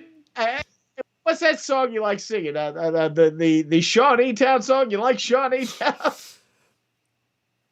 Yes. Yeah. You start. I'll join you in the chorus. That works. Yeah. The sun comes up, but we go down. Way down the Ohio to Shawnee Town. There's whiskey in the jug, boys, and the wheat is in the sack. But when we get to Shawnee Town, I already messed it up. No, keep going. Don't matter. Just keep going. Oh. It's hard on the beat. I can't even remember. Hold on. Let me look up the lyrics real quick just so I can catch my damn voice. Too slow. It's hard on the Joy. beach shore. She moves too Too slow. slow. Way down in down, Shawnee Shawnee Town on the on the old old high. high-o. Remember, I'm going to be later than you are. Yeah. There we go. And Mom There we go. Hold on. says, you must know that I always hang in until the end. I got me a wife in Louisville and one in New Orleans. But when I get to Shawnee Town, gonna see my Indian queen. It's hard On the on beach shore, shore. she moves too slow. Way Way down in down Shawnee to Town, Shawnee Town the on the old old high-o. high. Okay, the lag is going to fuck everything up. Okay, It but we really have is. We're a second we beside. have So we sufficiently distracted from the awkwardness and moved on to a new topic, and we could pretend that we just kept on going and nobody was any the wiser. So, and I noticed Grandma Kage says, I lurk. Okay, we're just going to continue moving, shall we? Oh, come on now. You can't hold it against your mother for monitoring you. I mean, you're just a little boy. How old are you now? 50, 60, 70, How old do I 80? look, boy? I mean, should I really answer that Yes. if I ever want to be invited back? Yes. You're kind. You don't look a day over 20. You're so full of shit, your eyes are brown, boy. Yeah, but you'll never prove it. Oh. Oh my God, that is your mother is one of the most interesting folks I have met in this fandom. I will never forget going to your mother's condo and her excitedly asking me, "Do you want to see all the art the furries have done for me?"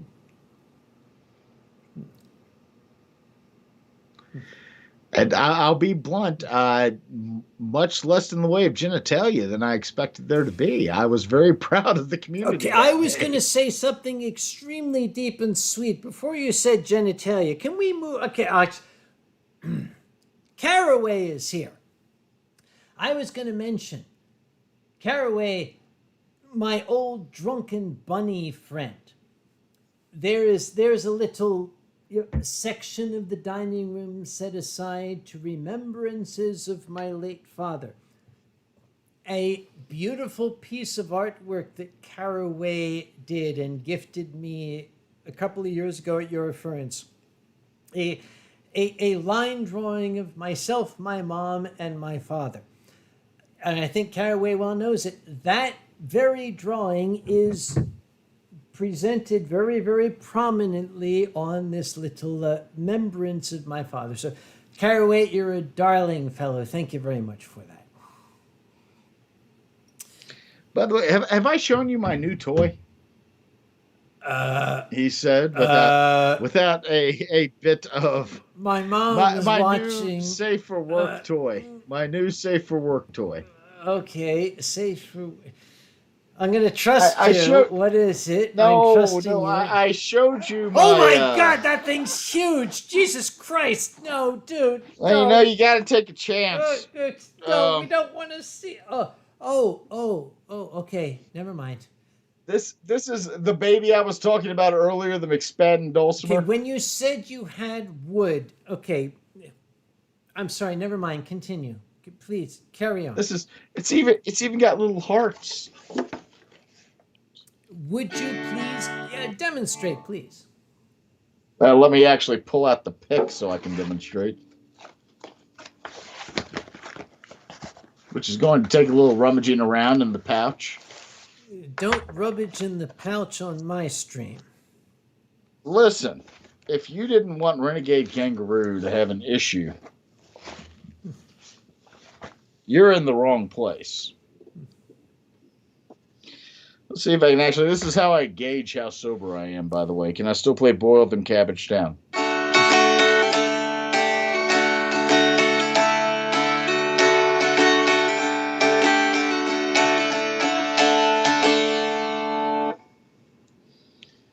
There you go. That's what you get. All right. I'm looking at the channel right now. I'm gonna bring up Scott Garin once again. A quiet, unassuming name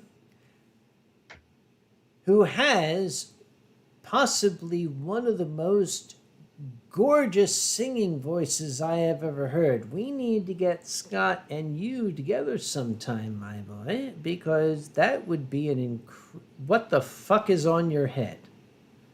Nothing. Keep going.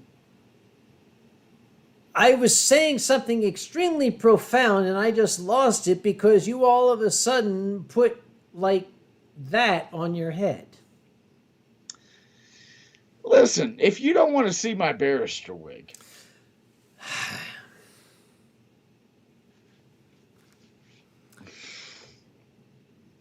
as I was saying, Scott Garin has an incredible singing voice. We need to get him together. If you want to wear your barrister wig as part of your fetish, that's okay. I don't care. it's not a fetish thing. It's just a thing. Then, okay, why do you wear it and why do you hide yourself from the waist down when you put it on? Explain, the audience wants to know. Look. Things happen. Yes, All right. we know. Things happen. That's just how this works. Yes. I, Explain to people That is- why you get an erection when you put that wig on. well, why wouldn't I? Have you seen it? It's fabulous. All right, okay.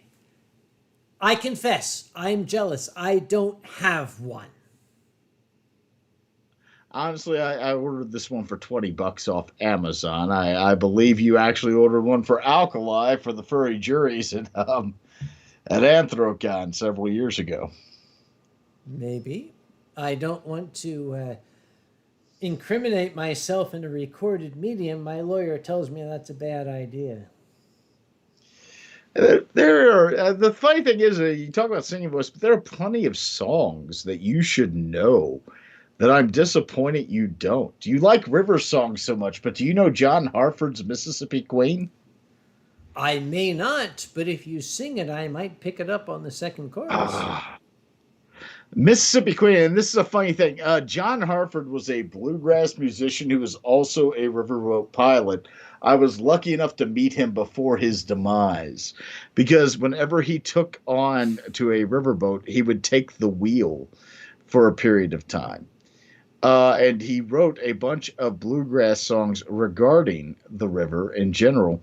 And one of them was regarding the Mississippi Queen steamboat, which is still in existence, by the way. It was built in the 70s as a cruising overnight river steamer. It was a very simple song, actually. It's, oh, the Mississippi Queen, sailing up the Mississippi. Oh, the Mississippi Queen, she's the queen of the West. Oh, the Mississippi Queen, sailing up the Mississippi. The biggest steamboat that ever was afloat on the Mississippi River back home. She's the daughter of the Grand Republic and the JMY. She's the sister to the Delta Queen on a moonlit night. Oh, the Mississippi Queen, heading up the Mississippi. Oh, the Mississippi Queen, she's the queen of the West. Oh, the Mississippi Queen, heading up the Mississippi. The biggest steamboat that ever was afloat on the Mississippi River back home. She's been to Pittsburgh's Wickley, Point Pleasant, Huntington, Cincinnati, Louisville, Tell City, Evansville, Paducah, Cairo, Memphis, Greensville, Vicksburg, Natchez, Baton Rouge, New Orleans. People all standing on the levee, waiting for the Mississippi Queen. Oh, the Mississippi Queen, heading up the Mississippi. Oh, the Mississippi Queen, She's the queen of the West. Oh, the Mississippi Queen. Heading up the Mississippi. The biggest steamboat that ever was afloat on the Mississippi River back home. That song was accurate when it was written. It was later changed, though, because the American Queen became the biggest steamboat that ever was afloat. Okay, wait a minute. So they changed the song because they got a bigger boat? No. The biggest steamboat changed. Oh, I see. The Mississippi Queen at the time of the writing of the song was the biggest steamboat that ever was afloat. And then the American Queen was built, and she became the biggest steamboat that ever was afloat, but neither of them are true steamers because they have bow thrusters and diesel engines to help out. Yeah. Samson the Cat Fox throws out some words that were made very, very popular in the film, Oh Brother, Where Art Thou? Oh, yeah. Oh, death. Oh, death. Oh, death. Won't you spare me over for another year? What is this that I can't see with ice cold hands taking hold of me? Yeah. Okay, if you're not familiar with the film, it's a magnificent song, but shall we say, the bass line they added along with it really adds a lot of depth to that song. And Colby says, yes, we have another copyright strike. Thank you very much, fucking YouTube. Listen, I don't know. Like, your first copyright strike came from me having me on your stream. And we were singing a 500-year-old song, for shit's sake. Yeah, like, no shit. The next day, I'm leaving. He's like, I got a copyright strike. I'm like, tell them the song's 300 years old. I did. Like, the thing is like, I know a lot of old songs, and when we're together, we never sit down and sing them because we're always running around taking care of a million things. Well, the thing is, we learned songs, what we would call folk songs, but there's always some fucking folk singer from the 1990s who claims their arrangement of this song is copyrighted. I can't sing goddamn Loch Lomond without getting a fucking copyright strike. I will tell you what my response to that has been is don't fucking care. There was only one time when I challenged it. Okay, YouTube, screw you, YouTube. Anytime I try to like contest it, they're like, there was only one time that I contested a copyright strike because I was singing like a 700-year-old folk song and some stupid 1990s folk singer claimed copyright on it. If it is the same song I'm thinking of, we're going to get you copyright struck at the end of the night stream as well. Now it might be this one because this is the one that I contested it and I sent it to YouTube, no. And I got the response back and it said the copyright holder has reviewed your claim and has agreed to take back the copyright strike on the grounds that what they heard from you did not constitute music.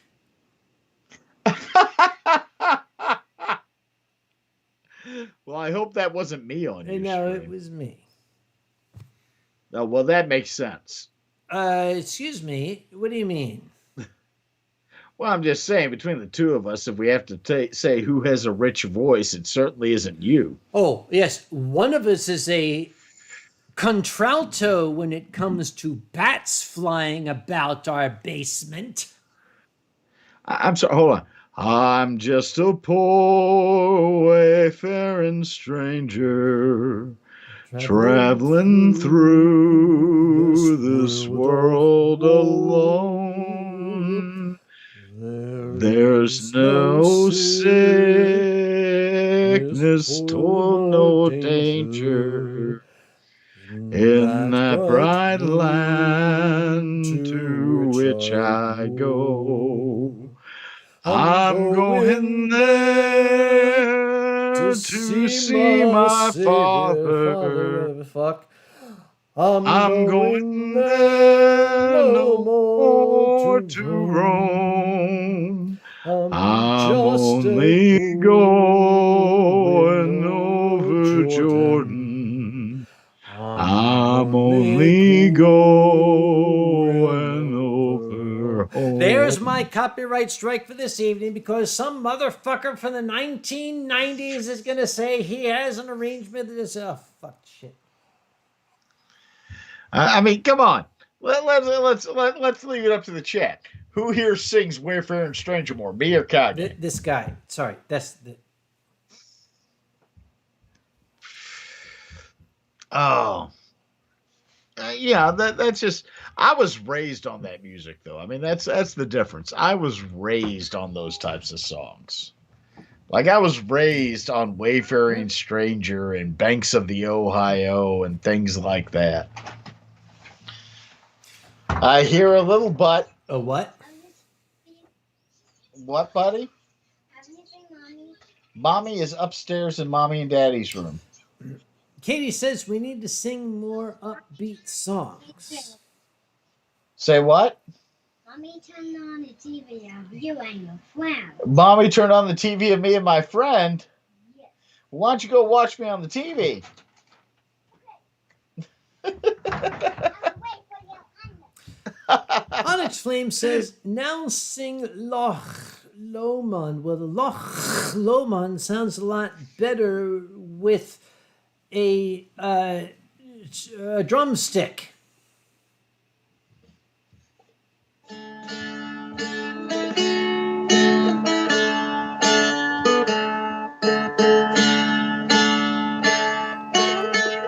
Let's try it in here.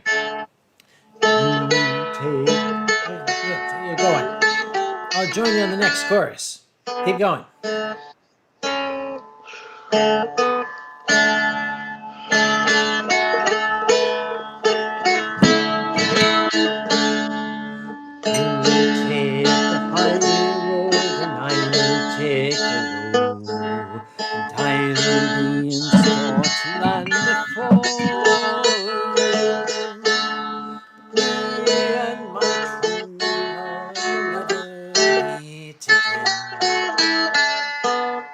Remember, I'm ahead of you. Just play. Don't pay attention to me.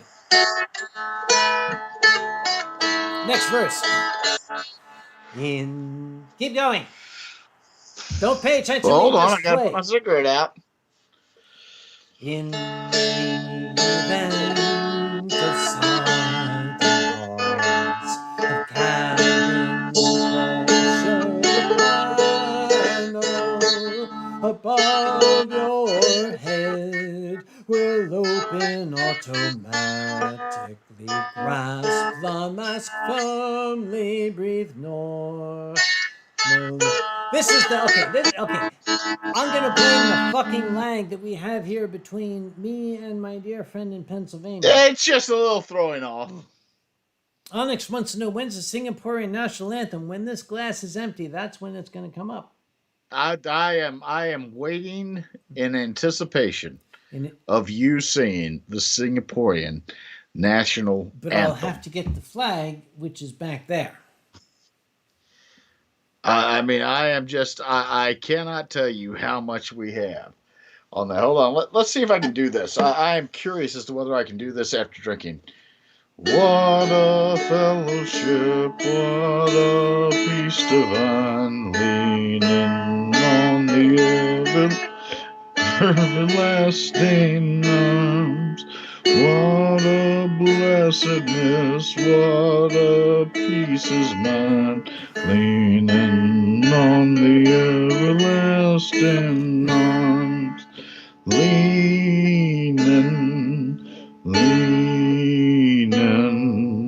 safe and secure from all alarms. Leaning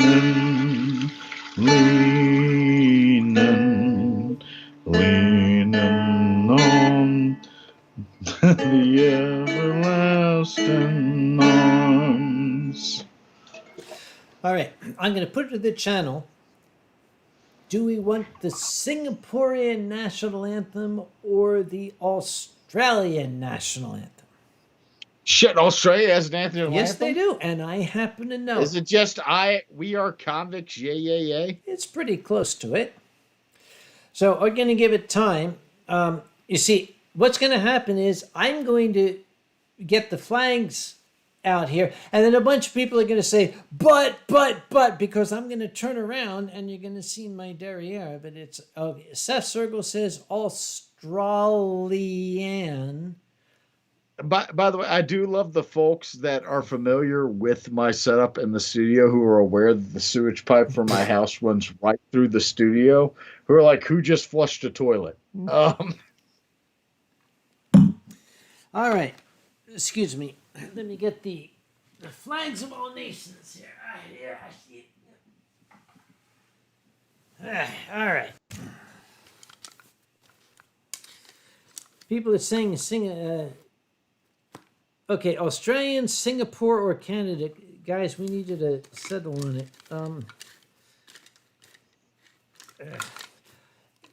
Keep them busy, Boozy. I have to get it's good. Hello, everybody. Yeah. How are you? I can sing murder ballads. Like, I know a lot of murder ballads. Murder ballads are something I know a lot of. Found it. Presently, there we go. Oh, thank God. Because otherwise we were going into the banks of the Ohio. But by the way, I have to be honest, I enjoy singing. I know I can't sing. I just enjoy doing it. No, that's an Australian flag, Kage. You were supposed to be singing the Singaporean national anthem, I believe. I could. All right. Okay. One or the other. Which is it going to be? I don't know. You leave it up to the chat. They're the people who pay for this shit. That's what I'm talking about, but they're not talking about shit. Okay, people are... But they just heard it. Hold on. Oh, they voted for Australia. Never mind. This one.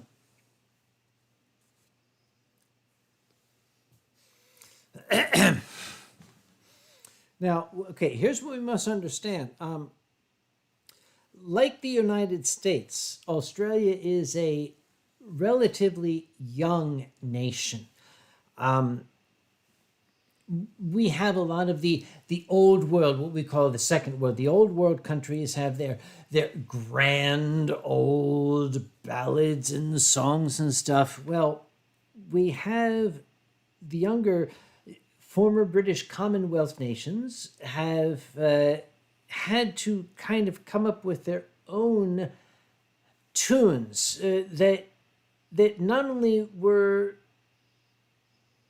shall we say, songs that embodied the spirit of the country, but also were designed to stir up uplifting feelings in their, by which I mean erections. All right, okay. Ladies and gentlemen, the Australian national anthem. Okay, this is not the official Australian national anthem because I don't know if Australia actually has settled on one. There's a couple of them. Some people have suggesting Waltzing Matilda. Some people have said, the Commonwealth anthem. Some people think it's the local football club's tune. But I have heard this one, and I think it really does embody the spirit of that former Commonwealth nation, our cousins to the south. So, ladies and gentlemen, with the deepest respect and admiration to our friends in Australia. Big Bonnie Fish became suddenly rich, got a big fancy house in Melbourne, with buckets of loot and big black leather boots, acting so haughty and well-born. But we of Australia are children of convicts, son of us wear it quite proudly. So as he rides by and is carried so fine, I wave and I call to him loudly. Everybody who knows the chorus now. Was your grandma a whore? Was your grandpa a Was your thief? grandpa Were they a forgers and grafters that fell to their grief? If you're born of Australia, I know who you be. You're the son of a scoundrel like me. That pretty much is how it goes. Yeah. There's I got a request for the Canadian national anthem. oh wait, I can do that. Hang on. Give me a second. Canada.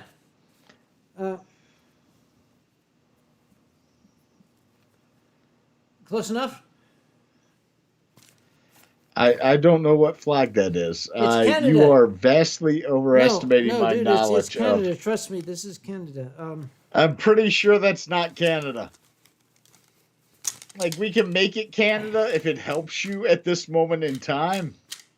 Canada, I'm sorry. Wait. Got it. Got it. Okay. Canada. Here we. Ready?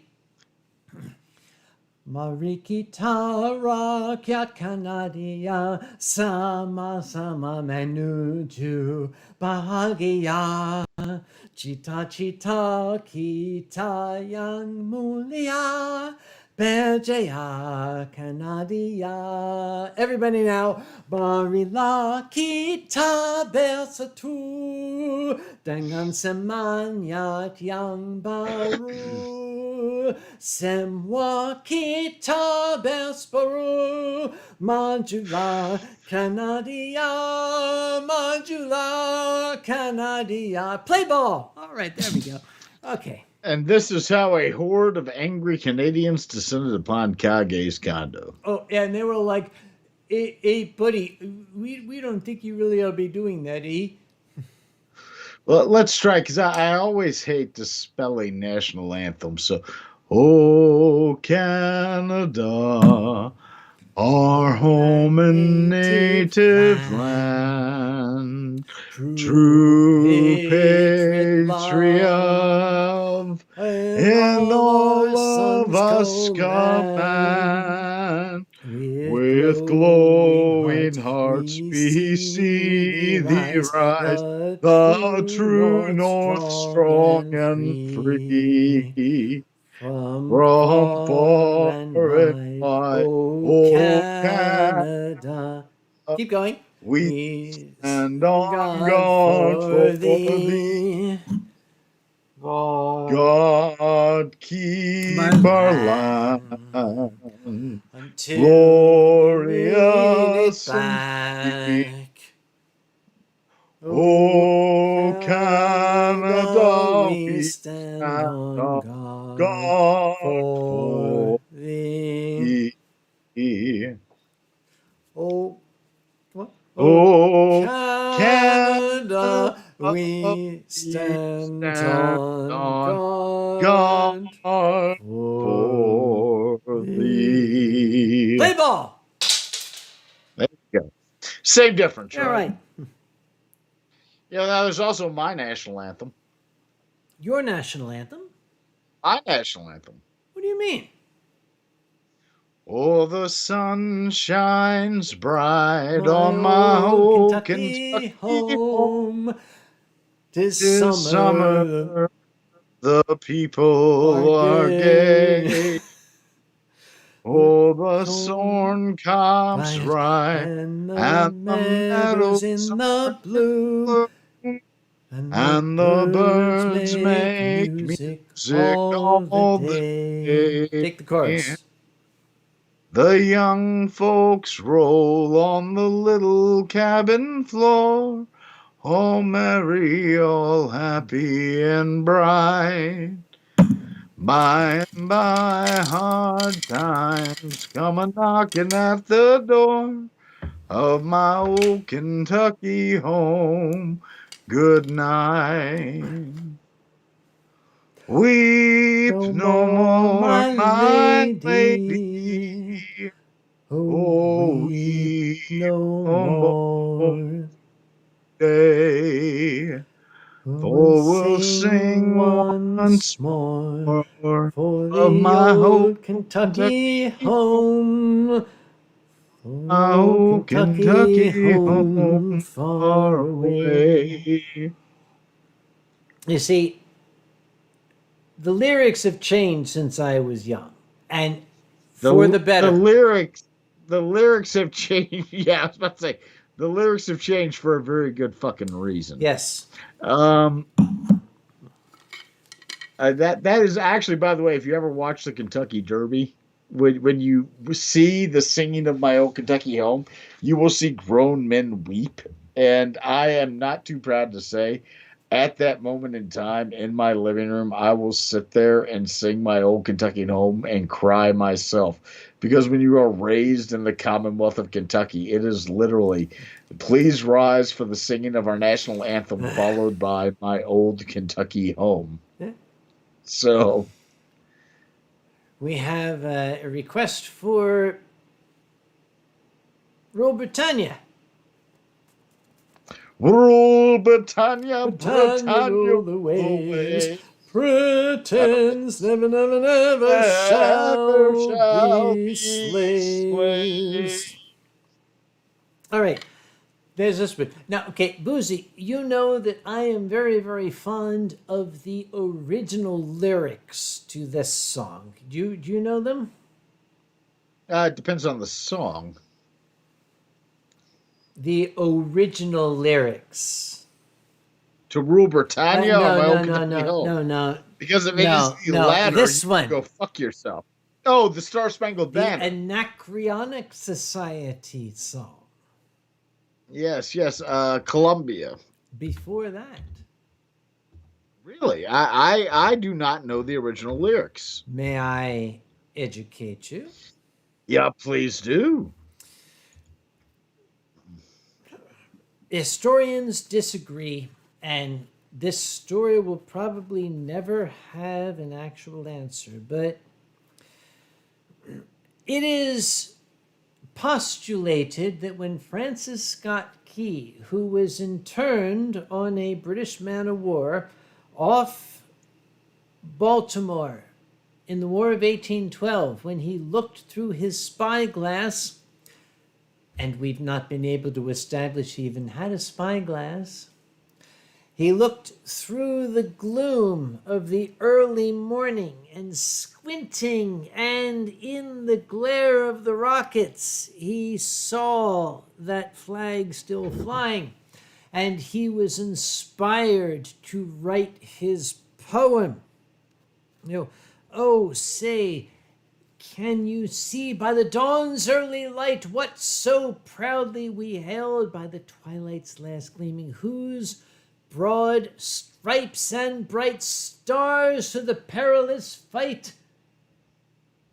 You know the rest, and especially that dramatic point. And the rocket's red glare, the bombs bursting in air, gave proof through the night that our flag was still there. Very, very stirring. But where did the meter come from? Where did that tune come from? It's believed that there were some sailors on board that man of war who were members of the Anacreonic Society. Basically a fraternity, a bunch of frat boys who were into drinking, debauchery, and, well, yes. Because the theme song of the Anacreonic Society was very, very popular back then, would have been known to the British sailors, and perhaps would have been known to Francis Scott Key himself. Because that theme song sings of the ancient muse. To Anacreon in heaven, where he sat in full glee, a few sons of harmony sent a petition that he their inspire and patron would be. The answer came back from that jolly old Grecian voice, fiddle and flute, be thou no longer mute. I'll lend you my name and inspire you to boot. And thus I'll instruct you once more to entwine the myrtle of Venus with Bacchus's wine. It kind of fits the words, doesn't it? Well, a bit. I just love the old origins of songs. Yeah. I mentioned earlier about murder ballads. Do you know any murder ballads? Yes, I mean, yeah. Most of the old songs are murder ballads, for Christ's sake. Well, I would used to, because I did a panel one time. I was invited to a panel on mountain instruments, and I had my dulcimer and I had my canjo and a bunch of other stuff there. But the majority of the panel was me saying, look, you know what the oldest mountain instrument is? It's your voice. Yes. And it was done by things with murder ballads. You know, on the banks of the Ohio? Shawneetown? No, on the banks of the Ohio. Educate me, please. I asked my love to take a walk, just to walk a little way. And as we walked, oh, we may talk all about our wedding day. Now only say that you'll be mine, and in our home we'll happy be. Down beside where the waters flow, down on the banks of the Ohio, I held a knife against her breast, as into my arms she pressed. She said, my love, don't murder me. I'm unprepared for eternity. I took her by her lily white hand and dragged her down that bank of sand. And there I throwed her in to drown. As I watched, she floated down. We'll only say that you'll be mine, and in no other's arms entwined. Down beside where the waters flow, down by the banks of the Ohio. The very next morn, 'bout 4:30, the sheriff came knocking at my door. He said, young man, now come and go down to the banks of the Ohio, and only say that you'll be mine, and in no other's arms entwined. And down beside where the waters flow, down by the banks of the Ohio. Maybe not a murder ballad, but something a little more, I don't want to call it upbeat, but you would probably know this one, Boozy. In the old days, the canal boats, when the Erie Canal was still operating,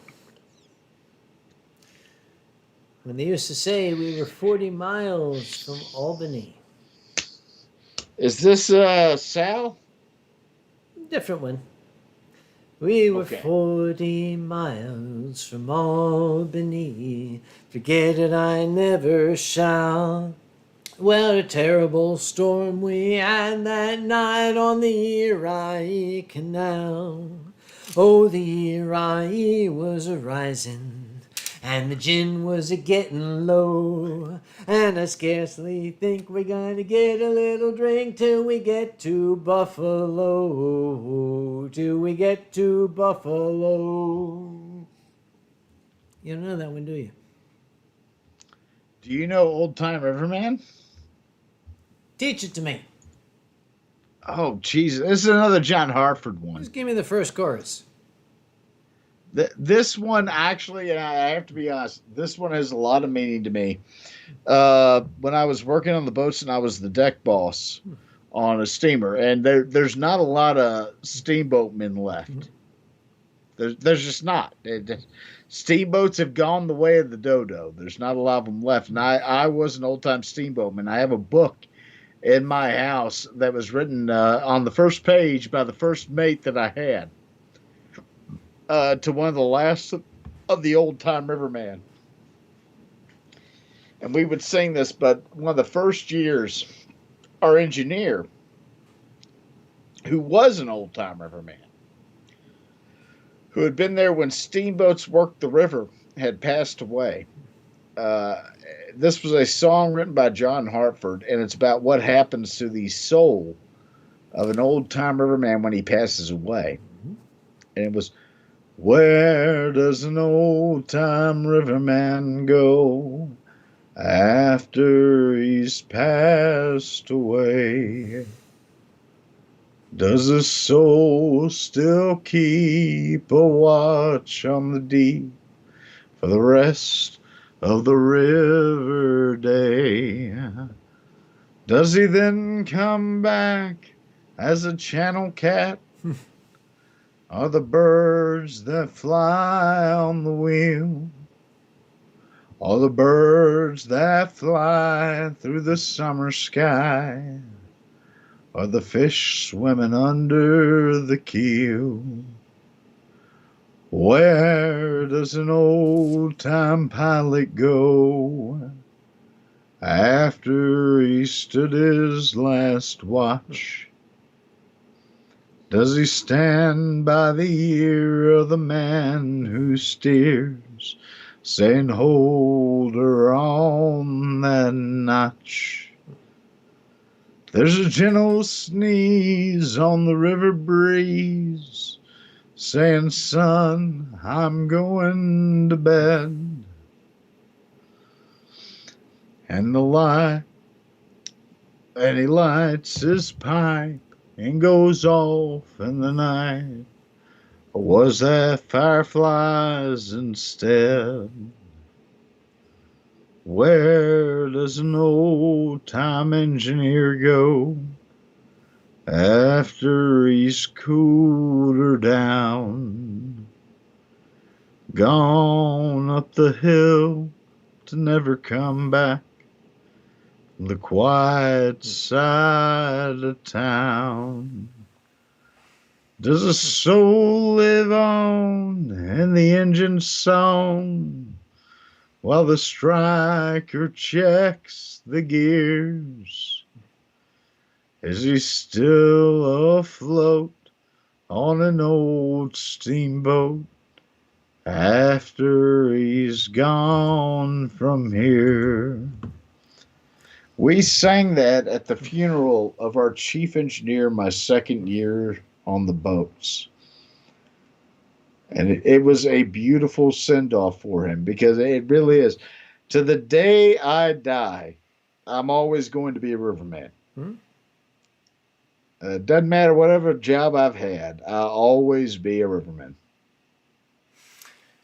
I want to point out, we have a bunch of kids in here right now.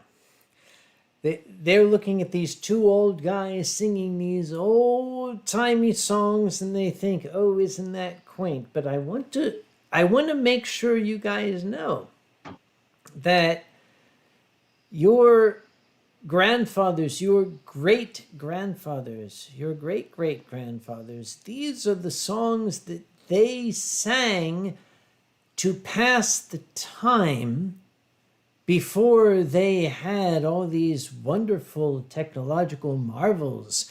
They didn't have Netflix, they didn't have the internet, they didn't have iPods.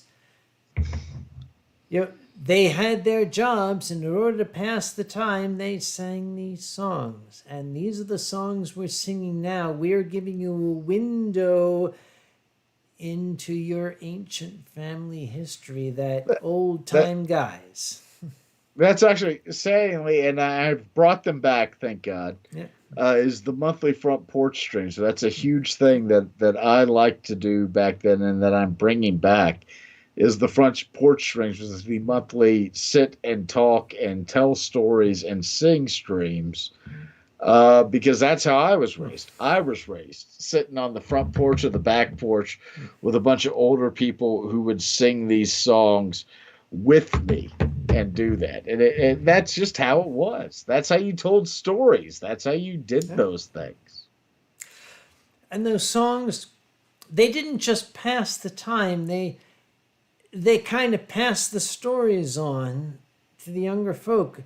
In the days before the internet, the days before, let's face it, the days before everything. Yep. I asked the chat real fast. I got a message from my spouse saying, "You all are getting maudlin." All right, we're gonna change. Okay, I'm gonna take the same topic, but I'm gonna say, okay, your great grandfather, to pass the time, sung songs like, "I got a mule and her name is Sal. It's sound 15 miles on the Erie Canal." I think I'll just let you start the songs like that because when you start them, we can stay. Oh, in no, harmony pretty wait. well. Okay. Shut up. You sing, I'll join you. Ignore me. You sing, I'll join you, because just trust me. Just sing the shit. All right? Go on. Start. And I'll join you. Don't try to keep time with me. Keep time with yourself. Let's fuck with Kage. There were bells on the hill, What? but I never heard them ringing. No, I never heard them at all till there was you. There were birds in the sky, but I never saw them winging. No, I never saw them at all till there was you. Then there was music and wonderful roses. They tell me in sweet fragrant meadows of dawn and of dew. There was love all around, but I never heard it singing. No, I never heard it at all till there was you. Guess what? This is my last bottle. We're almost there, motherfuckers. I'll tell you what. Generally, when Boozy and I do a stream together, we usually wind up with the same song at the end. because of the wonders of the internet, there's a bunch of lag and such. I'm going to tell Boozy, you do the singing. I will join in. I need you to completely ignore what you hear from me and just continue on. I will join you in. Hopefully, by the time it gets out there to the airwaves, it will be in sync. But All right. an ancient song of farewell, which is going to get me a copyright strike anyway. If we're getting you a copy strike anyways, there are two that I would like to do, really, to end it on. One is the traditional one that I end most of my streams on when I'm doing the front porch stream. The other one is sort of a new one that I think has a special significance in this new I'll tell you what, time. hold that thought. I really got to pee, but I'm going to hit the... Go pee. You go pee and I'll hold my parting glass.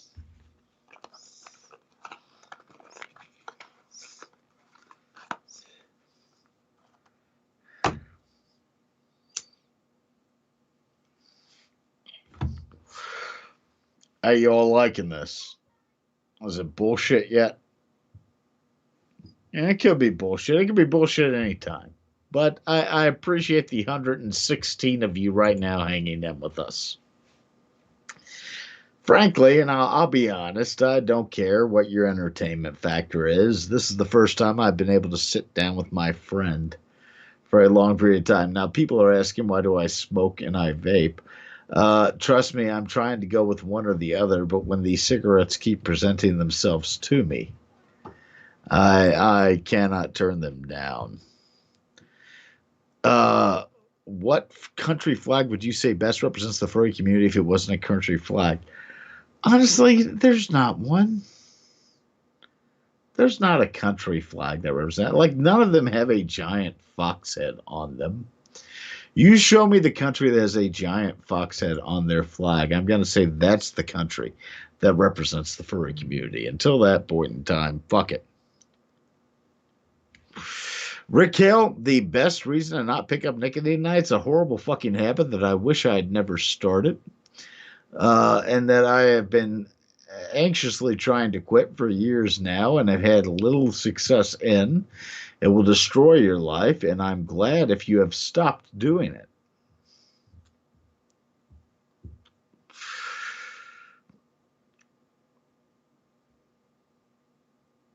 Well, welcome back, sir. I can see you waving your flag. You have absolutely no audio because you muted it. There we go. Yeah, all right. Yes. Am I? We hear you again.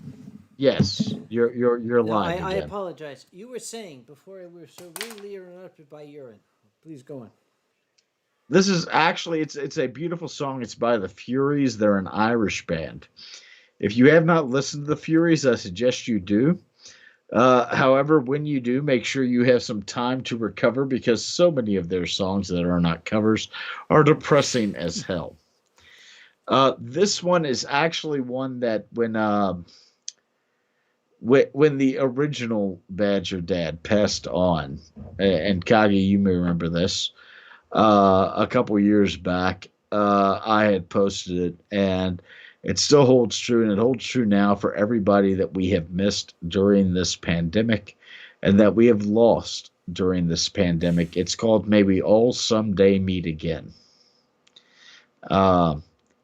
There are roads to where we're going, endless highways and dusty tracks, and every road that we have traveled is the road that always leads us back and takes us to familiar places and takes us back to share again golden days and friendly faces. May we all someday meet again. There are words we should have spoken. There are plans we should have made. Promises that we have broken. It has always, always been the same, and takes us back to familiar places, and takes us back to share again friendly days and friendly faces. May we all someday meet again. So have no fear of distant thunder.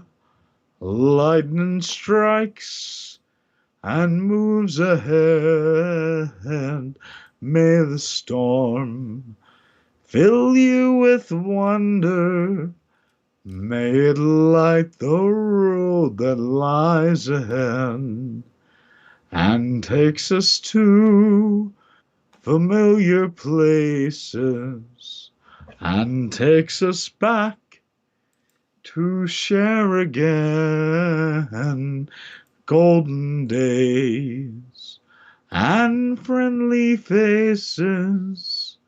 May we all someday meet again. Oh, may we all someday meet again.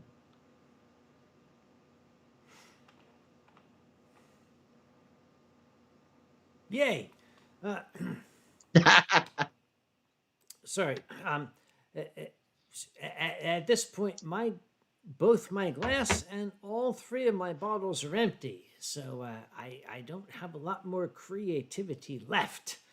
It is time then. It is time. So how do we intend to wrap this up? Now I noticed there were some suggestions in the Onyx Flame says tail to your left unless your cam has moved. What is she talking about? I have no idea. I can tell you, however, I end all of my front porch streams with the same song. How's that? It is an Irish tune intended to say, if we never meet again, my friend, then raise this to me and I'll raise this to you. And we shall acknowledge each other on our way out. Come on then. Of all the money that e'er I... What did I even do that right? Of all Did I the even money start that right? ever I had. Yeah. Of all the money that e'er I had, I spent it in good company. And of all the harm that e'er I caused, at least it was to none but me. And all I've done, Just keep going. for want of wit, to memory now I can't recall. So raise to me the parting glass. Good night and joy be to you all. I think that's a good place to end it. Is it? I think so. Onyx Flame says I was holding the Welsh flag backwards with the tail in my right hand. Was I? Folks, I will give you my sign off for the evening, and I'll leave it to Kage to do his. We're through this for the bulk of it. I will see you again, and I look forward to seeing you again. Till next time, the parting glass is to you. Thank you so much for being here. Yeah. And I will I'll follow that up. Those of you who have seen this stream before have probably heard this by now tired old chestnut, and I beg your indulgence, but it's nonetheless meaningful and nonetheless more heartfelt to me. And I think that I speak for both myself and my incredibly darling friend that when I realized I've only known for 5 years, whereas I believe I've known him all my life.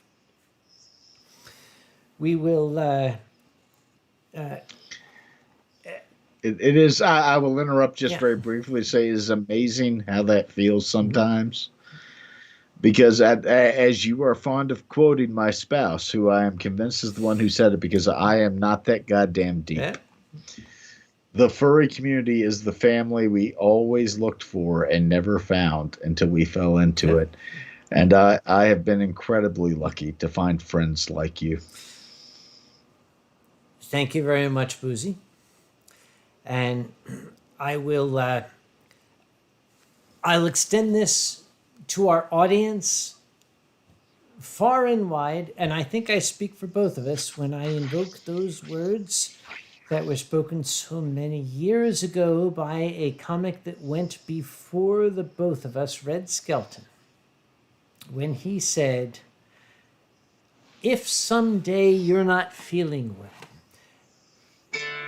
if you should remember some little thing that we have said or done here tonight, and if it brings a smile to your face or a chuckle to your heart, then our purpose as clowns has been fulfilled.